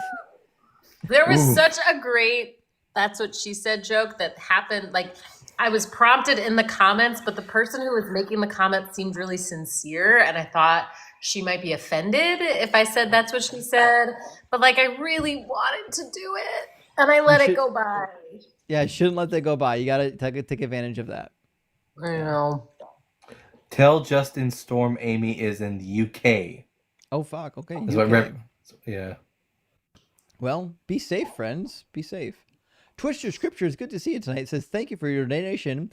Twisted Scriptures, thank you for your donation, and I hope you're doing well. We got a double, actually. Another thank you for your donation. Well, Twisted, thank you. I appreciate that. Libra the Skeptic is also with us. Good to see you, Libra. Says, my suggestion, praise be to Pebbles. Mara, thank you for the hand hearts. I appreciate that. Yeah, we don't have Pebbles slogans yet. We got to work on Pebbles and Rocky slogans. Maybe we should put a list up in the Discord. Jay said Christians correlating Kirk's time of you know what to John 12:23. Matt Delahunty asked why they didn't choose Acts 12:23, not trying to break policies. Yeah, I mean, I get that. What's Acts 12? That's just after the Gentiles are baptized, the Holy Spirit comes. And immediately, because he had not given the glory to God, an angel of the Lord struck him down, and he was eaten by worms and died. That's what it is. That's what it is. They only got partial revelation. We got the full revelation. And Twisted, thank you for the additional super chat. Twisted says, thank you all. Thank you for all you do. Everything I've unlearned about the Bible, I learned from Justin. Well, thank you, Twisted. I really appreciate that. And I try to keep learning myself. It's fun if you, it's not fun if you quit learning. Chris says, I had to leave. Did you see my super chat about robbing Peter to pay Paul? Yes, Chris, we saw it and we already read it and discussed it. But yes, we did. And thank you for supporting the channel, friend. Libra again with a super chat. Thank you, friend. Says rock hard for Doug is rock hard for Doug. Sinfully wet for Sharon. Rocking out for Rocky. I could go rocking out for Rocky.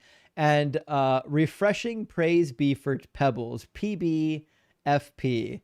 The quadrinity. I don't know what we're going to do with Pebbles yet, but rocking out for Rocky, I like a lot.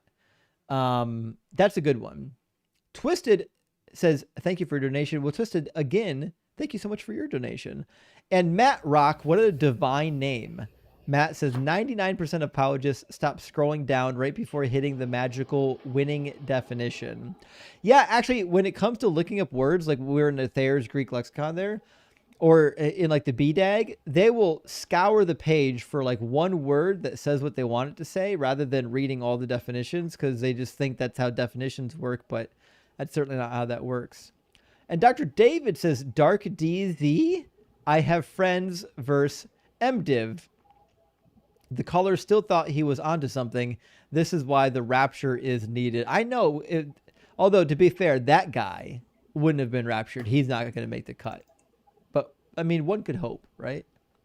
Tim, thank you for the $5 super chat. Says nothing funnier than when you get on your own show and, when they get on your show and try to tell you how your show goes. Like, hey, numbnuts, Justin is God here. Actually, that is true.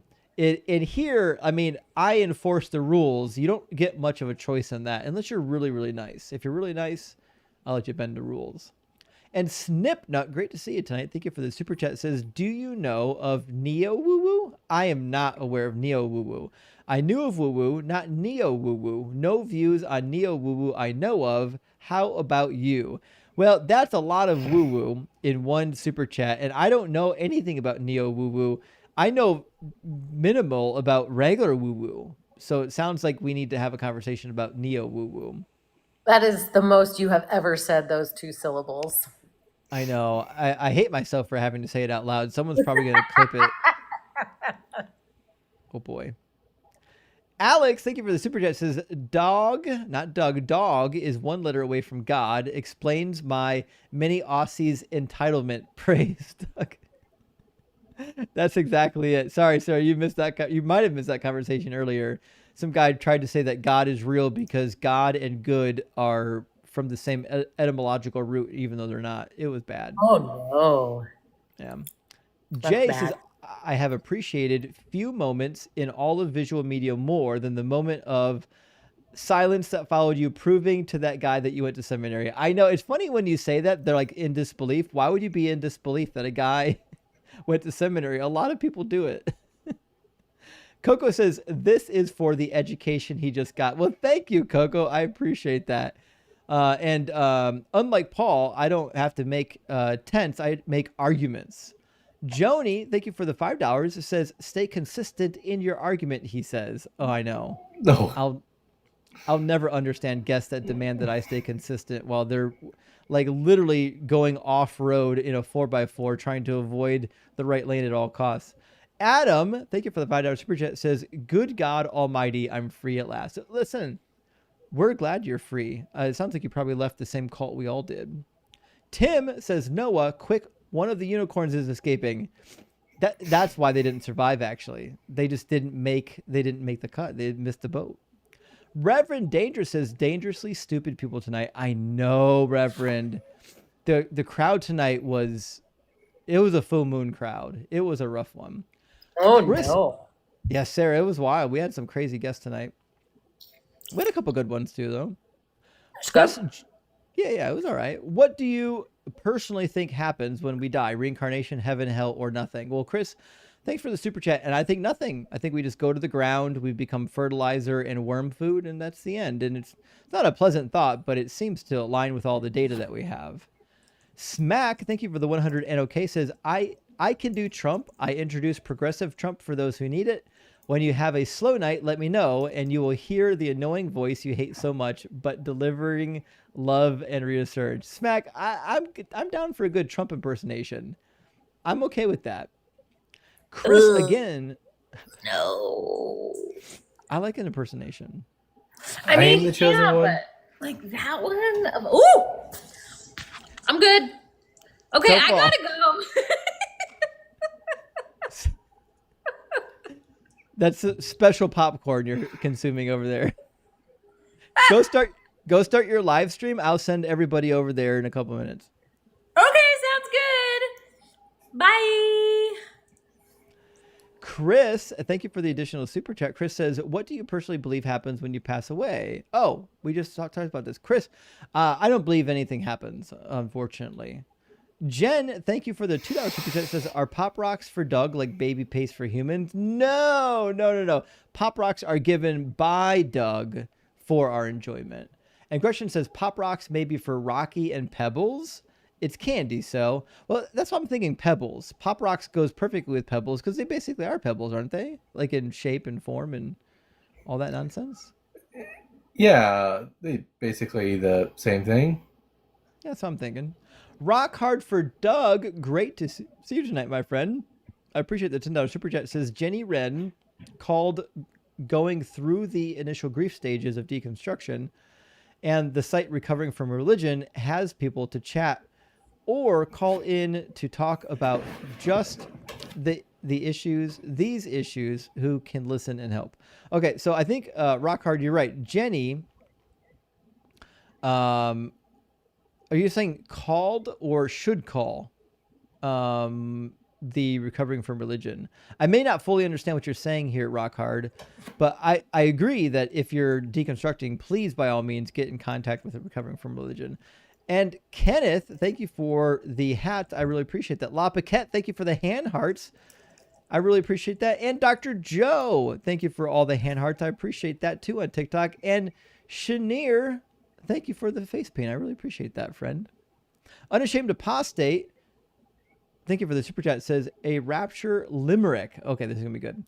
They claimed we'd be left here in pain while they'd scratch a fast heavenly rain, but the whistle was fake and the trip's a mistake. Now we're all here stuck together so lame. I liked it. I think that the end could use some work, but I did like it. We are kind of stuck here, but like the part that needed to go away so that we were stuck together didn't go away yet. But we're going to get there. If we don't eradicate Christianity, maybe they'll get raptured. We'll see. Nathan says, hey, Justin, you're my favorite content creator. Today is my birthday. I'm 39. Rock hard for Doug. Cheers to everyone for tonight we drink. Nathan, I hope you are enjoying your imbibing. I hope this is the best birthday imbibing you've ever encountered. And pray to Doug for your headaches to not be rock hard tomorrow. Fosco, thank you for the $10 super chat. It says, grew up in a fundamentalist house that became messianic. That happens a lot, actually. I deconstructed when I was 15. There's more. There's more, actually. Yeah. We have to get Chet involved sometime. I was 15 because of many of the same arguments you use. You and Ian have filled a void Hitchens left. I'm tickled that anyone would include me in the same phrase as Hitchens, but I really appreciate the sentiment. Listen, as great as Hitchens was, dude, I think you're like leagues above Hitchens. We'll find out. Time will tell. I appreciate the vote of confidence, though, friends. Jackson, thank you for the $5 super chat. It says you should always grant them that the disciples died for their beliefs, then ask about the people who lived or who died modern day cults. That makes their cult real. So this is actually a good thing we could do. We could say, okay, we could grant it. If you die for your religion, if you martyr for your religion must be true. Well, in that case, then that means all these other religions are true. We could run that argument. I already know the counter apologetic. They'd say, well, they're not privileged to know whether or not whether what they believe is true or not. The apostles would have known because they were eyewitnesses. Blah blah blah blah blah. It'll definitely be special pleading for sure. Corvin, thank you for this 666. Hell Nero says AI will either destroy us or create a utopia we can't imagine. Can the Bible be reasonably interpreted to support either of these outcomes? No. There's nothing in the Bible about AI. No matter what anyone tells you, this is not an AI book. But good question, Corvin. I appreciate that. And another 666. Thank you so much, Philip. Hail Satan this time. Can I become competent at Hebrew without going to Bible school? Fucking hey, you can. Dalton did it. I want to prove to my family and peers that I'm not just apathetic. You're not. You can start by using like Rosetta Stone or Duolingo. You can learn Hebrew. If you want to learn biblical Hebrew, you really have to start with an actual text. I like the text by Practico, Basics of Biblical Hebrew, but there are others. There's lots of ways to learn biblical Hebrew. I just learned the alphabet. I learned basic nouns and verbs, and then I bought an English Hebrew Bible and just read it like no one's business, and then bought a Bible that was only Hebrew in order to force myself to read it. So, but there are probably better ways. Repetition is the key. If you don't practice it every day, it's hard to get good. And speaking it and reading it are two different things. What you're trying to do, start easy and learn to read it. Don't worry about trying to speak everything right away. Tim, thank you for the super chat. Says, if the wine is the blood of Christ and you cannot get blood from a stone, what will Dougites use for communion? Kool-Aid, pun intended. Oh, first of all, I appreciate that. It's a good pun. But no, there are actually stones that do contain water molecules, as it's been dubbed. That they actually hold water. It's not necessarily true. They hold the molecules required to make water, so it's not quite the same. But there are stones for sure that can release water. In fact, sometimes if you open like an agate, sometimes isn't there moisture on the inside of an agate? Yeah, they sweat for sure. The moisture caught in it releases, but not like Moses, but still. Yeah. So go ahead, enjoy the moisture of Doug. Orin, thank you so much for the super chat. It says Sharon is the only god in clouds because she's moist. Yes, indeed, Sharon is. She is the goddess of moistness. Look, this is going to get bad. Dwayne, thank you for the 616. Hail Nero says, how mainstream were original sin and the Trinity before the council made it official, 4th century? Was it common to not believe in those? That's a good question. I never researched the pre-Nicene or the anti-Nicene concept of original sin. It kind of seems like it developed around the same time as the writing of the book of Hebrews. I can't guarantee it, but my guess is that there are some early documents that refer to it that we could reference. I just haven't done it yet. But that's a good question. Dwayne, shoot me a DM on Discord because I'd love to have a reminder to look into this. I can definitely look into it. Mere Banana, thank you for $5 super chat, says, can you stop being selfish with your time and start streaming 20 hours per day? I need your content on speed dial, big dog. You cold as hell. I'm sorry, Mere Banana. I'd stream longer if I could. But the reality is I can't. I do what I can, though. I promise I'll stream as much as I can. Thank you for the super chat, though. And Adam says, please add his what to the soundboard? Oh, yeah, I do need to add that to the soundboard. I did add some new stuff to the soundboard recently. I've got There's No Crying in Baseball. I've got Emotional Damage. I've got John Cena. But you're right. There are some things sometimes that the guests will say that should be added to the soundboard. We'll have to work on that. Good question says, for your favorite beverage tomorrow. Thank you. Good question. I appreciate that. I will definitely have a Kraken or a tequila or something delicious on your behalf. I appreciate that, friend. And Dr. Fudge, thank you for the $10 super chat, says Doug communion wafers should be silicon wafers. Oh, that's a good idea. I could hook you up. They're like 10 grand each, but sacrifices must be made. Jeez. I don't know if I need that, friend. I can take apart a CPU most likely and get a wafer. Don't worry about sending me $10,000 worth of silicon. I'm good. Thank you, though. And Bluebird, thank you for the $10 super chat. It says, thank you all. Great to see my favorites tonight. Sarah, Dalton, and Jay, of course. Much love. Well, thank you, Bluebird. Really appreciate that. And Dalton and Sarah are amazing. They're amazing creators. If you're not following both of them, Doug is sad. Dumble Dad, thank you for the $5 super chat. It says, never stop. Big love from Australia. Well, Dumble Dad, I won't be stopping. I will never stop doing this. Dumble Dad, again, thank you so much for the additional. It says, I too went to seminary, not getting that time back. I can now contemplate my own existence in dead languages, though. So there's that. I know, Dumble Dad. There's a lot of people that deconstructed and left in Bible college or seminary. You're not alone. You are not alone, my friend. I'd love sometime to have a conversation offline about your deconstruction during seminary or post-seminary. I'd be curious to know what the sticky points were for you. Now, with that said, that's all of our super chats. Yeah, Tove Mayo. That's very good, friends. So that's the end of the live stream, friends. Sorry we couldn't do a late one tonight, but we're going to go to Sarah's live stream. She should be live right now. Her handle is @LeavingFaith. Throw it in the comments, @LeavingFaith, friends. Go raid Sarah's live stream. I'll be over there in just a few moments to chirp in the comments and before I go to bed. Thank you so much for being here, friends. Thank you for all the likes and shares and support and supers. And Dalton, thank you for being here as well, my friend. Happy to be here. Shalom.